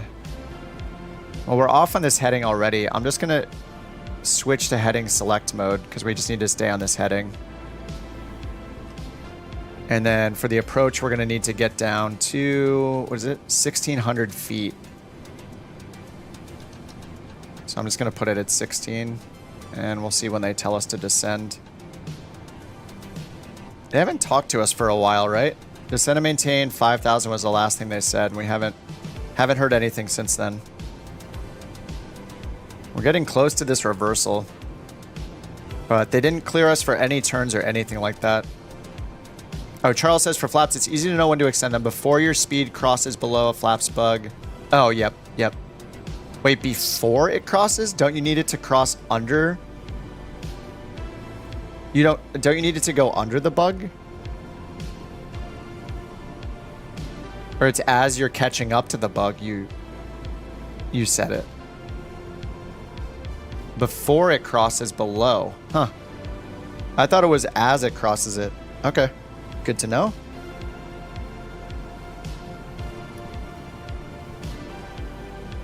Alright, so we're in heading select mode. I'm not touching anything yet. We have VNAV on. ATC is just not talking to us right now.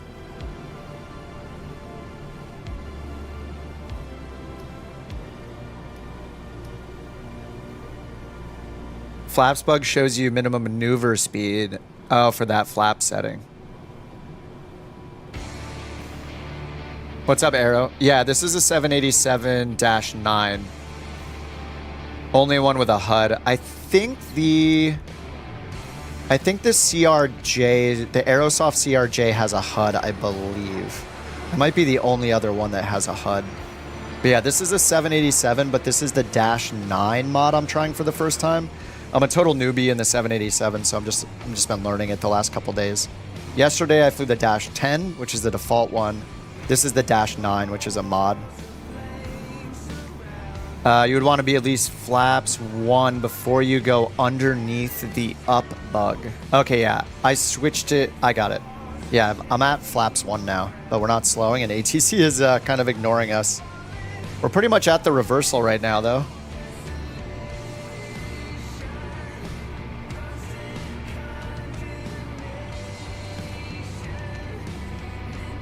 Oh, wait, Tyler, it says you just rejoined for 1 month.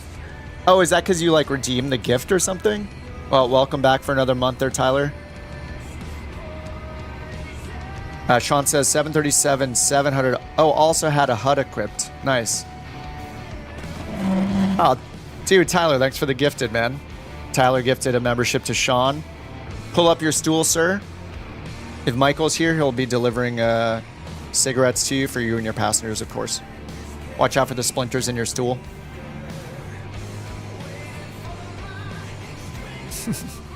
I don't have an official spiel for the membership, sorry. Alright, well, at least we see the glide slope diamond getting higher and higher, and now it's gone. Looks like we're out of range now. Is there DME on this ILS? There is not. Thanks, Tyler. Appreciate that, dude. Alright, well, we're still chilling here. Just chilling at 5,000, I guess. Over on BeyondATC, there is nothing... There's nothing that I can say to them. It just says descend and maintain 5,000. It's just watching us, I guess. We kind of need to turn around. Look, we should have turned and intercepted the localizer way back there. And I can't even say anything to them. There's no option to say anything. Wait, it says frequency does not exist at the bottom now. Okay, let's switch over and see if I can do anything. Let's go to center. That's weird. Announce on frequency. All right, now we're on with Jacksonville. Okay, it wasn't on a frequency. Heavy, good day. There's a bug there, I guess. Baggy 35000. Well, the AI co-pilot's in charge, Contact so. Charleston approach 121.275. I guess it just switched to a... Contact Charleston approach. It didn't switch United frequency or something heavy. happened. Have a good day. I'll just yell at the co-pilot. Charleston United 323 All right, let's see what they say heavy here. 5000 with information alpha. We do have an alpha. United 323 heavy, Charleston approach. Altimeter 3009er. Expect the visual approach runway 15. All right, visual 15. Altimeter 3009er. Expect the visual approach runway 15 That's United weird. 323 heavy. Yeah, it didn't switch to the right frequency or didn't apply or something. Turn right, heading 185. Intercept the 15 localizer. Descend and maintain 2,500 vectors for the approach. Turn right, heading 185. Intercept the 15 localizer. Descend and maintain 2,500. United 323 heavy. I'm hitting the localizer button. I hit it, nothing happened. Okay, here we go again. I'm on heading select mode, vertical speed mode. 185 heading, minus 800 for vertical speed, down to 2,500, and we're in a descent. The next step is to intercept the localizer. So I need to hit the loc button. See, this is where it's starting to get already confusing. United 323 heavy, airport is at your 2 o'clock 24 miles. Maybe it's not working because we're not close enough to the localizer. I'm guessing that's what it is. But I wish I could just hit localizer right now. So I just need to keep watching. Localizer's bugged? Use approach? Nope, approach doesn't work either. I think it's because I'm too far and it's not in range, so it's not letting me use it. United 323 heavy, airport is at your 2 o'clock 24 miles. Yeah, watch my Report the speed. field in sight. All right, let me see if I can pull the speed down. 142 is our VREF. All right, I'm just going to say that the field's in sight. Field in sight, United 323 heavy. United 323 heavy, cleared visual approach, runway 15. All right, cleared for Cleared the visual approach. approach 15. United 323 heavy. Let me try approach again. All right, still can't use approach. We're still a ways off from the field, so we were flying away for a bit. We're 19 miles away. No, I don't think I need to activate the approach. I just need to activate approach mode at some point on the autopilot. So we don't have a glide slope shown, so we're just not in range of the ILS yet because we're so far away. So yeah, I think that's why I can't activate it. So I just need to wait. Hand fly the thing? Not when I'm just learning it. It's not as, I mean, you can, sure. It's just a better idea to use the systems when you're new to a plane like this. When will we get a face reveal since I wasn't at FS Expo? Pretty much never. I actually talked to I asked people if they wanted me to use a camera at some point, and most people said no. That they don't want to see someone's face distracting them. They want to see through the pilot's eyes, like this. So, yeah.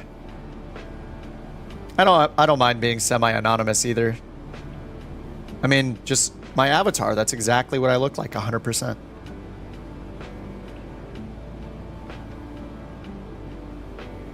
Need to be receiving a glide slope. Yeah. Okay, I do see the glide slope now. Okay, so I'm going to hit approach, and they cleared us for the visual, so I'm going to take us down to 2,000 because that's the FAF altitude.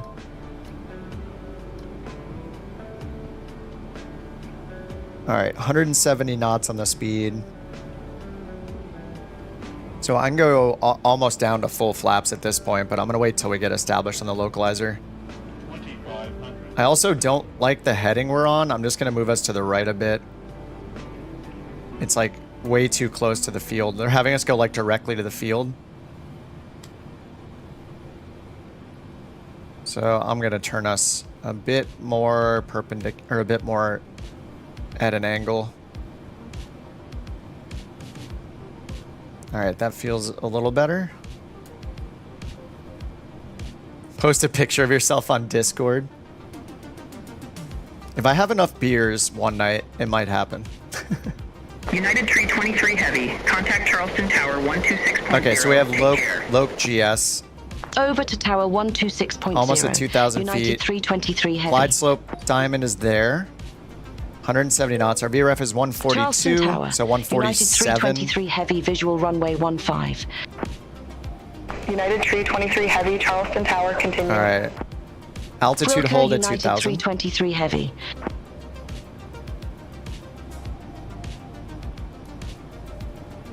Hey, do you guys know how do I change the range on this thing? I was looking for it before and I can't find it. Like there's the range knob up here. Where is the range for this one?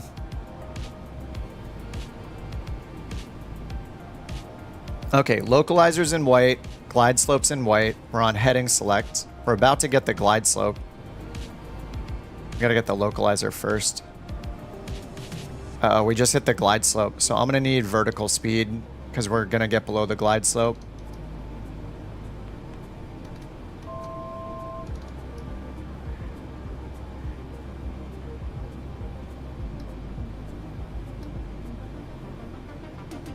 I am chasing the glide slope.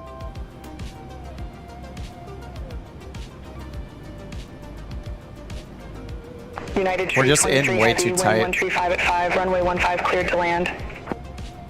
Runway 15 cleared to land. United 323 Heavy. All right, I'm going down to 160.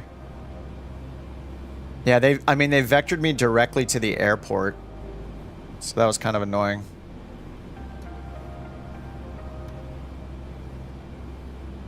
Yeah, we're just vectored in way too close. If they vectored me further out,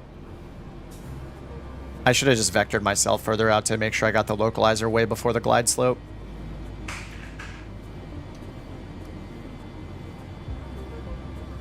Why is my speed 176 knots when I said 160?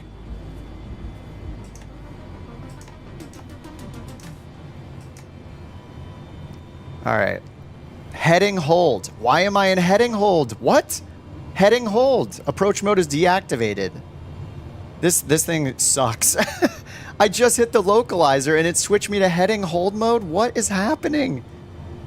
I hate this plane. Overshot the localizer. I was coming in right on it with loc and white. I don't understand this thing. I hate this plane so much. I have never had so many problems on an approach in any plane ever. Too fast. Yeah, because it changed my speed. I set my speed to 155. It sped me up to almost 180 for no reason. It makes no sense. Why does it change my speed? It is so dumb, dude. This thing is crap. I'm not communicating. The autopilot's taking care of it. How does it not intercept the localizer? How does it change my speed from a selection of 155 suddenly up to almost 180 knots, even though it's still showing 155 and speed? I don't get it. I don't understand why it's doing that. It's just making its own decisions. It's so annoying. It makes no sense. I have never, ever had this much trouble in any plane flying an approach, ever. Any plane I've ever flown for over 3 years. Never happened once. It has never been this hard to intercept a localizer. And this is crazy.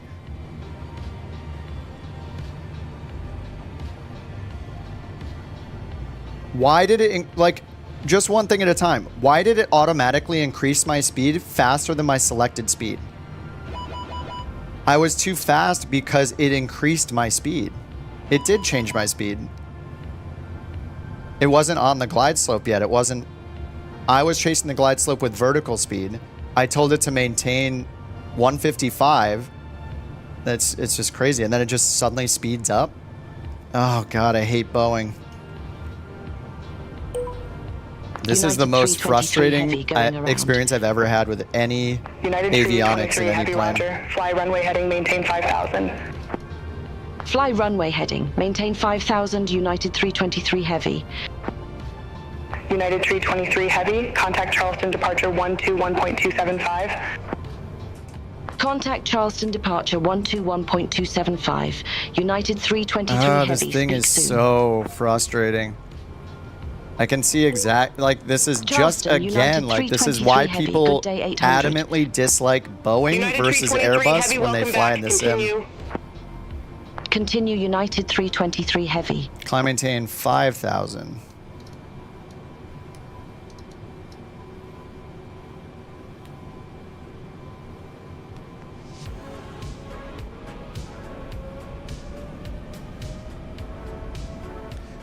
Ugh.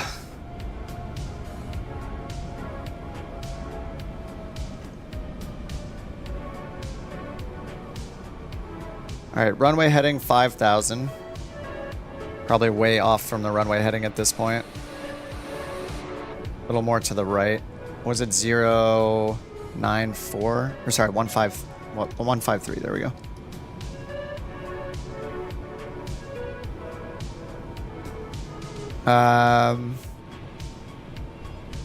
Keep flying 787. Yeah, kip into the ground. Yeah.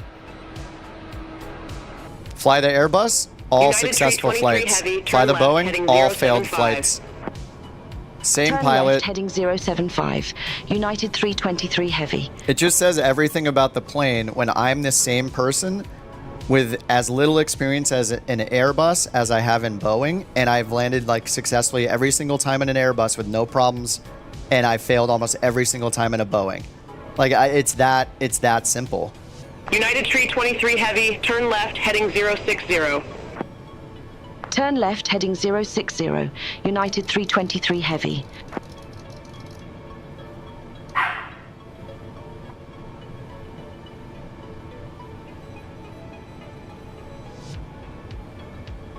Why am I at 960 feet? Oh, right, because I can't do like open climb like I can do in an Airbus. I have to use like vertical speed mode or something to climb up to 5,000. Okay. Oh man.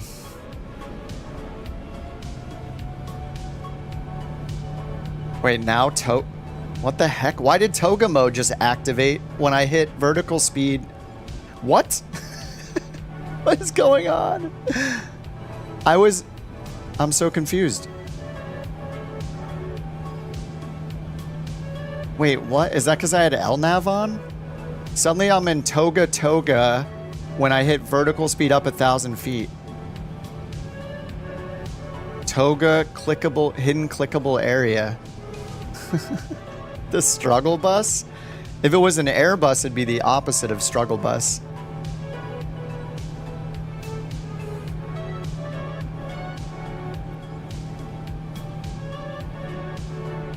I have no idea why I'm in toga mode all of a sudden. When I was in selected heading mode Heavy, and turn vertical left, speed heading mode 335. plus 1,000 feet per Expect further minute. clearance in about 2 tree What miles. just happened? Turn left heading 335. United 323 Heavy.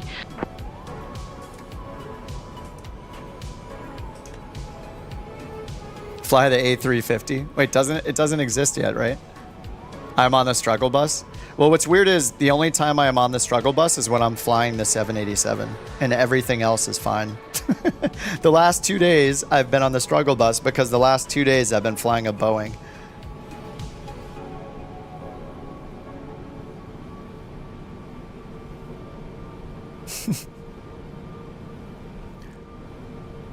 $300 streams of no struggle bus, 2 streams of struggle bus. What's the difference? Not flying Boeing, flying Boeing. AN 225. Yeah, I don't think the 350 is out. There's an A380 and I think the A350 in dev. This is not making me want to get the 777 though, that's for sure. If it's going to be just like this, only bigger. Not something I want to fly.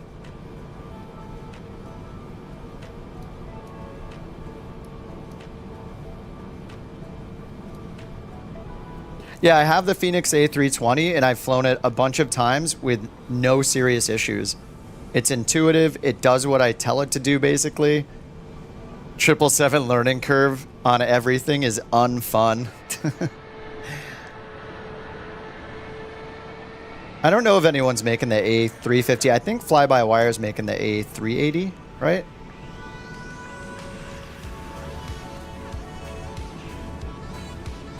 Oh, left turn. Whoops, they had me do a left turn 335. I'm not paying attention. Why is it? Okay, I have to turn LNAV off manually when I change it to select heading mode. Okay.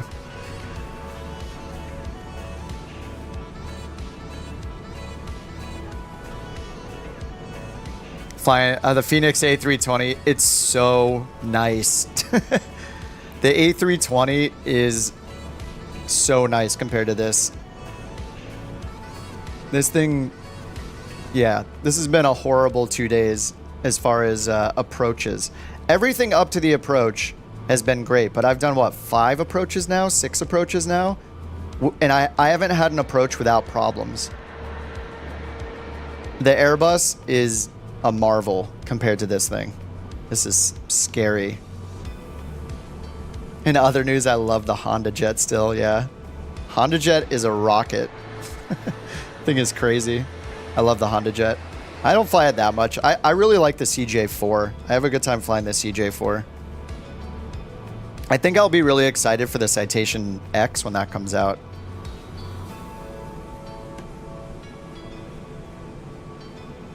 I mean, I recognize that if BeyondATC didn't vector me direct to the runway when it's supposed to be vectoring me to intercept. Turn left, heading tree 10. Turn left, heading 310. If BeyondATC vectored me correctly to intercept the localizer and not direct me straight to the airport, then I probably wouldn't have had all those issues. Because we got within intercepting the glide slope way sooner than the localizer, which is super weird. So I just need to, like, not listen to BeyondATC, I guess. Not listen to, I don't know, just like, it's weird. You're supposed to listen to ATC, but then the ATC tells you to do stuff you're not supposed to do, and then you're like, do I listen to ATC or not? And then you realize ATC is giving you bad instructions, and then, I don't know. It's compounding problems. Does Fly-by-Wire make anything other than the 320? I think they just they have the A320, and then didn't they have like a, what is it, like the Salty 747? Was that under Fly-by-Wire? I don't know that they made it. I'm not sure. I think it's in their installer though. It's been a while since I've opened the Fly-by-Wire installer. I think they have 2 planes in there. I thought it was a 747.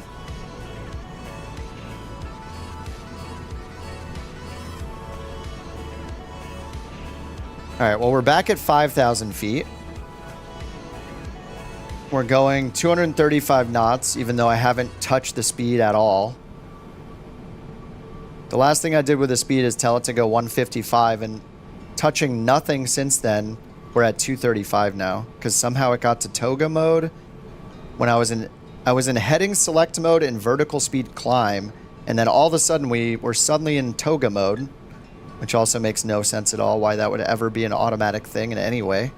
No idea. Super weird. So I think that's how we got back to 235.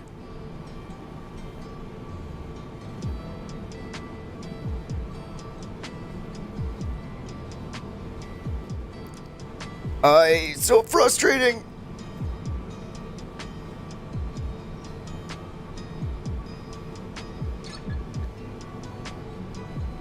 Was 5,000 the actual published mist? It was 3,500. I wonder where they get 5,000 from. 3,100 is the MSA.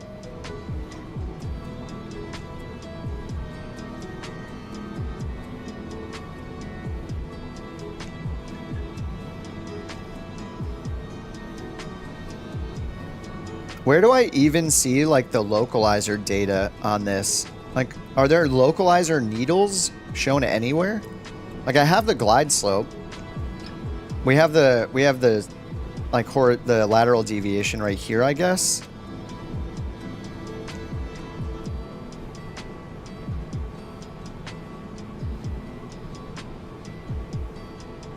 Maybe it's on this mode. You know, like this center mode.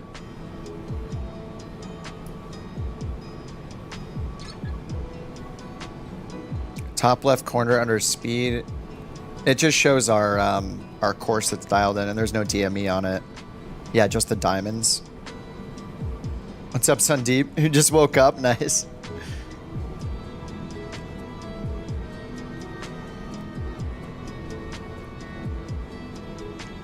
How long have you missed? I've been on a little over 4 hours. No, 5 hours. Almost 5 hours. No. 4.5 hours. Sorry, 4.5 hours. Forgot it was, I started at 5:45 today. Hey. Alright, we have flaps 1. I guess they should just be up. Or above the up tick mark there.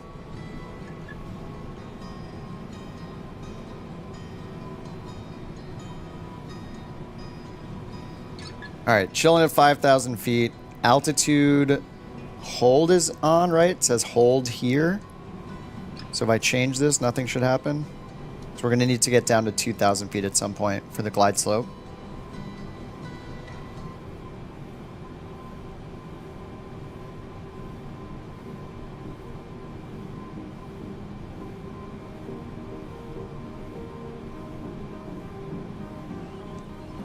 Alright, we're probably going to lose the localizer. Heavy, turn left, heading 260.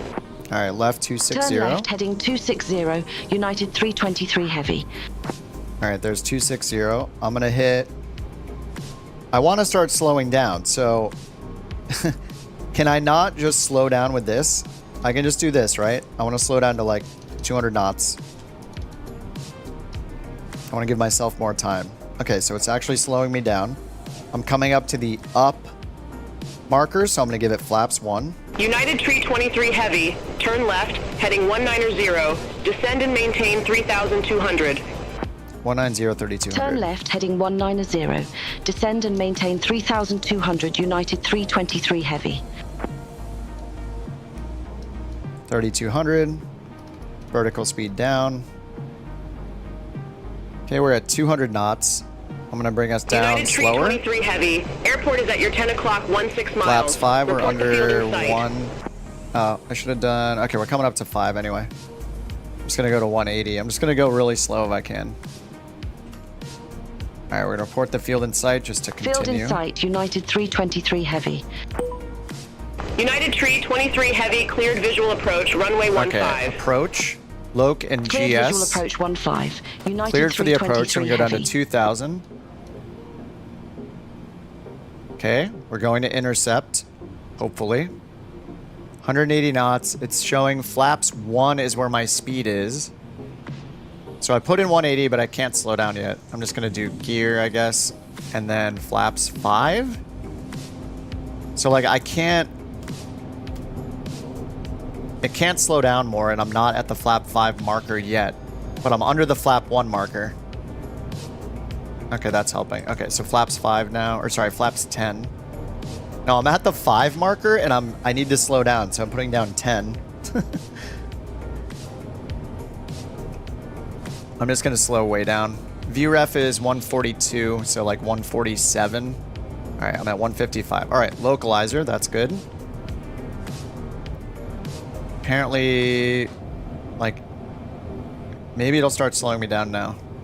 I'm between flaps 5 and 10 on the markers. So flaps 5 directly to landing. 323 Heavy, contact Charleston Tower 126.0. Okay, I'm just gonna go to flaps 20 then and see what happens. Over to Tower 126.0. All right. United 323 Heavy.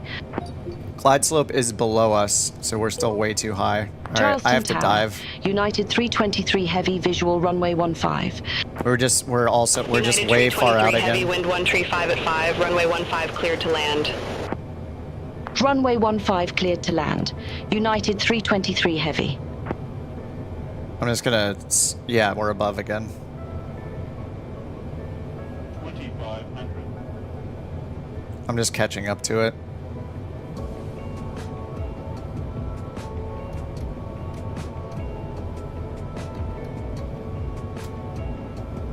Okay, glide slope. Okay, slowing us down. We have full flaps.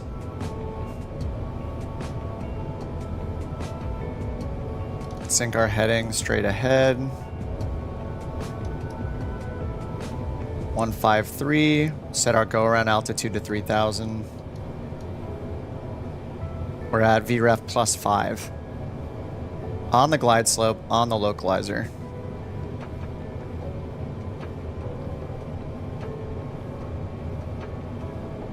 Alright, so this is a Cat 2, so we might get auto land, and I'm pretty sure... I think it's set for auto land that you disengage when you're in the flare. Okay, we get rollout, flare, lands 3, so it is auto land. Outer marker, 147 on the speed. So, do I slow us down? No, I just say VREF +5, right? Probably. And I know when we land, I don't use rudders. I turn off auto throttle, extend the speed brakes. I have auto brake 3 on. It says insufficient fuel.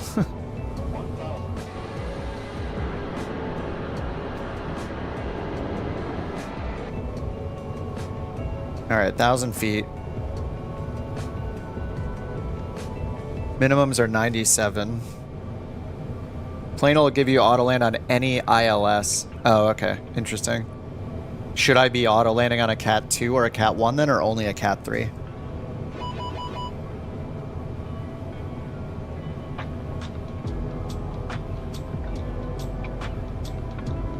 Max auto brake.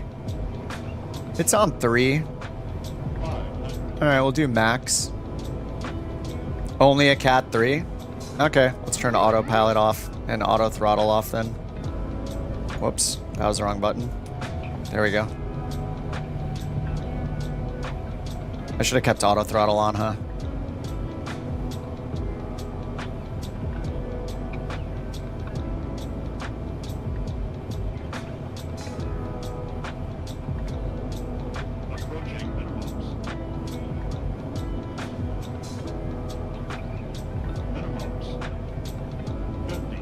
This is gonna hurt.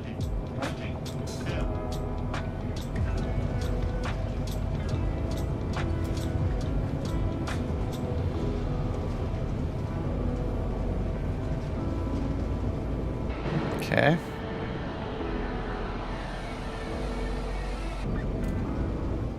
Alright. 50 knots, reversers are off. United Tree 23 Heavy, exit left at Charlie. Left Exit at left Charlie. at Charlie. United 323 Heavy. Not as bad as 800. 800 was on the auto land. Greased it. It's scary landing these things by hand. Alright, speed brakes are retracted. Guess I can get flight director off. Left at Charlie.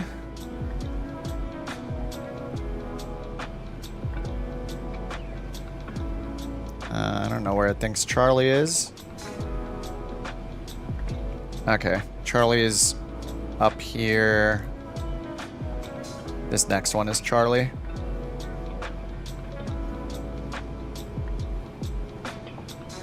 So can I land with auto throttle on and autopilot off? Terminals to the right. I wonder why it wants me to... Oh, it said exit left on Charlie, which is over here. Alright, well, whatever. Let's see where it's sending me.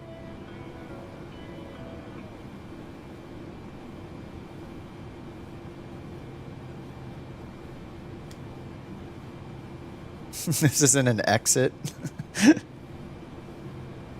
You can leave auto throttle on. Heavy, contact ground 121.9er.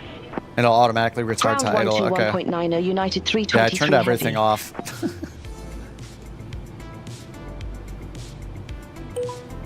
United 323 Heavy, request taxi to assigned gate. United 323 Heavy, ramp 60 taxi via Charlie Juliet. Ramp 60 taxi via Charlie Juliet. United 323 Heavy.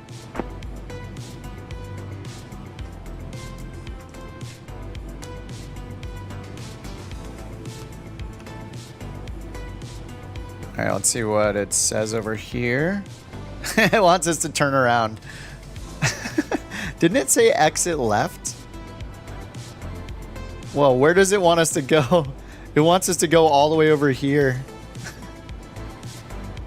Whoa, way to the south.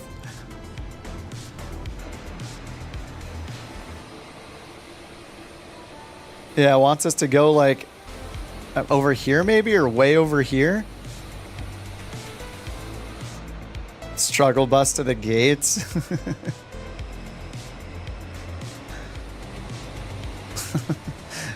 Where's it taking us? All right, we'll just use the runway. This is fun. Stay on the taxiway? No way. We're definitely taking a shortcut.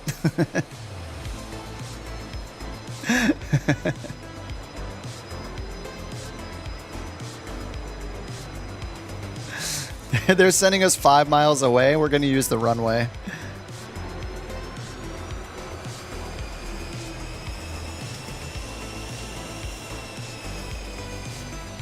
Okay, Charles. Use the HUD, keep the flight path vector. Yeah, the dot, the circle, right? On the touchdown zone until you hear the 10 foot, then flare. Until you see the vector move to the end of the runway. That makes sense.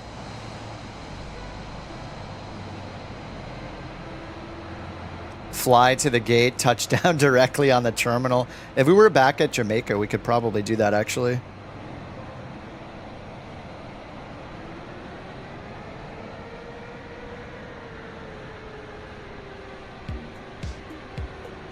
Just taxiing on the runway. Yeah, it's assigned us one like way off to the south. It's probably like a maintenance area or something because I destroyed the plane.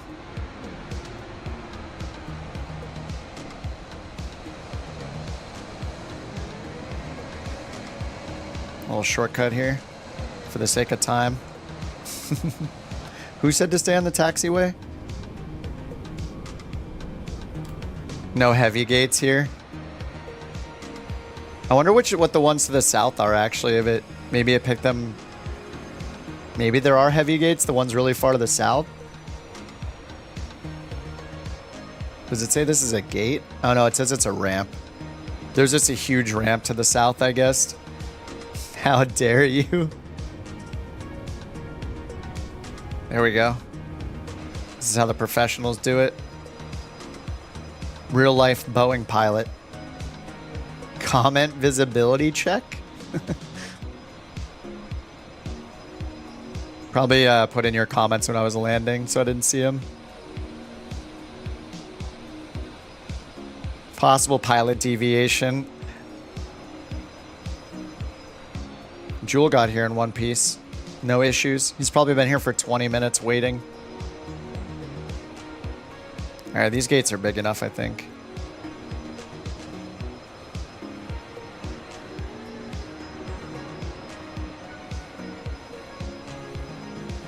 Pilot deviation or deviant pilot? That's a good point. That's a good point.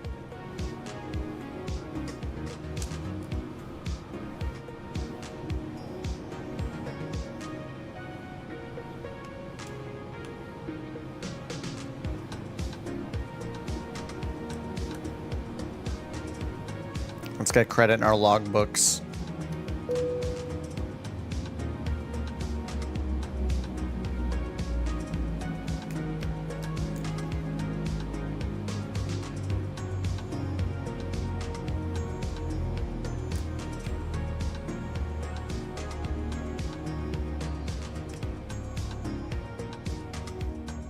Oh, that was it, I think. The giant flashing black screen means that we've ended the flight. So lonely over here. Oof. Oh, there. Raccoon's all the way over there.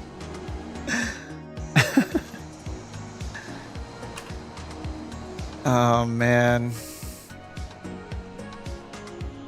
Okay, that wasn't too bad when I was out far enough, but I was still under the glide slope. Like, I think mainly it's just a vectoring problem with BeyondATC. Like, it's vectoring me so close, or I'm just going way too fast. I mean, probably a combination of the two. I mean, I was back out there the reversal part of the approach, so I think it's probably just me being too fast. Oh, the difference, yeah. Premium Deluxe. Yeah, if you're on PC, Sundeep, you can get the -9 mod for free from flightsim.to. That's the one I just tried.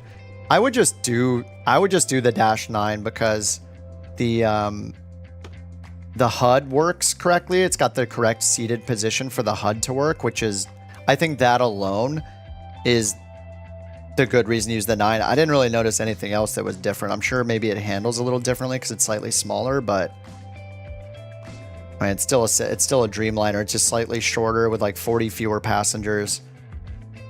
But there's a HUD. Oh, is there? I couldn't find the camera preset on the 10. I tried control 1 through 9 and none of them worked. And then, but on this one, if you hit up on your hat once, you get this view. If you hit up on this one, it gives you a perfect HUD view and automatically pulls it down. I couldn't find this on the 10 though. Maybe I hit control 1 through 9. Maybe I didn't hit up twice. It's not the 1 through 9. Is it, do you just hit up twice like I do on this? I hit my hat twice. Maybe I didn't try this on the 10 then. But I don't really notice much of a difference between the two outside of this, what I thought was a HUD bug on the 10. Well, if this is possible on the 10 to hit up on the hat 2 times to get here, then I don't really see much of a difference between the two. I guess the -9 is just the most popular variant that's used, like in real world, I guess. So I think that's why people like flying it, maybe.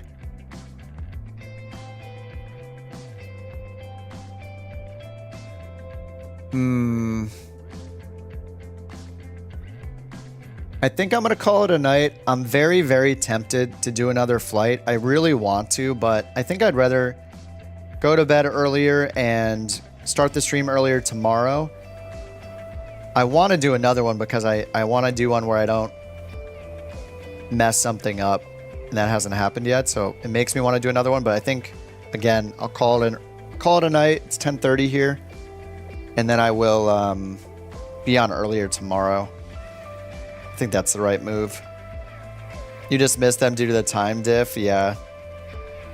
I wish I could teleport me or you, but we don't have the technology yet, unfortunately. Oh, man. Okay, yeah. I'm yawning, so I think it's time to be done. Good game. I mean, we did we do 2 flights or 3 flights? We just did 2 flights, right? They're pretty long, though. I mean, 4.5 hours of flying. Almost 5 hours, actually. Sleep for the first time in 50 years. Yeah. Yeah, I think it's the right move.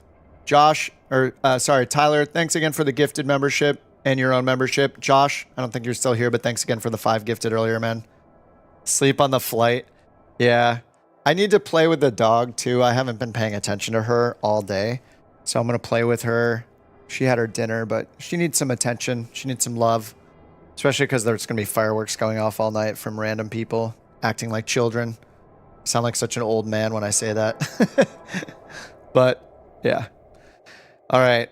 Good stuff. Charles, thanks for your patience and trying to teach me everything, dude. I do really appreciate it. I'm going to get frustrated when things aren't what I expect them to be. I don't know. I think I'll probably be in the plane again tomorrow. I don't want to give up on it. But, man, it's been frustrating. Yikes. The Airbus is way, way easier to fly. Way, way easier.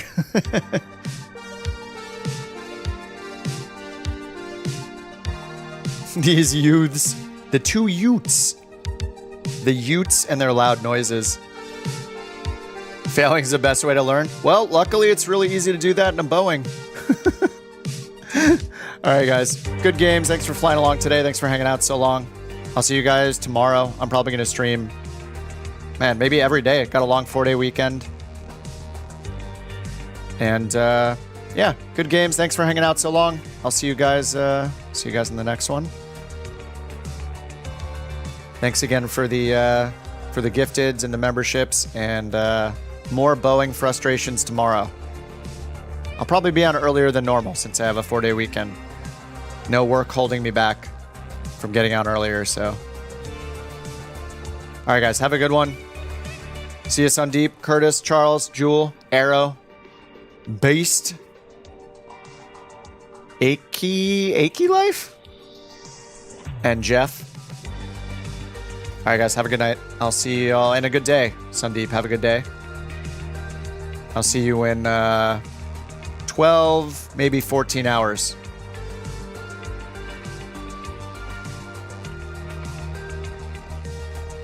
Boeing. Boeing.